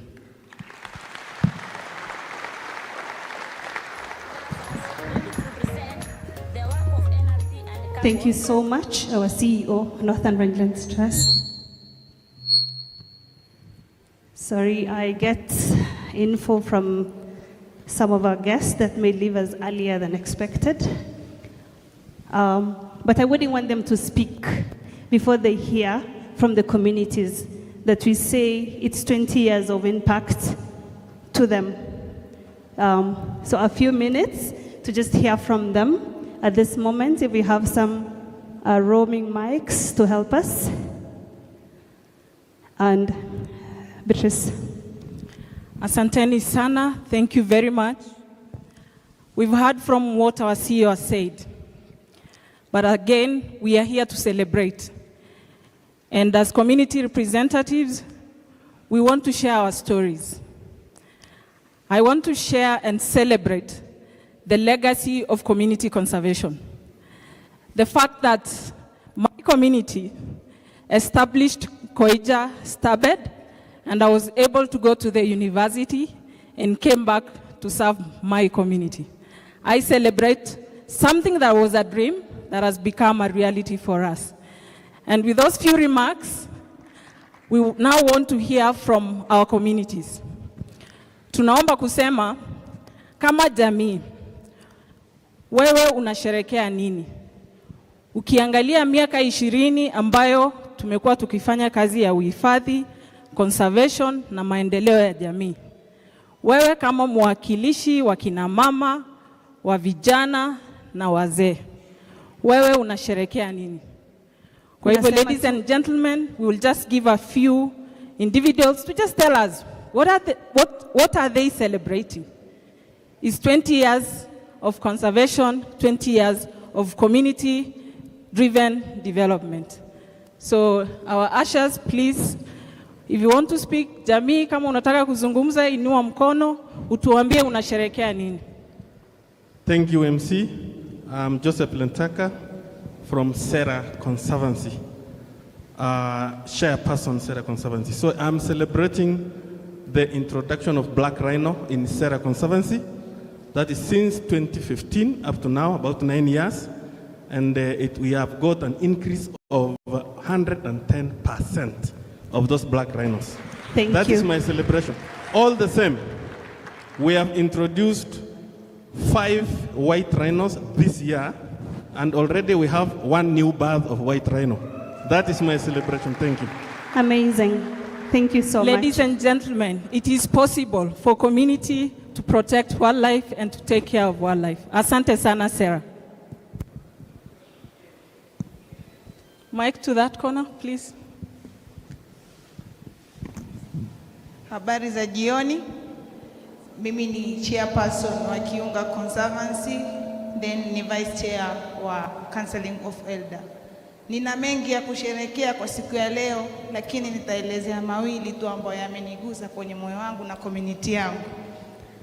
Sauti ya jamii mashinani, nikiwa kama mwakilishi wao kwa niaba ya Mwenyezi Mungu. Mwenyezi Mungu asema usipomshukuru mtu hata yeye Mwenyezi Mungu utamshukuru. Mimi nimetoka Kiunga Conservancy, boda ya Kenya na Somalia. Tumekula shida sana ya maji tangu Kenya kupata uhuru. But kwa sasa nashukuru NRT, tuko na miaka 8. Tunajivunia tuko na desalination plant. Sasa tunakunywa mineral water, sisi jamii na KDF kwa kwetu Kiunga. Asante sana Mama Zaria. Next thing, naishukuru NRT kwa mradi wa illegal fishing gear exchange ambao umeboresha wanajamii mapato, kuboresha na mazingira pia. Mradi huu umekuja na education scholarship program, vijana wanasoma na wazazi wamepunguza mzigo wa fees. Pia mradi huu wa NRT imetuunganisha na soko la kimataifa. Zamani tulikuwa tunauza samaki kilo 1,100. Sasa tunauza samaki kilo 1,600. Asante sana, makofi kwa mama wetu Zaria kutoka Kiunga. Kwa mradi wa maji tuko na another 2 vioski. Tulikuwa na kioski kimoja, but sasa hii NRT wanaendelea na mjengo wa vioski vingine 2. Kwetu upande wa coast hatusemi ni NRT, hatusemi Northern Regional Trust, tunasema ni raha tupu. N ni R tunamaanisha raha na T tunamaanisha tupu. You know, Beatrice, ni raha tupu. Asanteni, muwe na jioni njema. You know, Beatrice, the women in our communities rarely speak in front of such a crowd, so I couldn't cut her off. So even for that, I celebrate. Asante sana. Kwa sababu ya muda tunaomba tu tuzungumze kwa kifupi. Haya, Mike izunguke. Be here. Asante sana. Jina langu ni Liwan James, Regional Chair NRT West. Hiyo ni Baringo na West Pokot. Tunasherekea kama NRT West kubuniwa kwa giraffe ambayo tunaita ni Baringo giraffe ambaye haikuwa dunia hii. Pili, tunasherekea pia ujuzi mashinani. Ukifika Churo, ukiwa na nguo kama Beatrice ile anafaa, utashonewa vizuri sana kwa dakika chache sana. Na hiyo ni NRT. Pia pangolin kule Pelo. Asante sana NRT. It is living stone unturned. Yani hawezi wacha jiwe bila kusongeshwa kidogo. Kwa hivyo tunahitaji miaka 20 tunaendelea iwe bora zaidi. Asanteni. Asante sana. Nafikiri mimi pia nasherehekea siku ya leo kwa sababu mimi ni chairman na Melago Conservancy. Melago sasa iko na miaka 20 tangu ibuniwe. Kwa hivyo hata mnasherehekea miaka 20 kama NRT. Asante. Asante sana. Pia ningetaka tuzungushe mic pande. Okay, kwa majina naitwa Tom Lolosoli. Mimi ni manager Kalama Community Wildlife Conservancy. Leo nasimama hapa kujivunia na kufurahia miaka 20 ya NRT. Kalama ilikuwa mojawapo ya zile pioneer conservancies. NRT ndio imeweza kutuweka kwa global map, imetupatia capacity hadi mahali tupo leo. Na tunajivunia manake hadi sasa tunaenda kuattain sustainability kwa muda wa mwaka moja au mbili. Leo tunapata zaidi ya milioni 42 ya utalii. Pia tukiongezea na pesa ya carbon na pesa revenue zingine tunaenda kufikia karibu milioni 90. Hiyo ni 90 million. So ninajivunia kwa sustainability ya conservancy na ninajua baada ya mwaka moja au mbili tutakuwa mojawapo ya zile conservancies ama conservancy ya kwanza ku announce financial sustainability. Asante. Asante sana manager wetu. Kwa majina naitwa Peter Kilesi kutoka Laikipia na Ibunga hapa Conservancy. Mimi nasherehekea NRT sababu pale Laikipia hapo mbele ardhi yetu ilikuwa imeisha, nyasi haimei, imejaa gales, lakini tukakuja tukafanya mambo ya regulants, tukaweza kutengeneza ardhi yetu, imerudi kuwa bora, nyasi imekuwa mingi na tunaweza kupata pesa kutoka carbon project for 2 million kwa mwaka, na hiyo ni shukrani kubwa. Asante sana. Jambo nyote. Mimi kwa jina naitwa Golicha Jarso, unafanya kazi na hii shirika ya NRT kwa Bees Department. Leo tunasherehekea mwaka 20 ambaye NRT ilianzisha mambo ya conservation, pia naandamana na mambo ya amani. Nafikiri bila amani hata nyinyi hawezi kukaa hapa. NRT bali ilitutoa mali tuko sasa. Tumepiga hatua. Wakati NRT ilianza mambo ya conservation, jamii yetu Rendile, Borana, Samburu haisalamiani. Leo watu wanatembeleana mali kibiwa, mtu anapata na fimbo, kamati ya conservancy na ranger wanarudisha. Samani mtu anaibwa mali yake anauliwa. Siku hizi anashika na waachiliwa. Ama hata anaenda naye kabisa apotee. Siku hizi sisi tunapata unarudisha. Tunajivunia hatua ambaye tulipiga. Pia una mzee mmoja hapa, mimi nashukuru sana huyu chairman yetu Bwana Gitich. Kwa jina anaitwa Golicha, nafikiri kambi ya KOM ya KWS wakati wewe ilikuja Sera, wewe na Francis Madora nilitembelea wewe, naomba wewe hii kambi ilizaa matunda, wewe ilitupatia askari nafungua station, wewe mwenyewe leo unaweza kuta maelfu ya ondofu ambaye naona anasherekea, hata vile zinasherekea leo ondofu nasherekea amani huko KOM. Asante kwa kusikiliza. Asante sana mzee Golicha, mzee wetu wa amani ambaye tunamtambua sana kwa ile kazi ambayo ameifanya. Kwa sababu ya muda na najua kuna mambo mengi ambayo tungetaka sana kuyasema, nitapatiana tu nafasi mbili pande hii na nitaomba kijana moja na mama mmoja. Baada ya hayo, wakati tutakuwa tunakula chakula, tafuta muda, ongea na jamii, representative, usikie yale ambayo wana celebrate. Because of time, we will just give 2 more people to just share their own notes of celebration. And then during dinner or break times, please find time to speak to any community representative. Learn what they're celebrating, because I know and I believe we have so much to celebrate despite the complexity of the landscape that we operate in. Mike Pandei, tafadhali, one more. Mama Sadia. Sasa hapa mimi naitwa Julieta Naipanoi, ninatoka Central Region, na tunasherekea leo sisi tukiwa wakina mama wa Women Caucus. Through training tulipata ya lab training, imetufunza mambo mingi sana.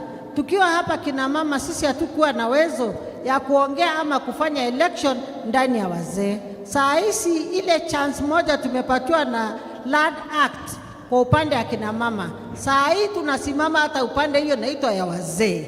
Na tuko na macha ladies hapa, na pia tunasherekea kwamba sisi tukiwa kina mama hapa tunaweza kusunguka mashule kuongesha wasichana yetu juu ya mambo ya masomo, early pregnancy, early marriages, drop out of school, child abuse na zingine mingi. Tukiwa kina mama tunasunguka na tunafanya hayo, na tunajua rights yetu tukiwa kina mama katika Land Act. Asante.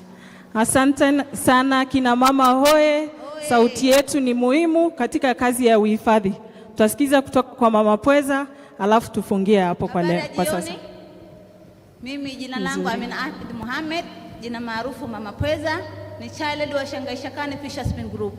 Pia vile vile ni wakilishi wa kina mama, na sasa hii nimekuwa mwanamke bomba. Mimi leo najivunia kwa sababu ya mashamba ya pweza. Shamba la pweza lilikuwa mwanzo nipate, na dunia mzima au Kenya mzima likuwa hakuna mashamba ya pweza. Leo nina furaha kubwa kwa NRT kutusupport kwa hao mashamba ya pweza. Pia sisi jamii tumepata faida katika hayo mashamba ya pweza. Kama matumbawa yamekuwa salama, samaki wadogo wamepata kukua, pia pweza wamekuwa wakubwa, hata soko limekuwa limenawiri vizuri. Kwa sababu tukiuza kwa shilingi 100, saa hii mpaka tumefika 430. Hiyo biashara yetu imekuwa mzuri. Na vile vile pweza wamekuwa wakubwa sana. Na hiyo tumepata faida ya boti ambazo kwamba tumefanyia hiyo biashara. Tumejenga nursery school ambapo kijiji chetu hakina nursery school. Tumejenga nursery school katika kijiji chetu cha Shanghai Shakani. Hiyo najivunia sana, na biashara wanawake wamejua kufanya biashara, na samaki wameongezeka mamilioni kwenye shamba la pweza. Kwa hivyo karibuni. Asante Mama Pweza. Asante sana. Haya, watu wa bara, pweza ndio nini na matumbawe ndio nini? So tutachukua nafasi hii kukaribisha our chairperson. Just when they say thank you NRT, they mean NRT and all our partners.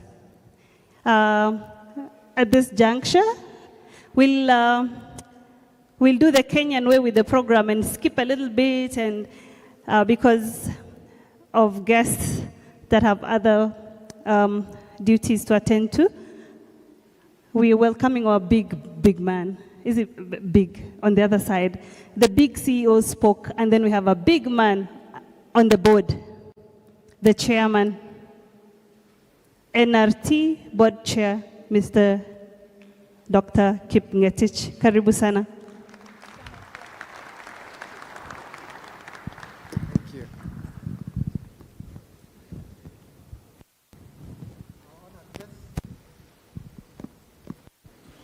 Hello? Oh, yeah. Our honored guests, we have 2 ministers today. The Minister for Tourism and Wildlife, Rebecca Miano, and also the Minister for Environment and Climate Change, Honorable Duale. Thank you very much for honoring us. We also have the Governor of Laikipia, Honorable Kinyua. It's also here, and many friends today. It's a great day for us as the NRT family, because we are celebrating 20 years of existence and 20 years of doing things differently. Waziri, when NRT was formed in 2004, I had just been appointed as the director of KWS. And we met at Meru National Park, and they asked me, we have this organization and we are thinking big. At that time, there were only 2 conservancies, Ilingwesi and another one. And I told them, okay, so what do you guys want to do? It says, we have this dream of expanding conservation space for you. They meant me. And of course, it meant the government of Kenya. And I told them, okay, I'm new, and since also you are new, let us start together.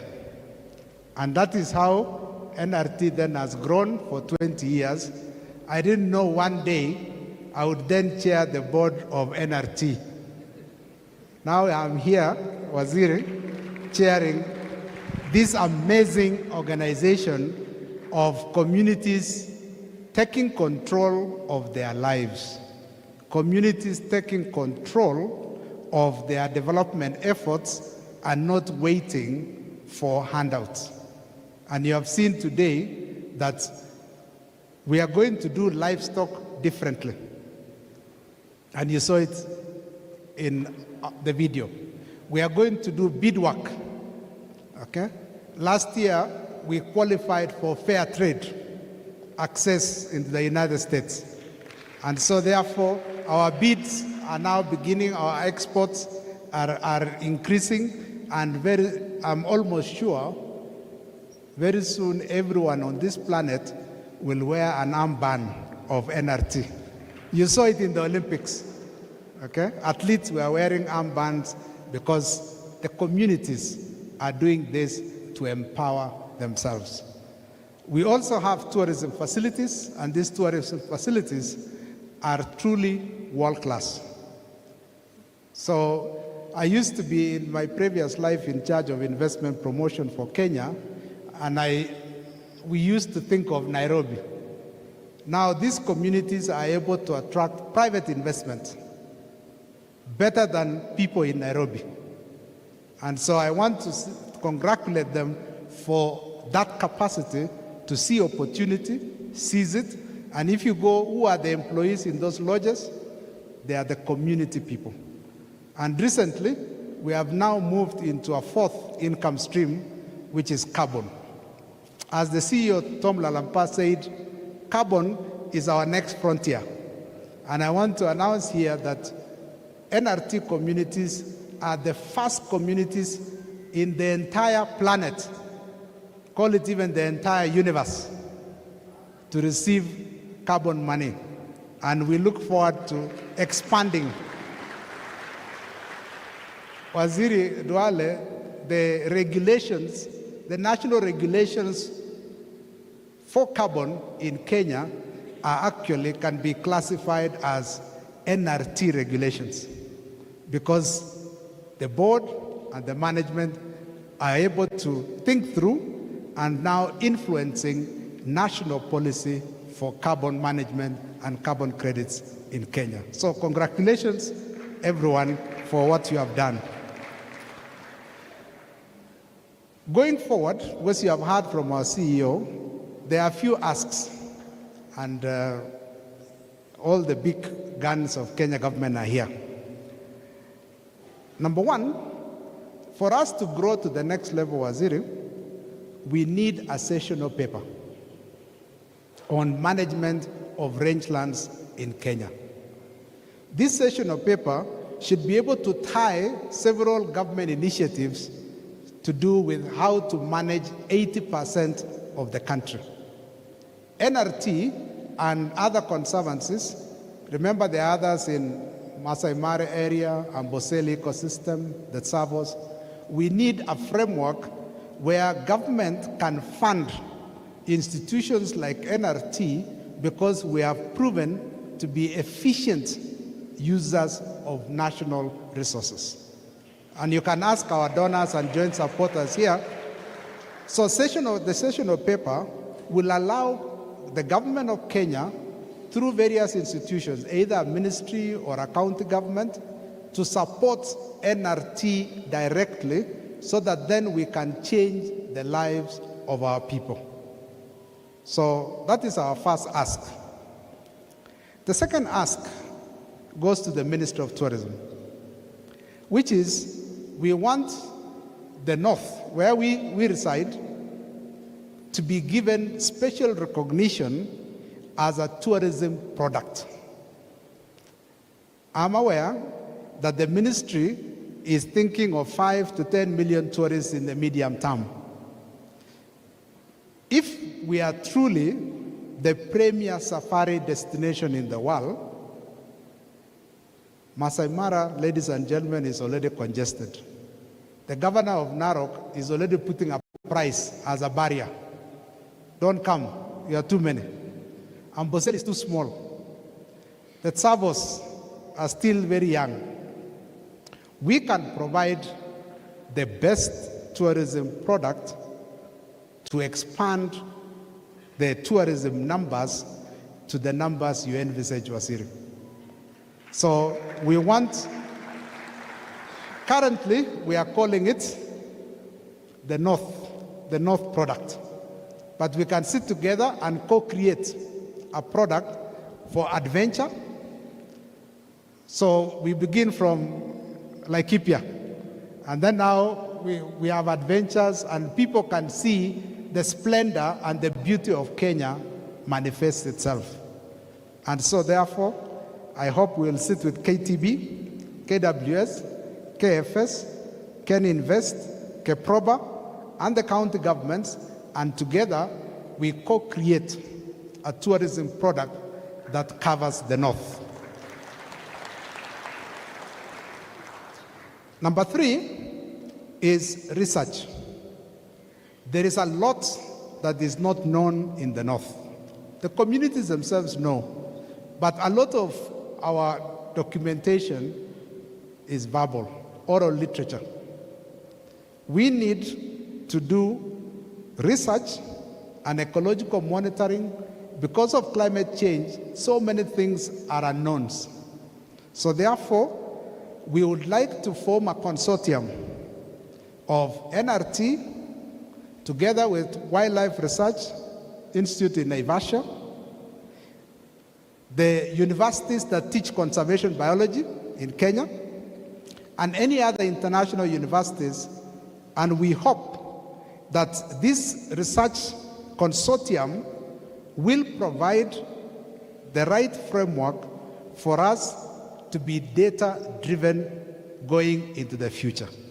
We are in the world of big data, and we would like to partner with the government, especially through the Wildlife Research Institute in Naivasha, so that then we can document and we have baseline data for anybody who wishes to come to the North, so that as we bring more conservancies on board, we have a framework of the data that we are looking for, so that the decisions to do with our rangelands in the North will actually be data-driven. So, Waziri, we will come with that ask formally now to your ministry. The fourth one is Mashinani Works. Mashinani Works is our trading arm, our commerce arm. Now, what we would like to see is we have done several experiments, honorable ministers, on what works and what doesn't work in the North, and what our communities are likely to be doing.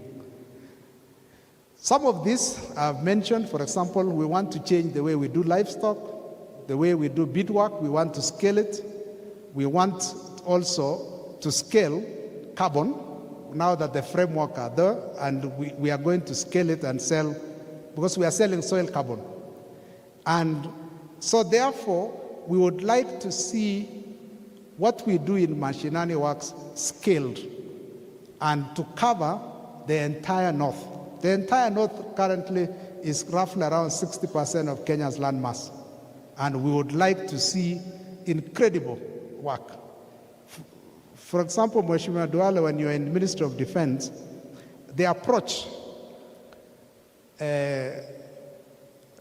of security was a bit strong arm. I can assure you these communities don't need a strong arm tactic. What they need is a hand of friendship. Urafiki tu. We come to the communities and say, Kenya government, we are your friends. And I have proven it myself because in 2010, I traveled to Sera when I was director of KWS, and they requested for rhinos. Sera, at the time, was a security hotspot. And I went there myself personally, and we sat with the community, and the community told me, if you bring rhinos here, we will take care of them, and I assure you. That was now 14 years later. I'm happy to report, and you heard the chair of that Sera Conservancy here say, not a single one has died, and the population of rhinos in Sera multiplied by 110%. So can we give a clap to Sera Conservancy? And it's because of Sera that we also, as KWS, began training rangers. And those who have endangered species, we gave them Government of Kenya firearms as police reservists. And so therefore today, we are celebrating our rangers as part of our 20th anniversary for the work they have done in protecting all species, but most important, the endangered species in the north, the rhinos, the elephants. So give a clap to our rangers for the great work that they have done. So we would like to scale Mashinani Works, and we'll come and brief the two of you on what we would like to see in scaling Mashinani Works, or the trading arm of NRT, so that we increase income. Our aim is that by 2050, the average income in the community in the north will be $2,000 per annum per person. So that is our aim, okay? Now that is the average for Kenya. But you see, our Kenya on the other side, income is still very low. So that is what we are aiming at. And then finally, number 5 is a pledge I would like our communities to have today. And this pledge is with regard to carbon. The first checks of carbon have arrived. The Secretariat has not taken any shilling. Whatever was negotiated goes directly to the community.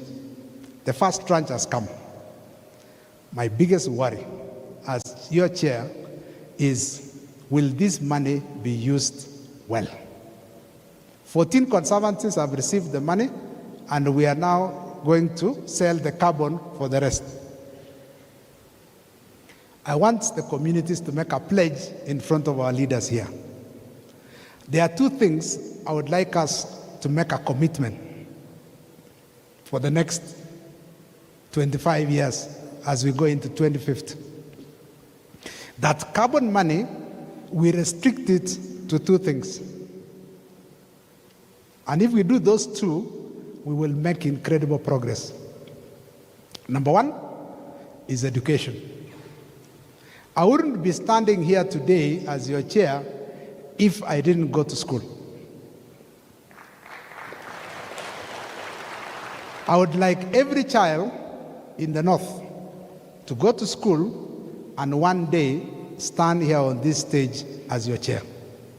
So we need to sit down and say, pesa ya carbon yote iende education, we educate our children. Education is a national government function as per our constitution, and we will sit together with the national government and say we will complement each other, and these are the priorities.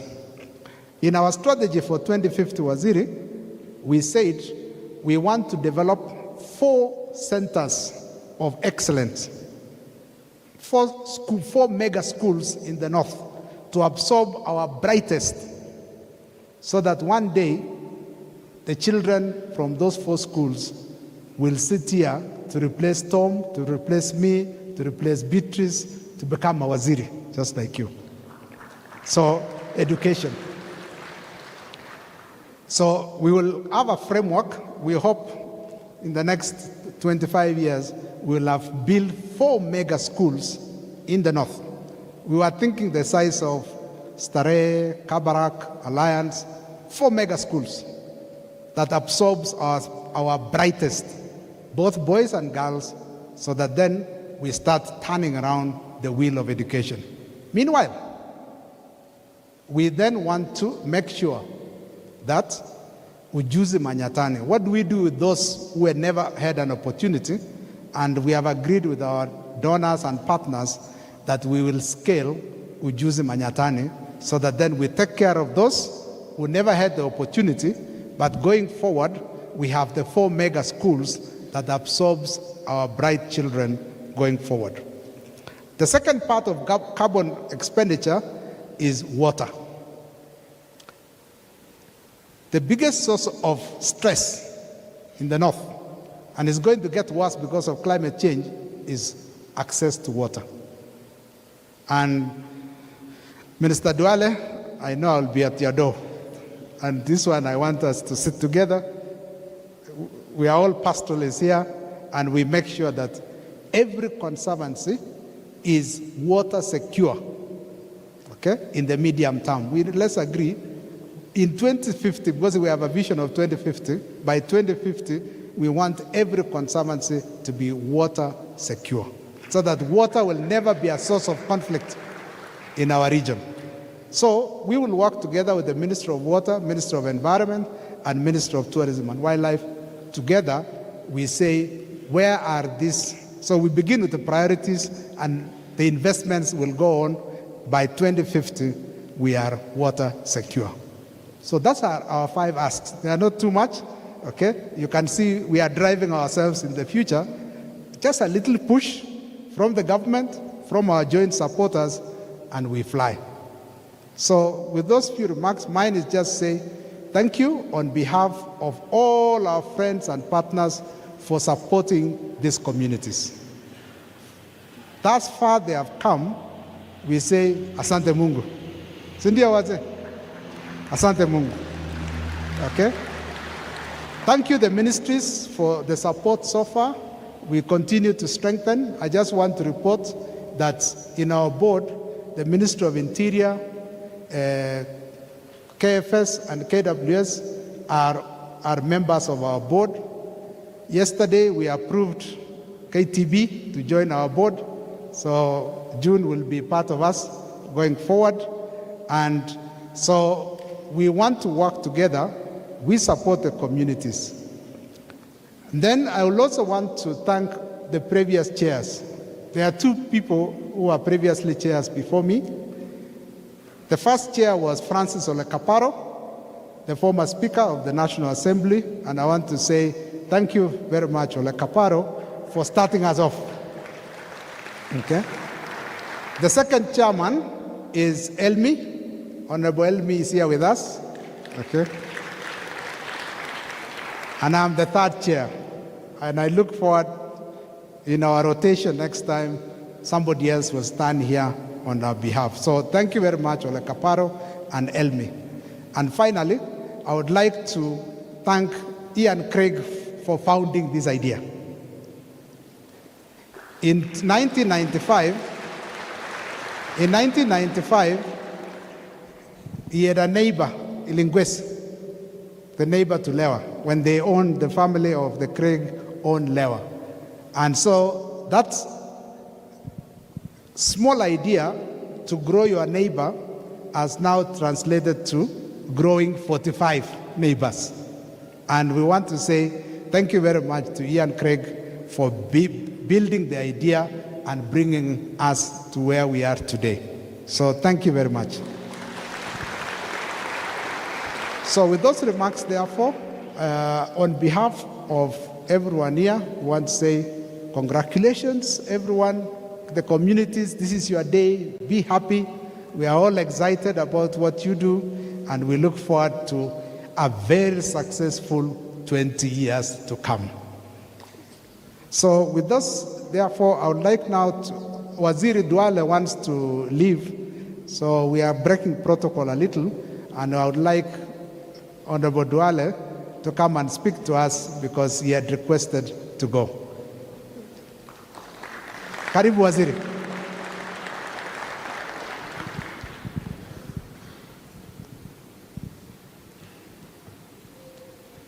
Thank you, Chairman. Yes.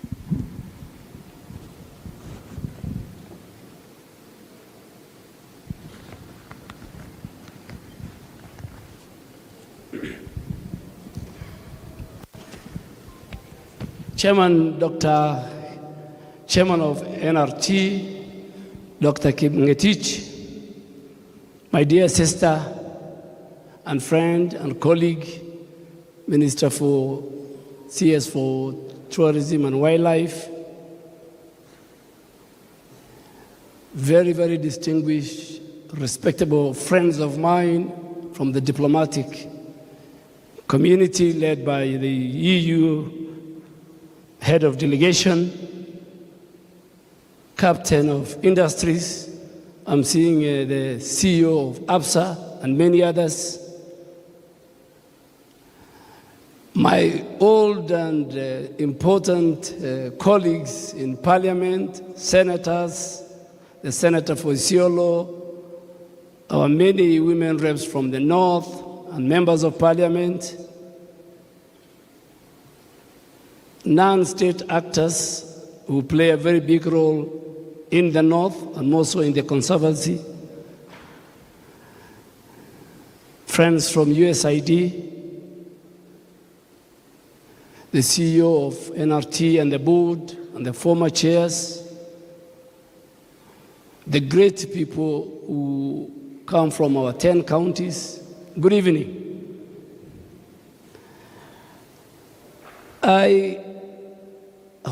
I hosted part of the leadership of NRT this morning in my office, and we were discussing carbon markets and carbon credits and ecosystem restoration, and how do we deal with wetlands and receding of the grassland in the north in this conservancy. But they said, you must come here tonight. And I told them I'm not nocturnal. I usually don't, but I have another engagement. So I really want to indulge me that let me just speak for 5 minutes and then you allow me. This is a great event, it's a great date. And we gather here not only to reflect on the remarkable journey of NRT from where I sit, but we're here to celebrate their 2 decades. What they have done in the community is visible, is tangible, is achievable, and I really want to thank you. I mean, there are many, many organizations. NRT has incredible achievement in their 20 years. And tonight I think we're here to share the vision and the commitment that has brought all of us here tonight and to this to celebrate this very, very important, significant milestone of NRT. They drive our county conservation. They play a big role in fostering peace and harmony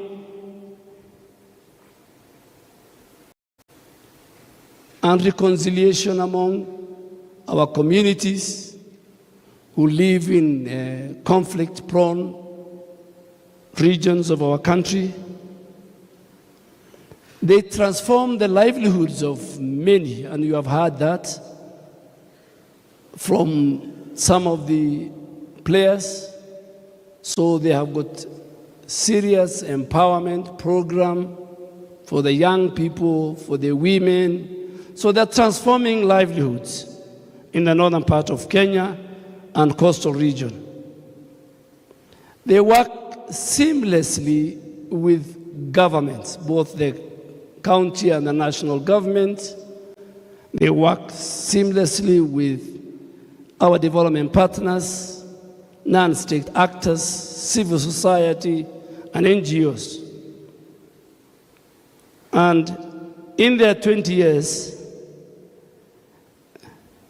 they have touched the life of close to 1 million people, if I'm not wrong. So tonight is a night that we must celebrate. They have really helped us in peace and stability in those parts of the world. They have participated. You heard from the lady from Coast, Lamu, Kipini, Kiunga, how they are working on the marine ecosystem. They have created jobs. The CEO was talking about 1,400. So they have created jobs. But why am I here?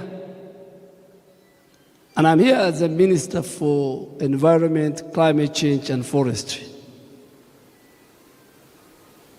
And what is the role and the linkage?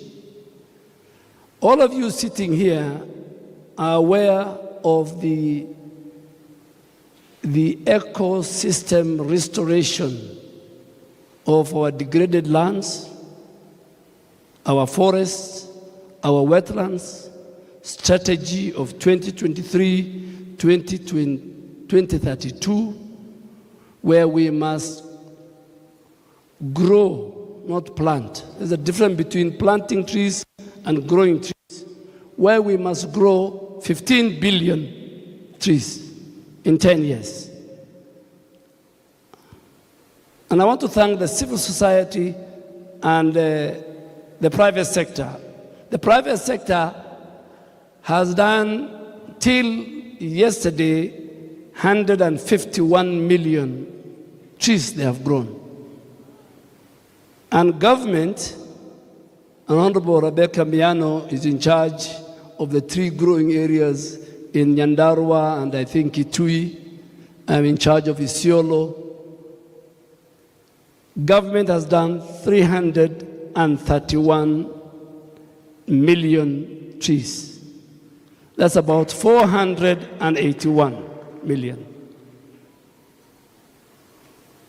So for you of us from the 10 counties and NRT, you have a specific role to help us, and the director and chief conservator of Kenya Forest is here. Kefri is here. We want to restore our degraded ecosystem, return our biodiversity. It's doable. Ethiopia has done 32.1 billion trees they have grown. We will do the 15 billion. The World Bank funded project that the cabinet approved yesterday, thanks to my colleagues in cabinet, itself is going to help us plant 5 billion. Two, this 15 billion, 50% of it in these 10 counties, in the Asal. And the route is how NRT and other conservancies can work with us to return back the grassland vegetation to their original. So we'll work with you in grass reseeding, in planting along the Waso-Nyiro River, in making sure that our marine ecosystem, the mangroves at the coast, are all restored, protected. Finally, the good news is carbon market. And today I was in Parliament, and the women rep for Samburu is here. And she's a member of the delegated legislation. So today I took to Parliament because the Senate, and I want to thank Honorable Fatuma and her colleagues, they have passed in the Senate, so today was the day for the National Assembly, the carbon market regulations. I spoke to it until members were asking me, when did you become an expert on carbon markets? And I said, I have to pay my bills. And paying my bills means I have to read what is environment, what is climate change, and what is forest, until the president says otherwise. So what is in these regulations? NRT is one of the only organizations, I think, in sub-Saharan Africa that today can be a model in terms of carbon market trading. But they were using the voluntary system. Today, with my appearance in Parliament, and I'm sure, because Parliament is my second home, members of Parliament have a lot of respect for me. I'm sure they will pass it. I expect a letter from the clerk of the National Assembly tomorrow or the day after. In one of the regulations going forward, carbon market projects, and I want NRT to listen to me, 40% of the proceeds of carbon market projects will go to communities. And also carbon market projects which are land-based. I have 3 other regulations which I must complete and finish with Parliament before we go to COP29 in Baku in November. That is carbon registry regulations, carbon trading regulations, and another one I can't now get it. You know, these carbon things are too many. So community engagement, there is a new rule that there will be community development agreement. So NRT will sign community development agreement before the carbon market projects begin. And we have put serious offenses. We have made it that integrity and transparency threshold is very, very high. So Dr. Kim Getich, I spoke to you earlier, and I told you, and I agree with you, you must invest in the 2 you said, education and water. Education, you said it very well.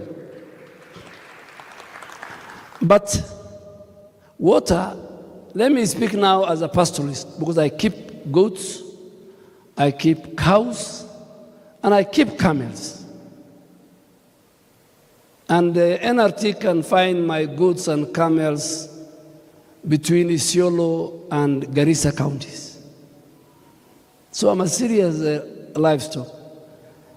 As we speak today, the grass is available. But the problem is water. So if you invest in water in these 10 counties, then the effects of climate change will be drastically reduced. And we are taken to Baku as African ministers. Our heads of state will meet in New York next week. We will convince them to adopt the African position, and our position will be 3 things. Climate finance must be achieved. It cannot be the talk every year. Secondly, climate adaptation and climate mitigation must be the way to go. So thank you very much. I've taken a lot of time, but I wanted to speak to NRT and the many, many investors who want to invest in carbon market projects. Thank you very much for inviting me. Thank you, and I want to commit myself to work with NRT in the restoration space, in carbon market space, and in the whole space of climate change. Colleagues, ambassadors, it was great meeting you at this function tonight. Thank you very much.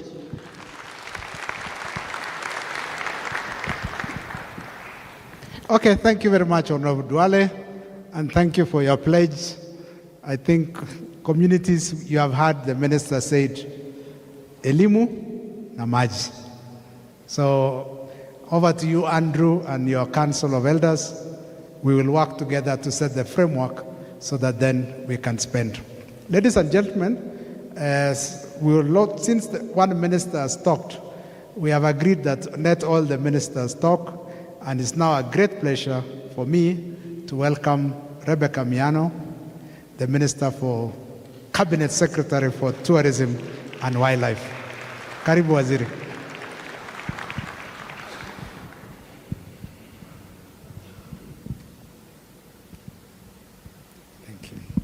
Thank you very much, Chairman.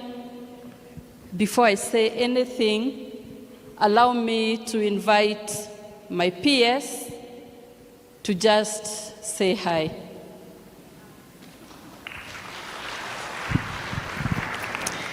Thank you very much, Waziri, and hi. How are you? All protocols observed. I will say just three things. One, appreciation to everybody in this room for the roles that you play, for communities allowing us to keep wildlife, for the development partners, and for government. I really also want to thank the Kenya Wildlife Conservancies Association and Dixon Kaelo, I've seen him here, for putting together. This is just one of the 12 regional Wildlife Conservancies Association. We have another 11. Just to reiterate the place of government, the Kenya Wildlife Service, the Kenya Forest Service, the county governments led by the county governors present, the research institutes. Nobody else can do human-wildlife conflict. Nobody else can do law enforcement. Nobody else can do policy. And so as you support the conservancies, we must remember to support both national government and county government. We do not want to look exclusionary. Finally, I call upon all of you to do more donor coordination. Today morning I was with a delegation from the EU, and I see when you start formulating a project or a program, sometimes you find a lot of duplication of efforts, of resources. We are better off speaking together. Take some time to visit Honorable Duale, take some time to visit my CS, let them know what you are doing so that government does not just come to launch projects and leave. From our offices, we could tell you how better to coordinate. Otherwise, congratulations, NRT, and all the very best. Karibu Waziri to this very interesting tourism. In Rebecca Miano, you have a very, very diligent member of cabinet, a ranking cooperative member from the corporate world, and someone who is keen to ensure benefit sharing of communities. Asanteni sana. Mimi kama mtoto wa Laikipia, nashukuru kuona how far this movement is growing. Thank you very much.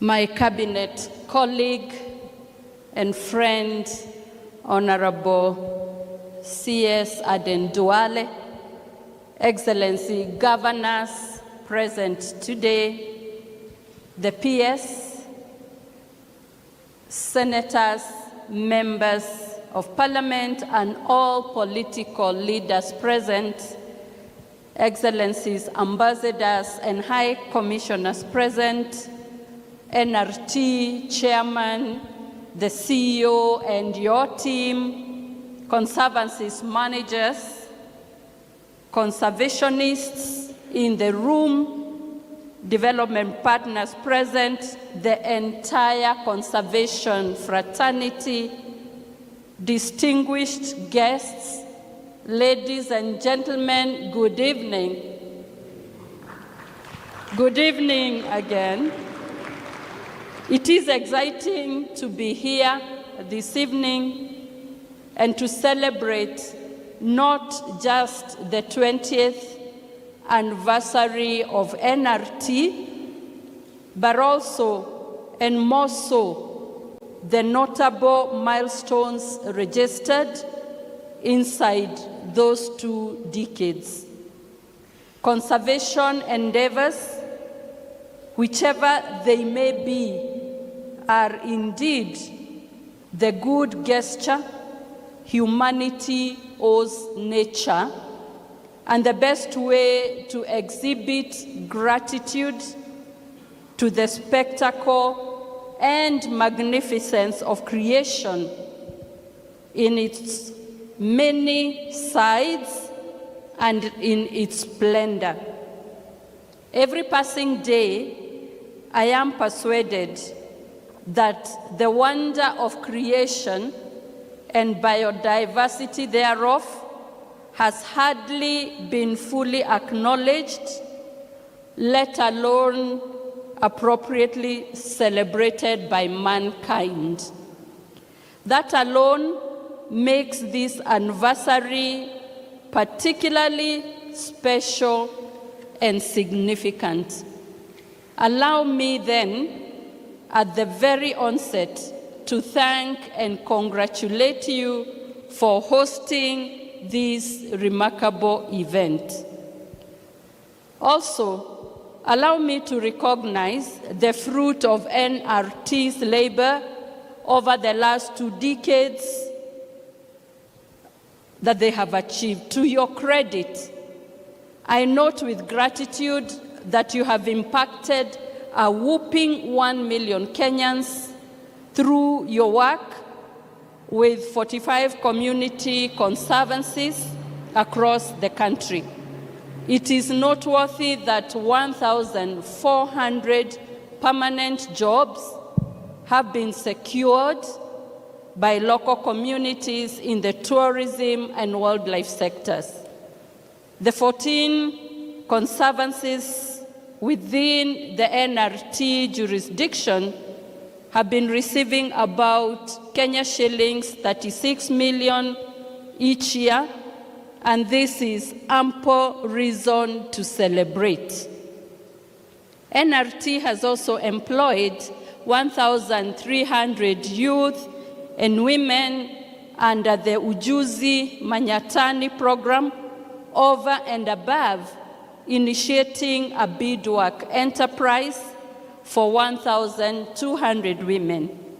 You also have Rangeland Sacco, a microfinance unit, and the Biashara Mashinani initiative. All these thoughtful gestures associated with NRT fit in well with the current administration's bottom-up economic transformation model that seeks to enhance socio-economic inclusion in Kenya.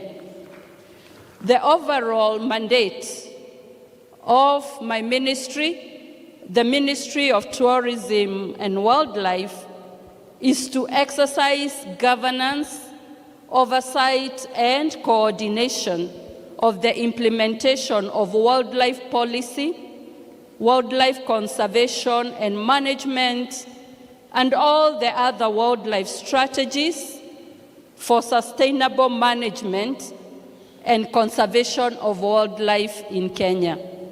We are partnering with the community conservancies, county governments, and other conservation stakeholders in implementing the wildlife conservation programs. As part of broad mandates that we have, we ensure communities take part in wildlife conservation and restore wildlife habitat. My ministry, through the State Department for Wildlife that is headed by our peers here, has been a key partner in providing the infrastructure necessary to support the success of NRT's community conservancies. The projects have focused on addressing water scarcity and improving road networks within and around the conservancies, helping to enhance both conservation and community developments.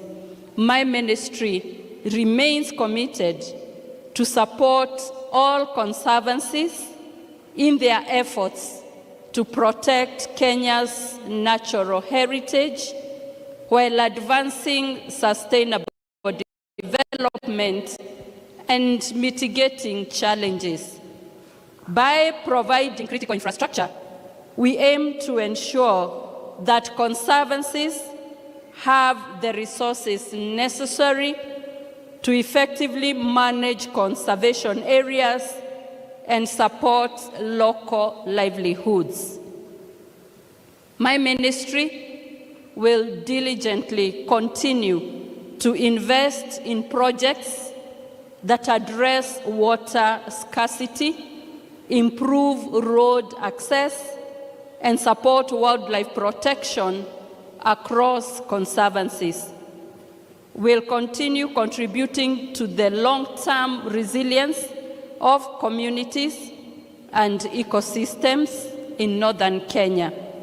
This financial year, through the Tourist Promotion Fund, we will establish tourism facilities in some of your conservancies, and we are already working on that. In conclusion, the partnership between my ministry and NRT and other conservancies exemplifies the power of collaboration in addressing the dual challenges of wildlife conservation and community development.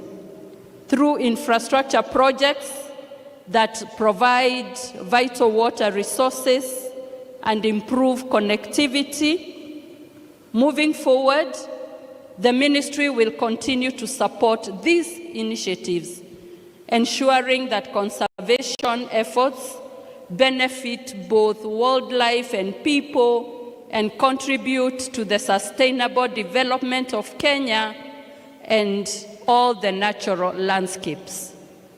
I want to congratulate you once again and wish you very many more successful years. But before I pen off, I would like to inform you that His Excellency, the President of the Republic of Kenya, is well aware that we are here tonight, that we are celebrating great milestones, and he sends his regards.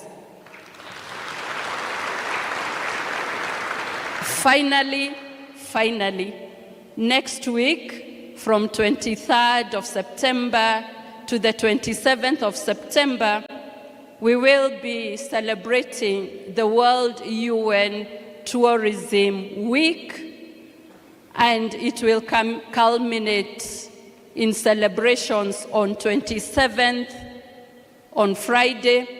We invite you all to continue the celebrations that have started today, and Cabinet did approve that on Saturday, the 28th, the Kenyans will be able to access all the national parks without paying, and we are encouraging Kenyans to come out in large numbers and to savor the great gift of wildlife that is given by the Creator to the land of Kenya. Thank you very much, and may God bless you.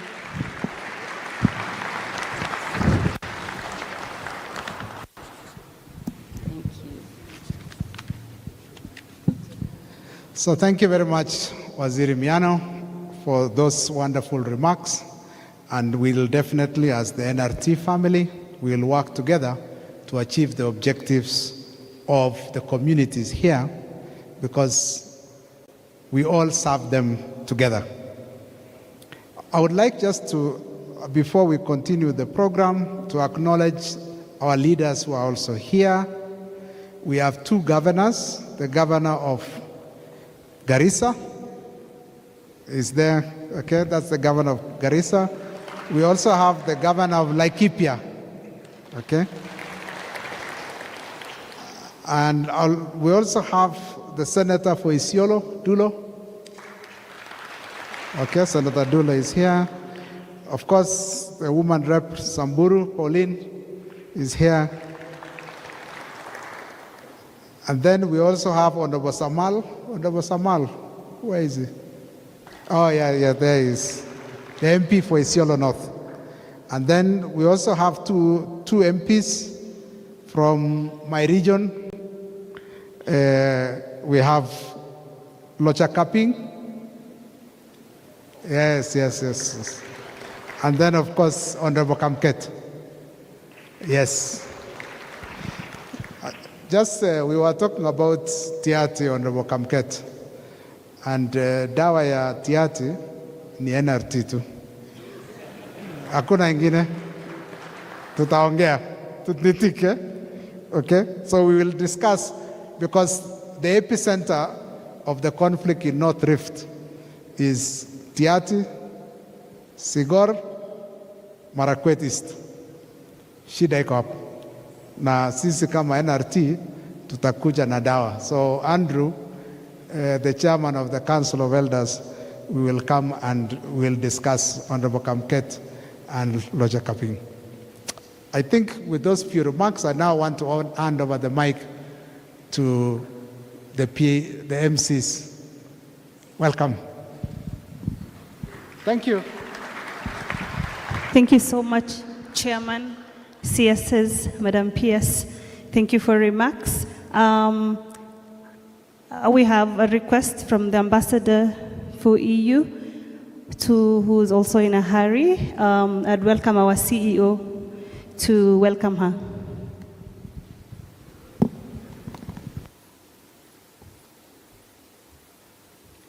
Right. Oh, thank you so much. Thank you so much, PS, Wildlife, our two honorable CSS. Thank you so much, Chair. Ladies and gentlemen, the Northern Regional Trust and the Conservancies has had a real partnership with the European Union for many years now, and also with other EU member states. And so this evening, we are honored to have the European Union Ambassador, a good friend, a good supporter. She visits us a lot in the field, and because she's got other commitments, I thought it's just good enough before we break for dinner to invite her to the stage to make some few remarks. Welcome, Your Excellency.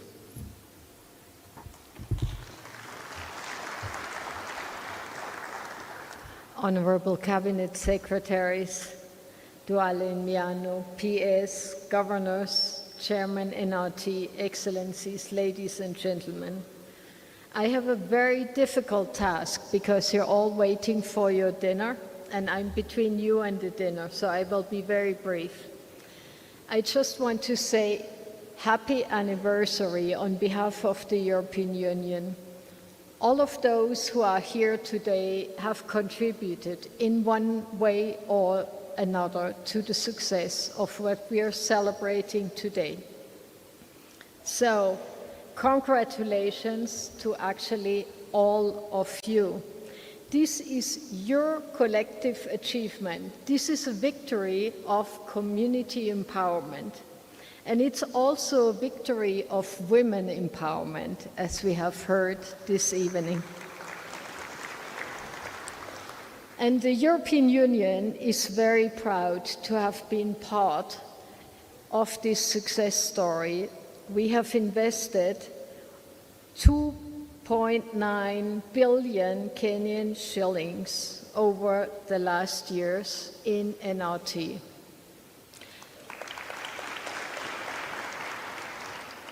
But nobody is responsible for the success except you yourselves.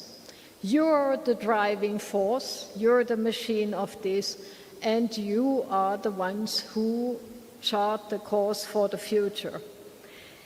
I have been to NRT several times, and I have worked closely with NRT, and I have been blown away at what you're doing. And the spirit is, let's just do it. And that is the spirit that I hope will guide NRT in the next 20 years as you're coming of age today. Please do not lose that youthful commitment of we can do it and we will do it.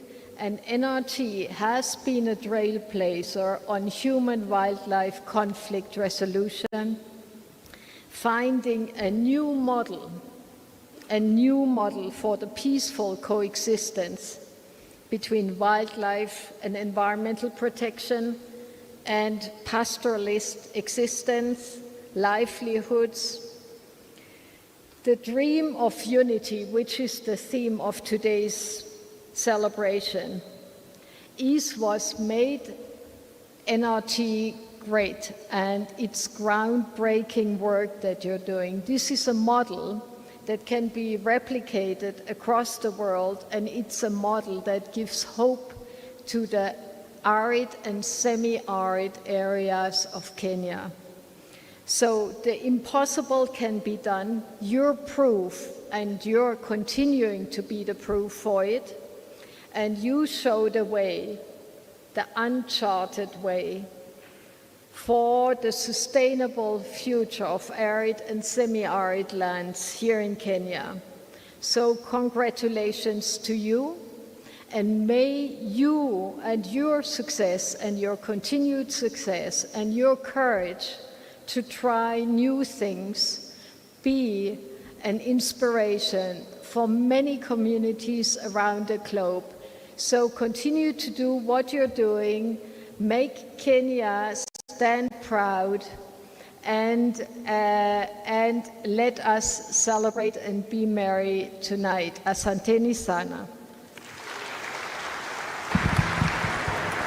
Thank you so much, Your Excellency, Ambassador Henriette Geiger, the Ambassador EU.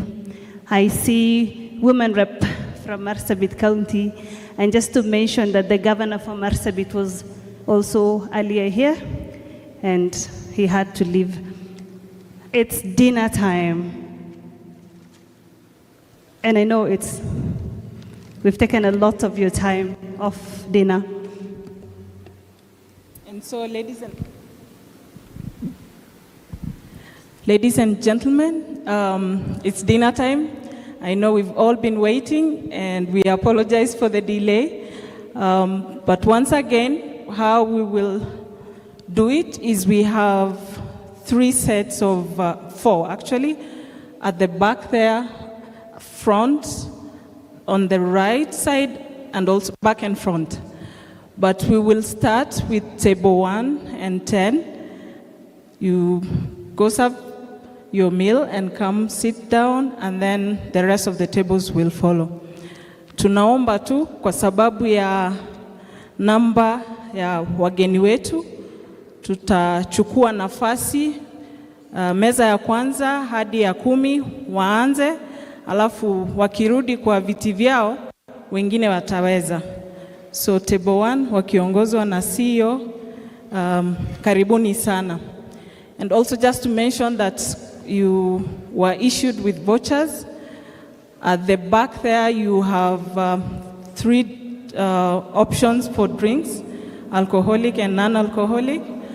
And we also have a cash bar at the back. Karibuni sana. Thank you. If we could have this first table served from there, right? And this table served from the other side, and just like that, to the other side until we get to the end. Thank you so much. Karibuni sana. DJ.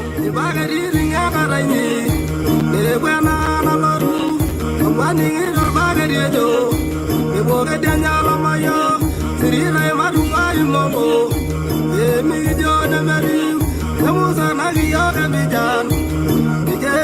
mera, indo jure mera do. Malura banaliyo, oh yeah yeah, oh aleyo, aleyo. Inde uri gurani ngara, marunya ramuro benyo, kinda malol balavera, bela marunya singal, bolonga na marmani, ngege ranyagi gwerye, ngege njalo benye jamasi, aruyo reger na wana, ngege njalo kairanga mwela, ulere yana lala, oh yeah yeah, oh aleyo, aleyo. Mara jara ye na dazera, orange yo le boy, le shogi yo ga malai, nazira la rabali, amiri baye yo ga na bab, graye lo miar merai, graye lo warwenge jeger, basir ga yo le gai, mandora lo waraga mara, le boga la rosiringel, oh yeah oh aleyo, aleyo. Ya gala jumani menyo, alo liga lo yalo, merago lagi wega muni, awali gra lorien, iraga ele siri gila, de bola nyama mi dulo, ajaro ele ningu waralon, digela na yelo mana, irana yana idero ngumo, ola jumani meria, yambaria na warwana na ye, yamala liga lo mana, arami lega yana na ye. Idenya na Morara, oh yeah yeah, oh aleyo, Jagi running mure mera, the mero ribinga jiji, Daya na ayandara, Mayola Barigo, Rana Mayel Mane, and the Ramelana Wada, Sirwana Lava Birmerio, Mayalumuri Yoro, and the Ranan in Yellow. Nebi na bomenyo ye, oh yeah yeah, oh aleyo. Uruge me rana meria, na le malia lili, ide do mure nezimiri, de duli meria uruge, do boli bola la meria, de la ngadio merio, de ure yo de dumbai, de yo lo wajo lo mana, na bola jamare mune. Oh yeah yeah, oh aleyo. Imanir maleliana munir, manir magazera gira, suja magileba yabo. Oh kayo lege ay, kalage mama lemo sere. Oh maera mare duroro, egile duroro le solo. Oh dalala na munya. Oh yeah yeah, oh aleyo. Oh yeah yeah, oh aleyo.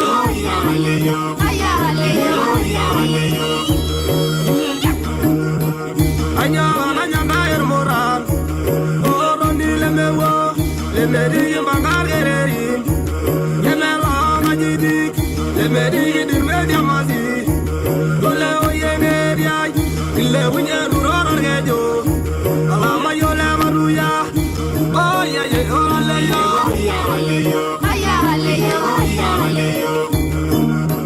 Namami gana rumu yanye, medigi jara lorine, yaru jule no ormoroji, alena yele grashai, yo le munya na ule, oyo le mariera rene, yela shi le mari selegen, era oyo le ruyoro, oh yeah yeah, oh aleyo.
Ejuga nyogere mera, arara yela shore mure.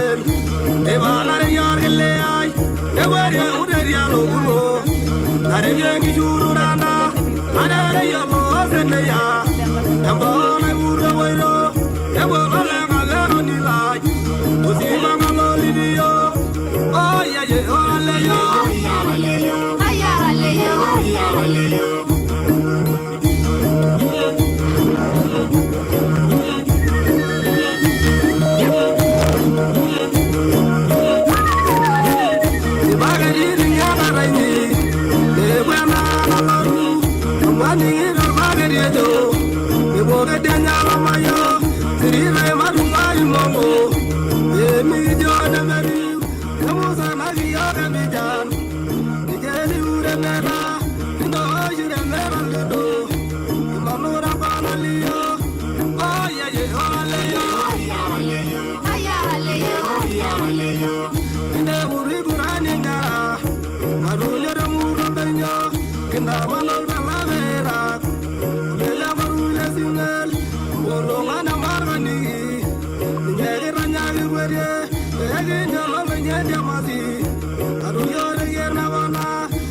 Dieu le Père, Dieu le Fils et le Saint-Esprit. Mokiliango vraiment boyé, la vivre en peine à remarquer. La vivre vraiment boyé, aux yeux mingi balobi moyeke. Nikonza, aux angampe ya mingi, nabakwe makita seko bachola kayo. Amo mikumba na banyoso na pese bana yo. Dirige vinanga, dirige. Jésus, Tiakala de l'ombre. DJ Michael Jackson, Grand Mopao, Bob Marley, Elvis Presley, Yokanoi, Shalamama, Brigitte Zéro Faute. Amour qui l'engo vraiment bouillé, la vivre en peine à remarquer. La vivre vraiment bouillé, Jésus ya mingi balobi moyeke. Kozanga mpe ya mingi. Marie-Cécile Ikali.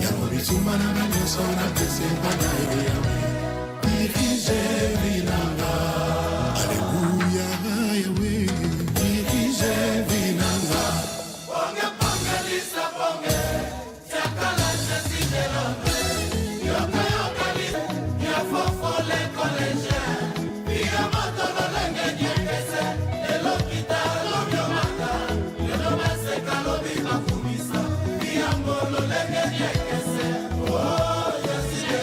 Akokasa.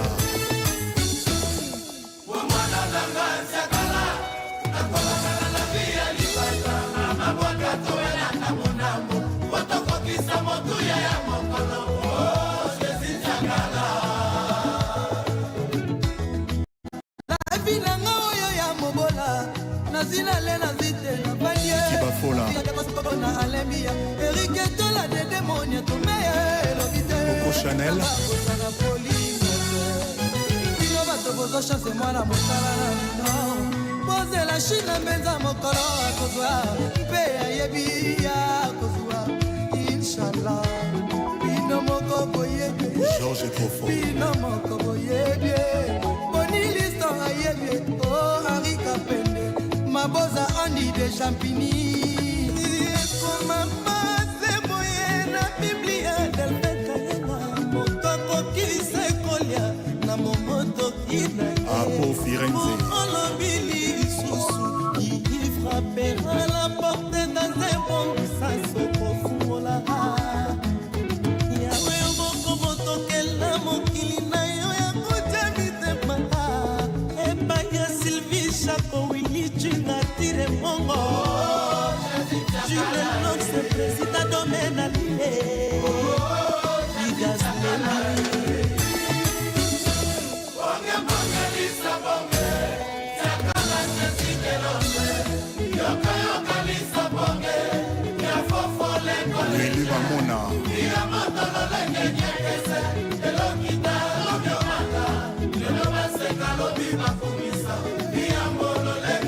Hakim Prince de Lausanne.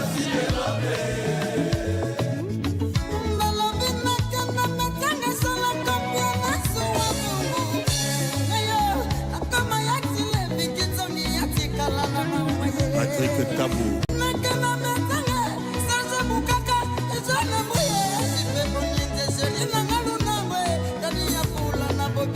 Etienne de Berne.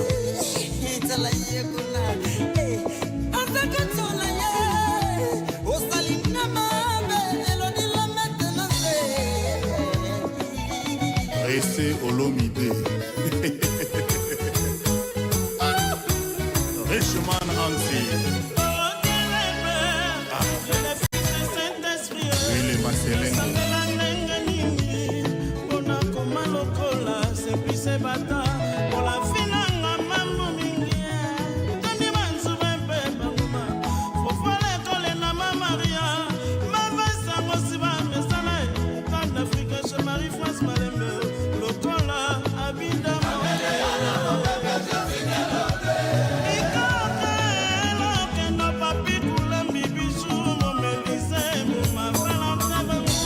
Michel Ondoutou.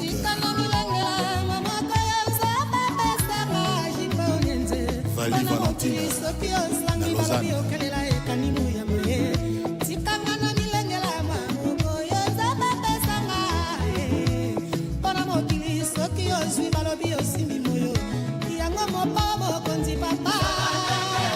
Rivine Moleka.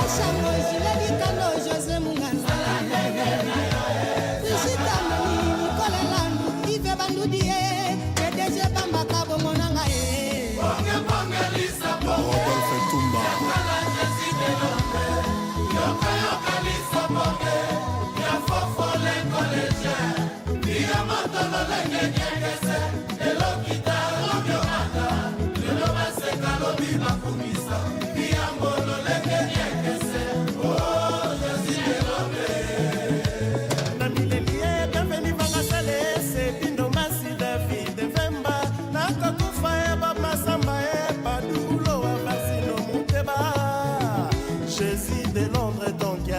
Gauthier Mascotte. En persévérant, on arrive au bout. Sokina Kokosa na Mikasi. Wera Mukuna. Kamingoni. Oh ya dada. Nakakufa eklema mubengaye. Ide mubengaye nganawe.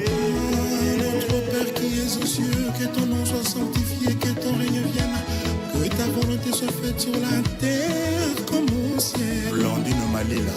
Nzambe tanga salaki moto na elili na ye bien. Nzambe salaki moto na bolingo na ye. Osala aleluya limisa bato bakoma basimuki. Bob Masamba. Papito Kindudi. Jean-Jacques Marché Koweït.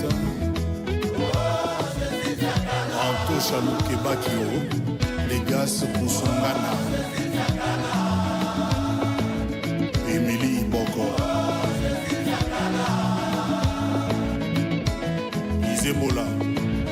Est-ce que vous avez Paul à Kinkela Isle?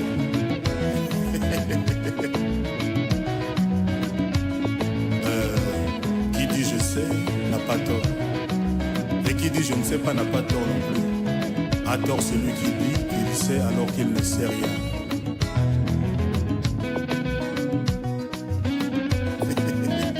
Simba femme. Alobe peke peke peke peke. Patrick Ecofo.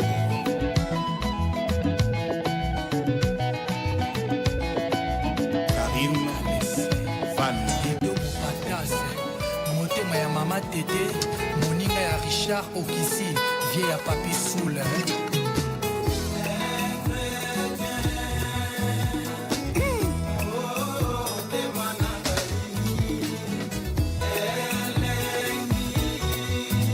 Yason.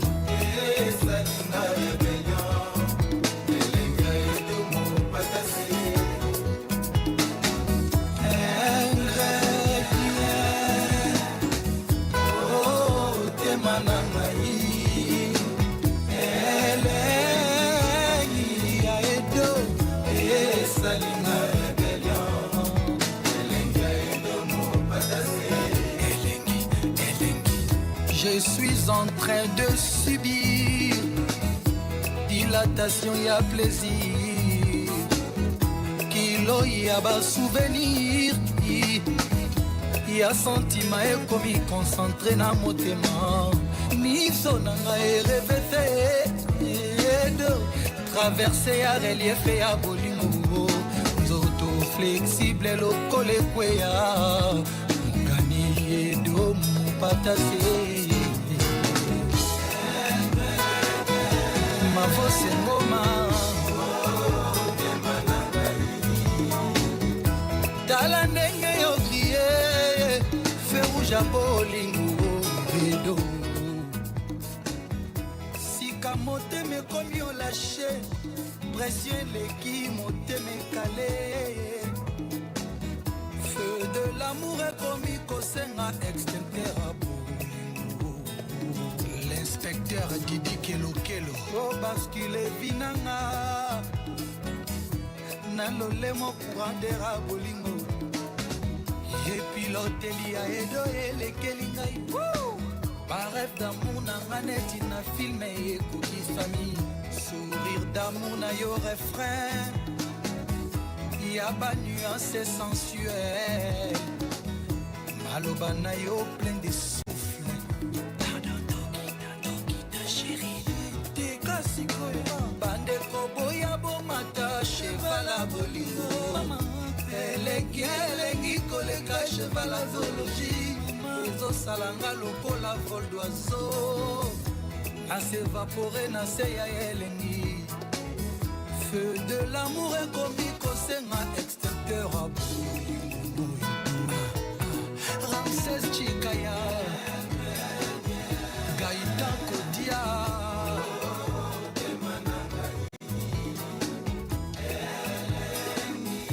Gilo Kana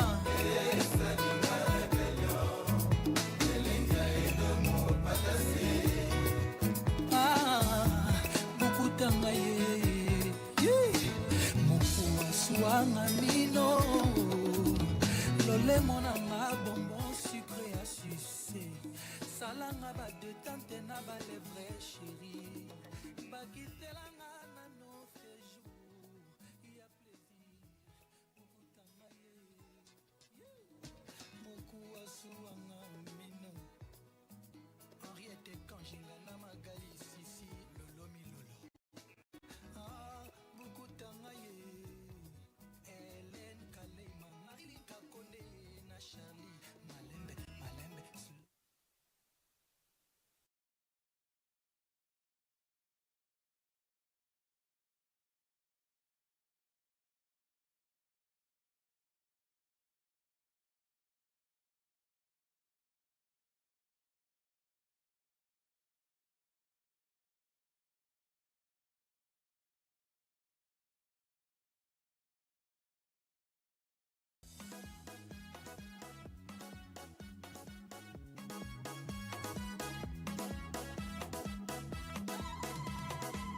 Ani largo tu farsa, gotu te la parada, la danzada haja, bisani si basha, medico no chakasa, wakaboni ipana, kaboni kilesa, yesisa waki wampe don jiresa.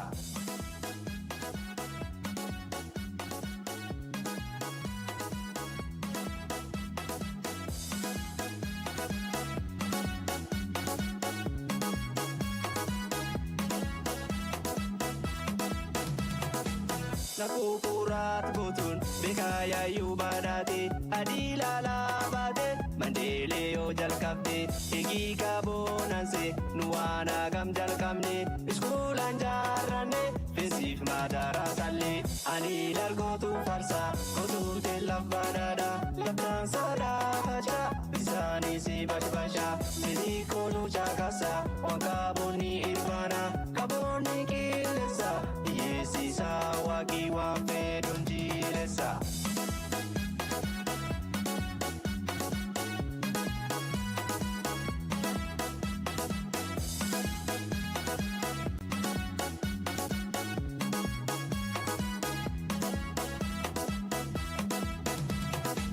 Basari korane ilmanin somsifane kalole korane madara sambure wapedon tolfane barana lenkodane ibadi kumbane gamane bashane ani largo tu farsa kotu te labadada labdan sada haja bisani si bajbasha mediko no jakasa wakaboni ilbana kaboni kilesa yesi sawa kiwa pedon jiresa.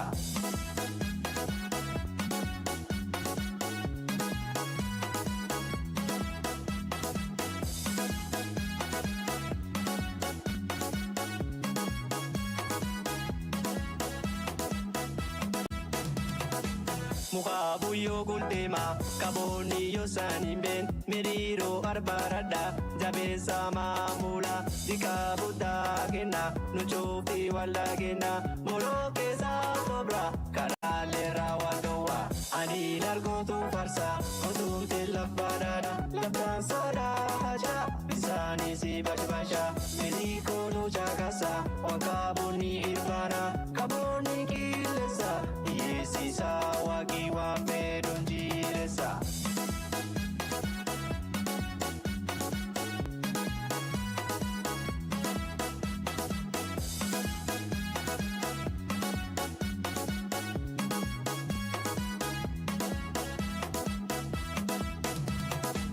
Mala marika bada wari ori kentalen dida wal gulgodana yobona ruballe ori gam tokti pada gam tokolol kiyada yobor bari dabandu ori arti babana ani largo tu farsa kotu te labadada labdan sada haja bisani si bajbasha mediko no jakasa wakaboni irvana kaboni kilesa yesi sawa kiwa pedon jiresa.